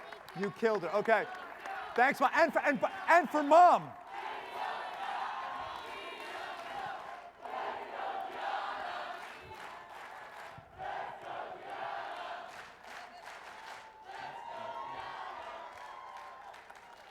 You know, thanks to you guys, this was supposed to be my last question, but coming off of that, this is why New York is the best city and the greatest fans. Please share your thoughts, Henrik. No, we wanted to have a night where we focus also on the charitable side, and I touched it earlier here, the opportunity we have as players in the community, and obviously we play a part, but it doesn't happen without the support from everybody else.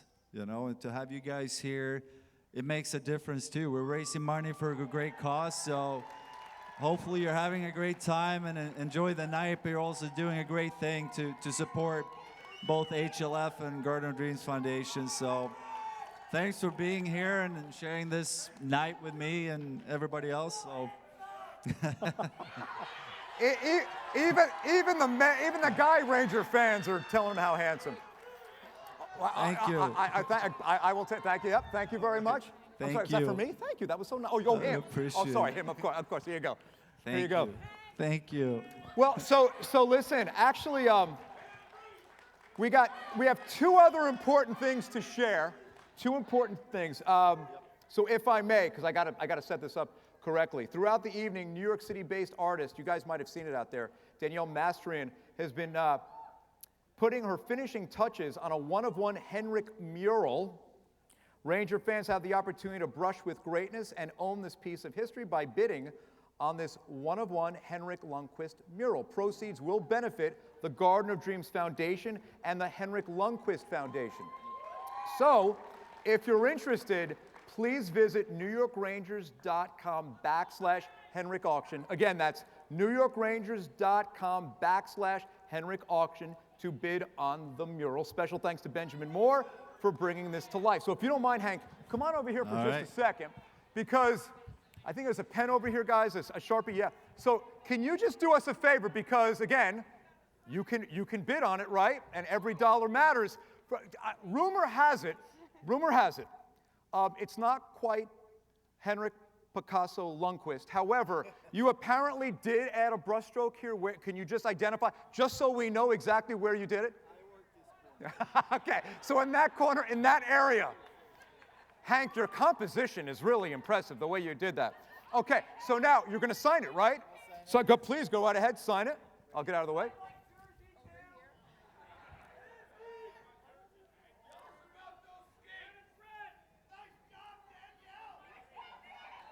Yes, Danielle.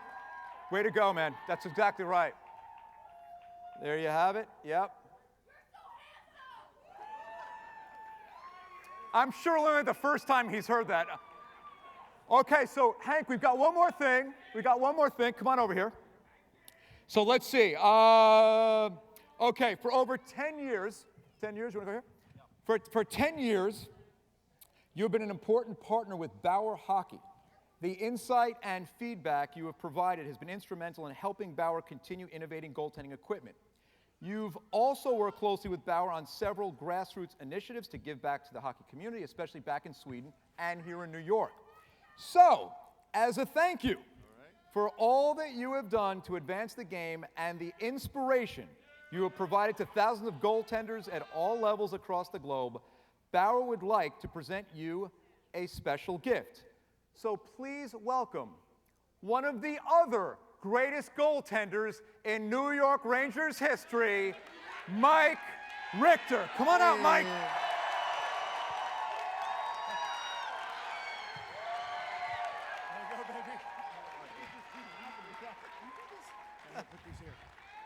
Look at that. Wow. Thank you. We don't mind you putting them on at any time, by the way. No, it's pretty cool to see the development with equipment over the years, right? I watched your pads so many times at the rink. Cass showed me, it's like, really? You use those pads? They look different.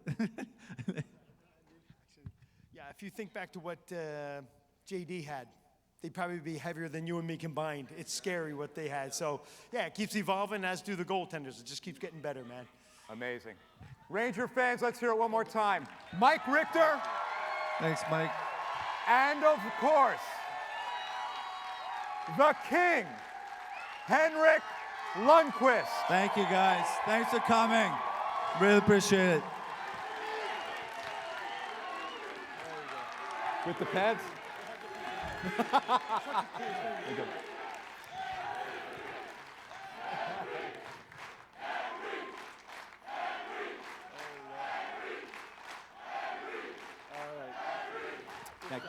We'll take that for you, okay? I Thanks so much, Mike. it. You know what? Enjoy the Let's game. do it again, one more time. You can't get enough, right? Thank you. Henrik Lundqvist. Thanks, man. Congratulations on everything. Your speech was amazing, by the way. It was amazing. Thanks again.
Special. Number 30, hanging in the rafters on Henrik Lundqvist night.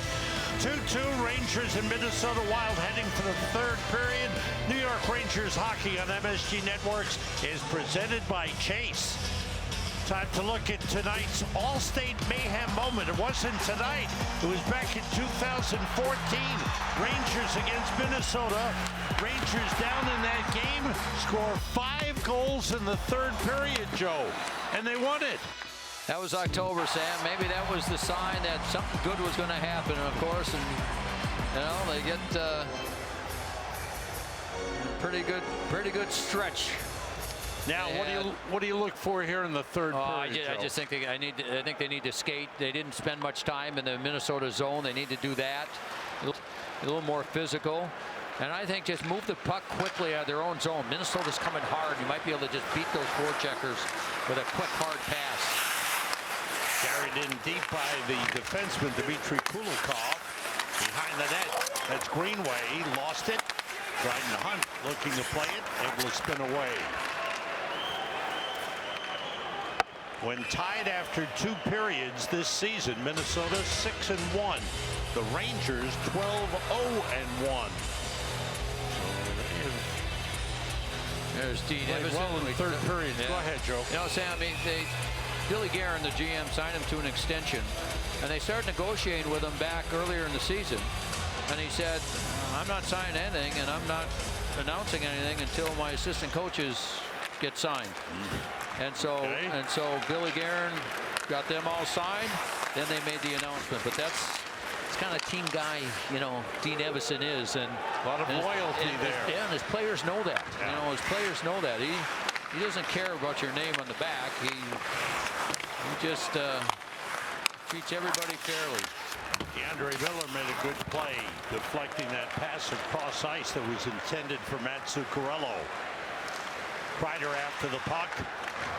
Brodin and Kreider tied up behind the net, and Hartman takes it up and lifts it out. Kaprizov drops it off. Pass for Zuccarello was tipped away by Andre Miller again. Heads up play using the long reach and the long stick. Zuccarello tried to play it. It was knocked away by Kreider. Kreider with a goal in the game. Zuccarello with a goal in the game. Kreider's 31st of the season, leads the NHL. Alex Goligoski. Breaking in, Gaudreau, he scores! Freddie Gaudreau, who was stopped on a penalty shot in the second period with a rising shot to beat Shesterkin and give the Wild the lead early in the third. You know, Sam, sometimes when you don't have as much time to think and you just play, better things happen. There he just comes in with speed. He knows he's got to shoot because he's got someone higher coming from the other side, but he just had too much room down that side. Threw it over there, and that was just a mistake either by Strome or the defenseman.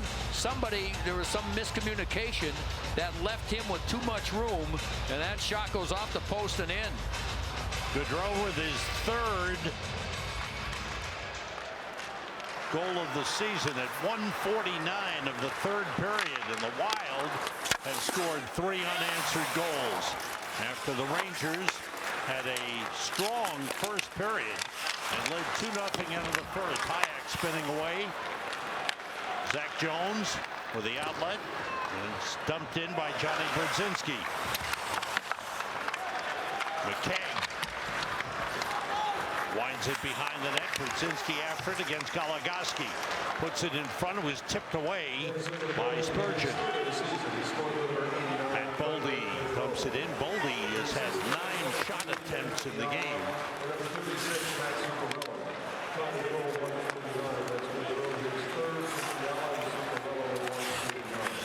Crowd has been quiet since the first period.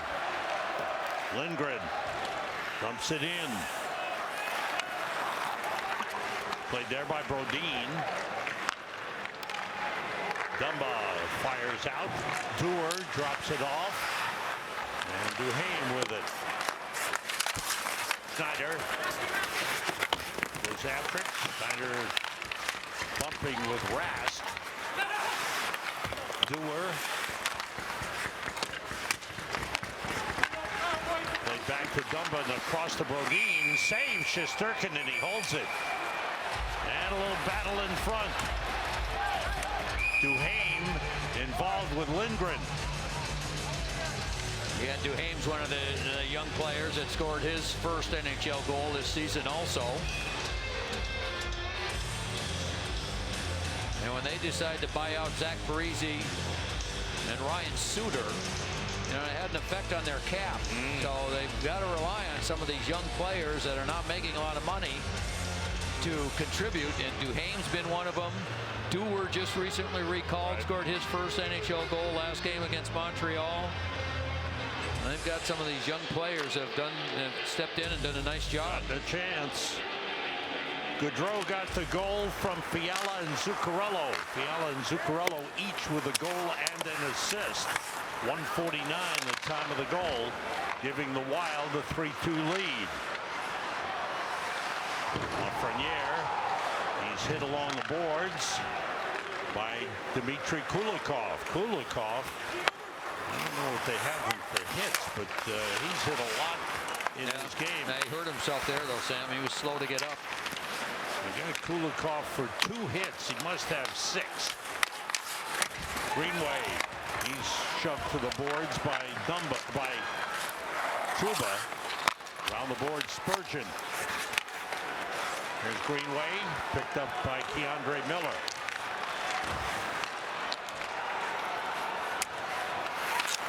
Rangers stuck in their own zone right now. Zuccarello's pass across just off the bench was Kaprizov. That's cleared away by Zuccarello, by Zibanejad. Here's Kaprizov looking for Zuccarello. Zuccarello got away, and Miller picked him up. Right now the puck belongs to the Wild. Spurgeon deflected by Trouba. Well, Minnesota's a much quicker team. They're just all over. Rangers are a step behind. And then when they do get it, they're not making plays. Trouba. Oh, he's shoved down by Hartman. And it is a penalty. The outside referee made the call. Rangers challenge Hartman on that. Now they got to just hold off for the time being. Now Hartman plays a tough game, and he also scores. He's their center on the #1 line, and then there's the push from behind. And Trouba goes down heavily, and the call was made, and you just see the push on the lower back or on the hip. It's a dangerous play. So Hartman goes off, and Lafreniere tried to jump in there and go after Hartman. Miller was there as well. 2 minutes for boarding for Ryan Hartman. And this Rangers power play brought to you by your Tri-State Volkswagen dealers. Our Infosys stat line shows the Rangers 6 for 16 on the power play over the last 5 games, including tonight. Hartman for boarding. Now Truba was out there. Sorry, Sam. That means Jones is on this first power play unit. All right, stepping up is Panarin. Gets it back from Kreider. Zach Jones, Artemi Panarin looks, shoots, and that went wide around the boards. Jones hustles to keep it in. Good play. Zibanejad. Jones with a shot saved by Talbot. It almost found a way through. It hit him in the chest. That was a tough save. A really good shot by Jones because he got it off so quickly. He looked up. He took a couple of steps to the middle. When he looked up, he saw Kreider there. And he just let that wrist shot go. And Talbot gets a piece of it. He controls it. Kreider was there looking for a rebound once and then looks behind him to see if maybe the puck had snuck through him. Strome tried to take it away, but it's cleared by Brodin. Zach Jones back for it. Panarin, Zibanejad, Kreider, Strome, and Jones. Jones leads Panarin. Around the boards, Kreider. Back the other way. Panarin. Looking. Zibanejad missed his one-timer. Brodin fires it all the way down. It goes. 1 minute to go in the power play. Jacob Trouba has come on. Drops it back. Panarin. It's tipped away by Freddie Gaudreau. And Zibanejad tries to get it back and does. Rangers just a little bit careless for that drop pass. Greenway shoved down Trouba.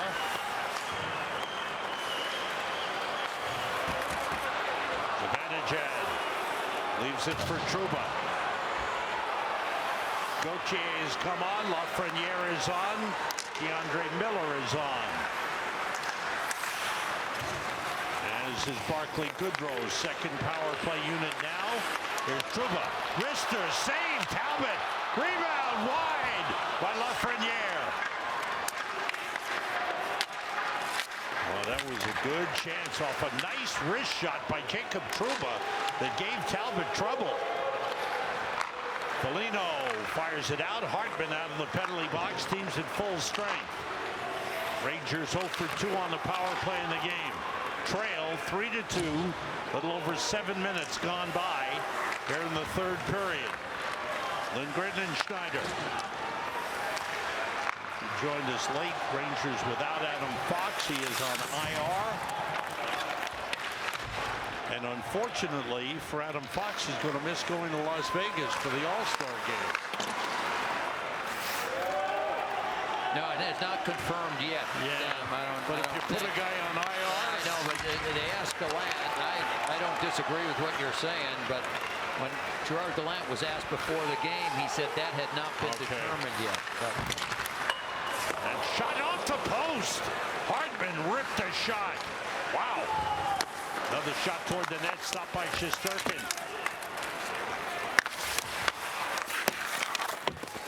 This is Zuccarello trying to get away from Rooney. He did. He's behind the net looking to make a play. Finds Spurgeon outside Goligoski. Moved it to Hartman. Blocked by Lindgren. Another shot saved.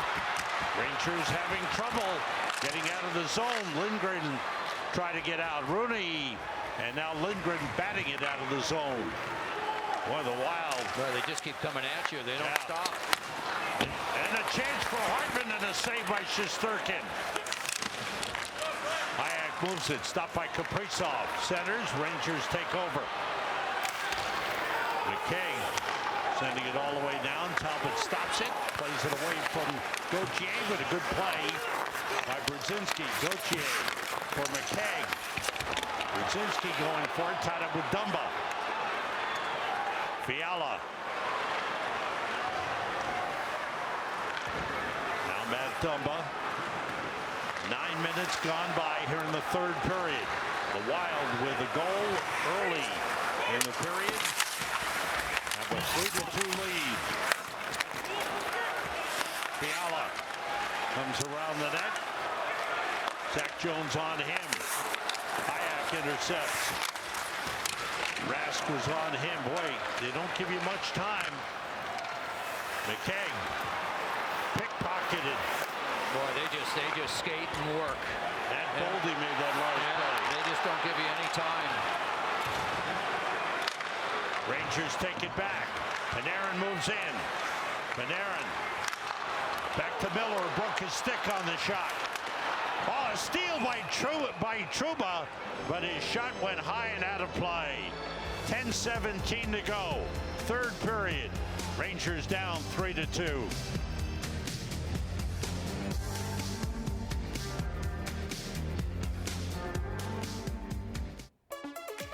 Okay, Ranger fans, they're back for one last time. Make some noise for the Blue Crew.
One of the great moments for number 30 in his glorious career. Time to answer the Cadillac trivia question. Who was the last Ranger to wear number 30 prior to Henrik Lundqvist? Go ahead. Was it Mike Dunham? I don't know. You know. I was thinking Steve Baker, but that was way back when. Tweet your own questions to hashtag Cadillac Trivia. And the chance of Henrik up from the crowd. What a wonderful night. Now the Rangers need to come back to cap it off.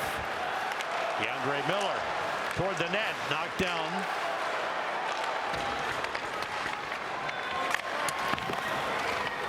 Out to Trouba. Goodrow sending it around the boards. Panarin. Rangers kept to the outside here. Miller with a shot saved by Talbot and no rebound. 9:37 to go here in the third. The many accomplishments of the King of New York. Look at those, Joe. Look at those numbers. Oh boy. Playoff games, playoff wins, playoff shutouts, and 459 How about those back-to-back shutouts, Sam? Game 6 here, Game 7 in Washington to win the series. Yeah. After the Rangers trailed the series 2-0 to the Capitals, and then Henrik has back-to-back shutouts in 6 and 7 to win the series. That's amazing stuff. Just some of the great moments that we were so privileged to be able to call, right? Yes. Boy, oh boy. Now the great admiration, you touched on it before, in watching him, Joe, was how hard he worked to become the great player he was. Yeah. Never took any time off. You know, I asked Matt Zuccarello, because how many times have we see you and I and Dave Maloney in practice, at the end of practice, him going one-on-one with Matt Zuccarello. That's right. Right? And if Zuccarello would score, it would be like he won the Stanley Cup. And Henrik Lundqvist would break his stick. A hand pass whistled on the play. 8:52 to go in the third. Matt Zuccarello has a goal tonight.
the King.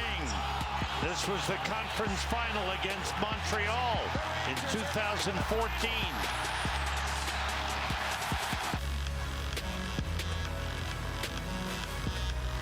And up in the box, Henrik with some of his former teammates. Dan Girardi is there. Ryan Callahan. And the former captain, Ryan Callahan. Great to see them here. The puck out of the zone. Kulikov hustles back for it.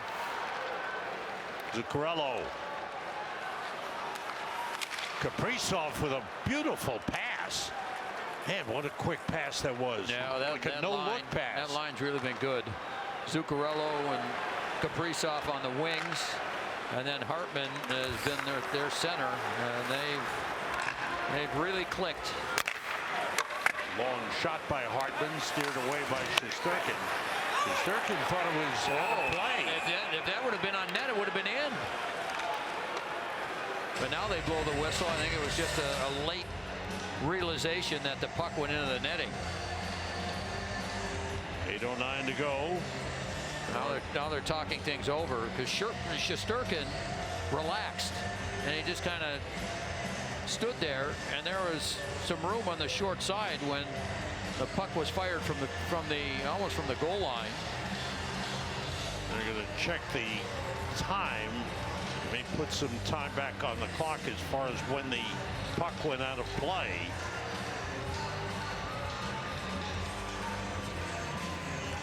And they put 5 seconds back on the clock. 8:14 to go here in the third.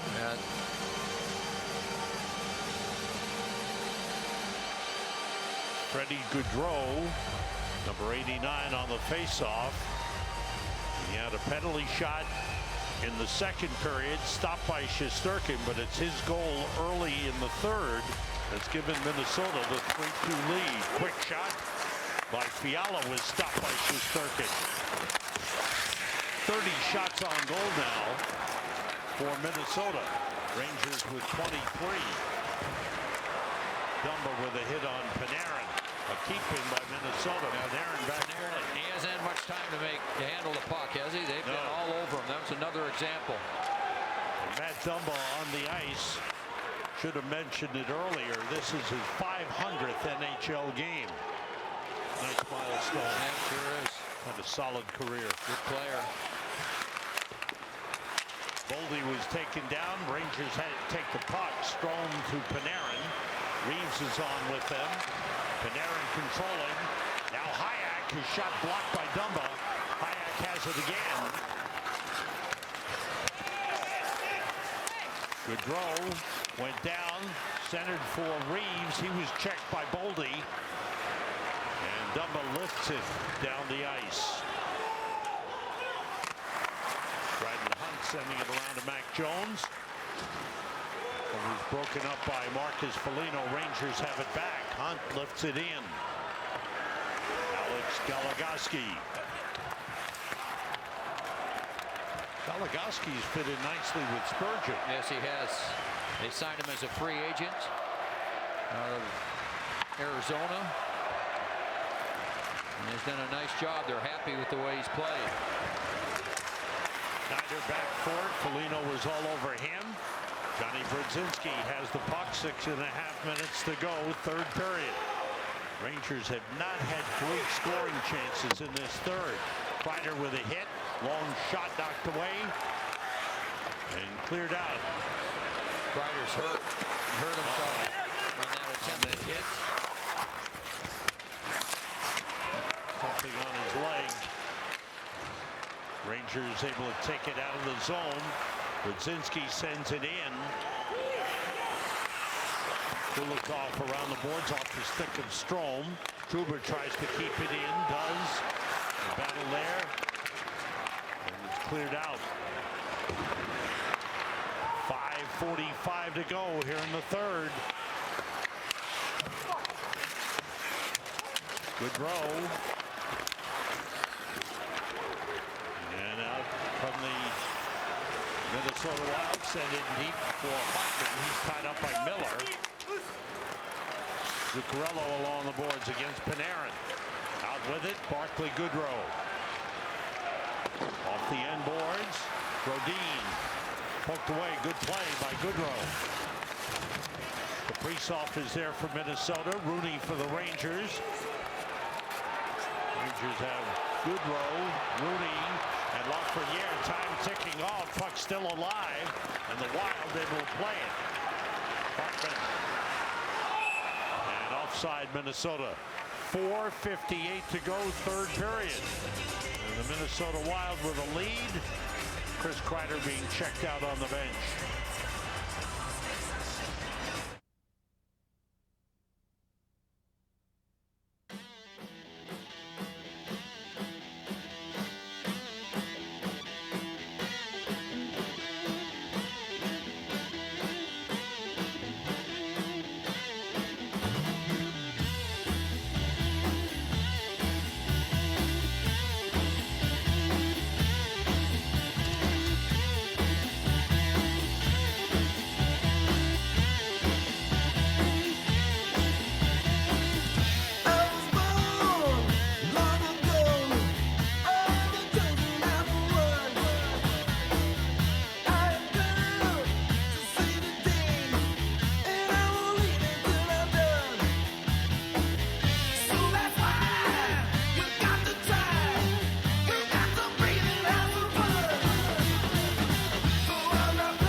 Good pressure by the Rangers. The turnover, Strome with a beautiful pass, and then Trouba sets up Goodrow. That made it 1-0. But here in the third period, Minnesota's come back to make it 3-2 on the shot by Freddie Goodrow. There's Goodrow and Goodrow. Yeah. Freddie Goodrow, when he played for Nashville back a few years ago, he had such a hot playoff run that they were starting to call him Freddie Hockey after Johnny Hockey, right? Oh, man. Johnny Gaudreau that plays for Calgary. Yeah. I mean, he had the nickname even in college of Johnny Hockey. And they were starting to call him Freddie Hockey. That's how well he was, kind of playoff season he was having. Let's go Rangers chant up from the crowd. Goligoski hard around the boards for Kaprizov. Zuccarello with a goal and an assist in the game. Kevin Fiala with a goal and an assist in the game. Minnesota with a 3-2 lead.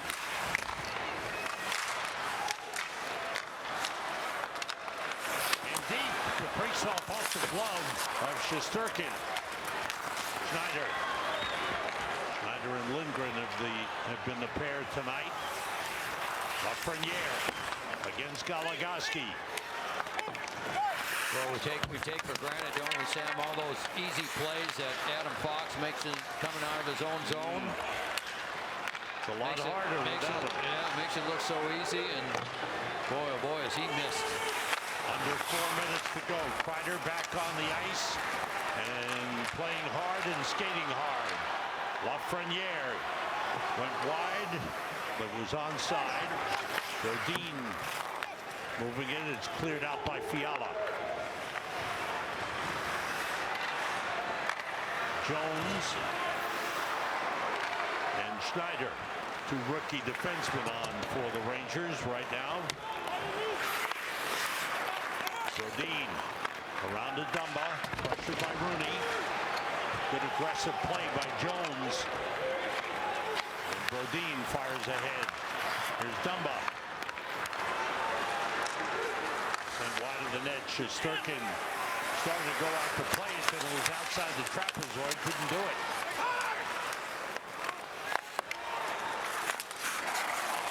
Jones tied up with Big Greenway. It squirts into the crease and is covered by Shesterkin.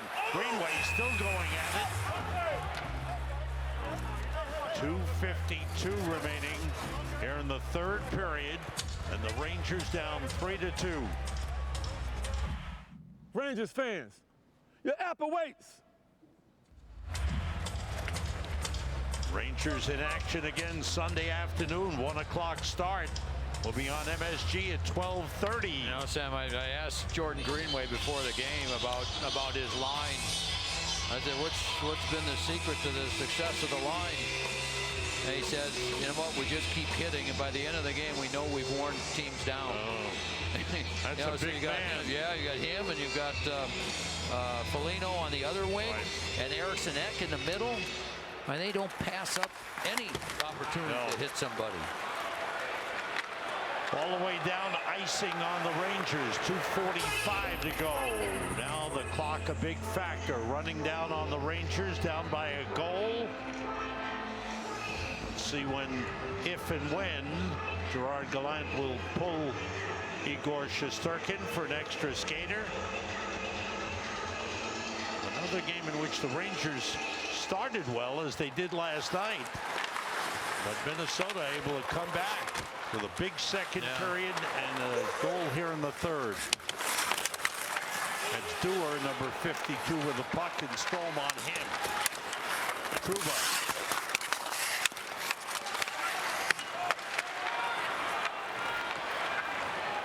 All the way down. Talbot there to play it. Cam Talbot has stopped 21 shots in the game. Yeah, Rangers with just 11 shots since the end of the first period.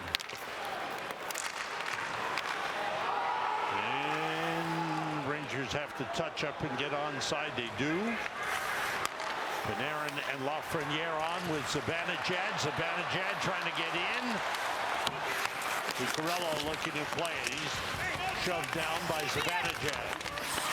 Lindgren in, trying to move the puck. Bodine for Minnesota. And the Wild able to send it out. Here's Hartman on goal. Shesterkin plays it. Hartman got his stick up on it. That's touched with a high stick. And play stops. Let's check the Infosys stat line. And check out Mika Zibanejad's mileage tonight. 3.43 miles skated.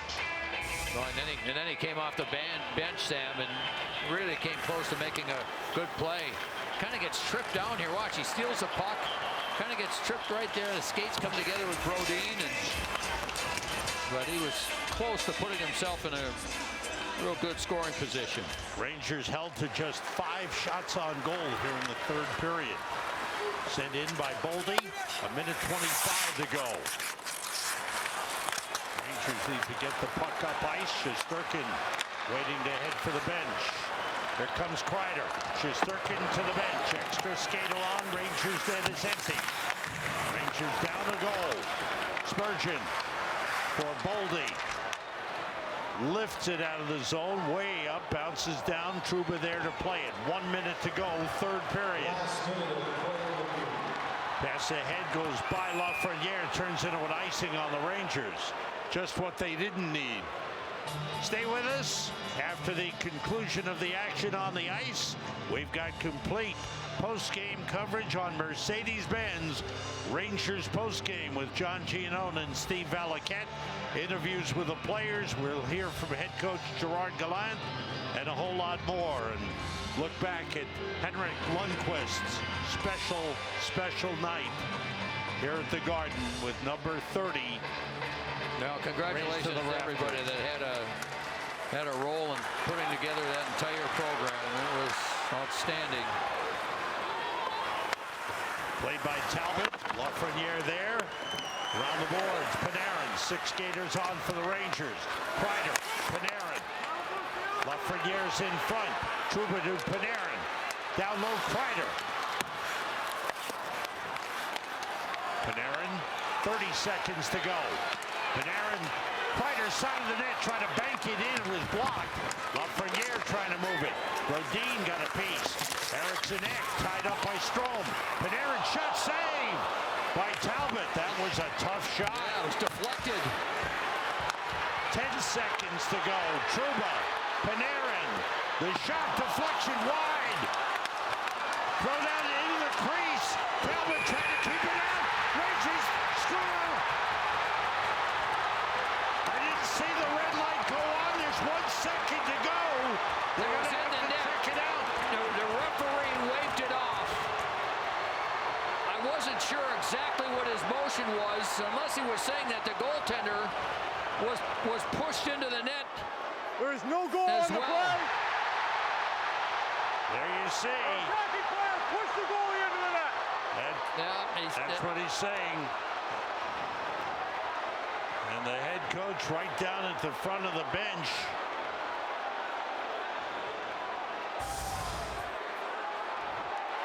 There's another look. Oh boy. I don't know. I think it looks like a good goal. He didn't get pushed into the net. Well, they're going to look. It's going to be looked at. That's Dean Morton. I mean, there's no way he got pushed into the net. No. Gerard Gallant talking with the other referee, John McIsaac. Yeah, you could see Talbot dive out of his net, and then, you know, there was hardly any movement that he had gotten pushed back.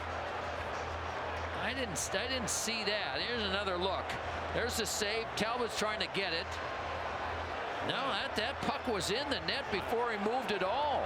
I agree. That should be a good goal. That should be a good goal. Well, there's still 1 second left on the clock, so the time wasn't an issue. I mean, that should be a good goal. Helmet, the headset's coming off. They've been in touch with the Situation Room in Toronto. I think they got to wave this one off. Let's see what McIsaac says. After video review, the call on the ice is confirmed. There is no goal on the play. What? The player pushed the goaltender's pad across the line. What? Goaltender interference, no goal. The puck was already in the net from what I saw. I know they looked at it in Toronto. They looked at it here. I didn't see that at all. I agree with you, Joe. I mean, that looked to me like the puck was already in. Then there might have been a little bit of movement after that. But watch Talbot, the goaltender, comes out, still out, puck's in. He didn't get pushed in. He didn't get pushed in.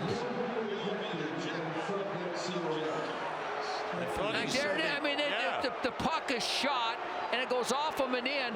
Then there's a little bit of movement, but the puck is already in the net. The puck is already in the net. I don't get this. I don't get that one at all. Unfortunately, I don't get it, Sam. Again, the goaltender Talbot had already come over, and he was moving forward out of the net. And the puck was loose. The puck was loose when I didn't see who shot it on the side of the net, but it bounced off of Talbot, went underneath him and in, and then you could see a little movement after that where Talbot maybe was. The pad was pushed in a little bit, but I mean the puck was already in the net. And the referee's explanation, McIsaac said his pad was pushed in, but that didn't seem to be the case. Let's see again. There's Strome is 16. Okay, so he takes a shot. Let's see what. So. Oh, there. That's what he's saying. Oh, they're saying the stick. Push the pad in. Hit the pad in, not to push the goalie in. And that. He says his stick pushed his pad back. And that constitutes is what they're goaltender saying? interference. All right. I mean, there's an argument. The way he explained it the first time was that the goalie was pushed in. Didn't make any sense to me. That's not what I saw. There's 1.9 seconds still on the clock, but the Rangers' effort, a good one, to try and get that tying goal. Unfortunately, comes up empty. So the Minnesota Wild are going to leave the Garden with their fourth straight win. That's a tough call. Yeah. That's a tough call.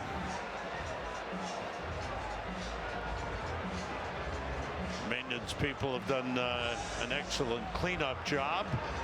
And then there's an argument that Strome is going for the puck. Oh boy. This one's going to be a tough one. The Rangers had played very, very well on home ice, but no goal on the call, and that's it. The Minnesota Wild with another come-from-behind win.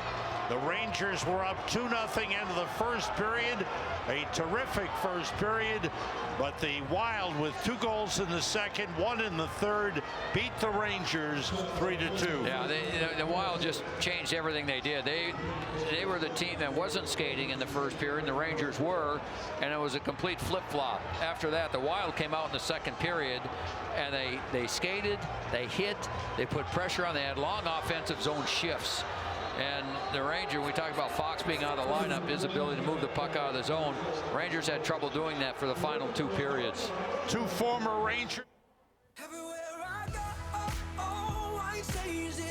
Ranger fans, thanks so much for joining us for this historic event, Henrik Lundqvist Night, presented by Chase. A huge thank you to the greatest fans in all of hockey. Get home safely and enjoy the rest of the season. Good night, everybody.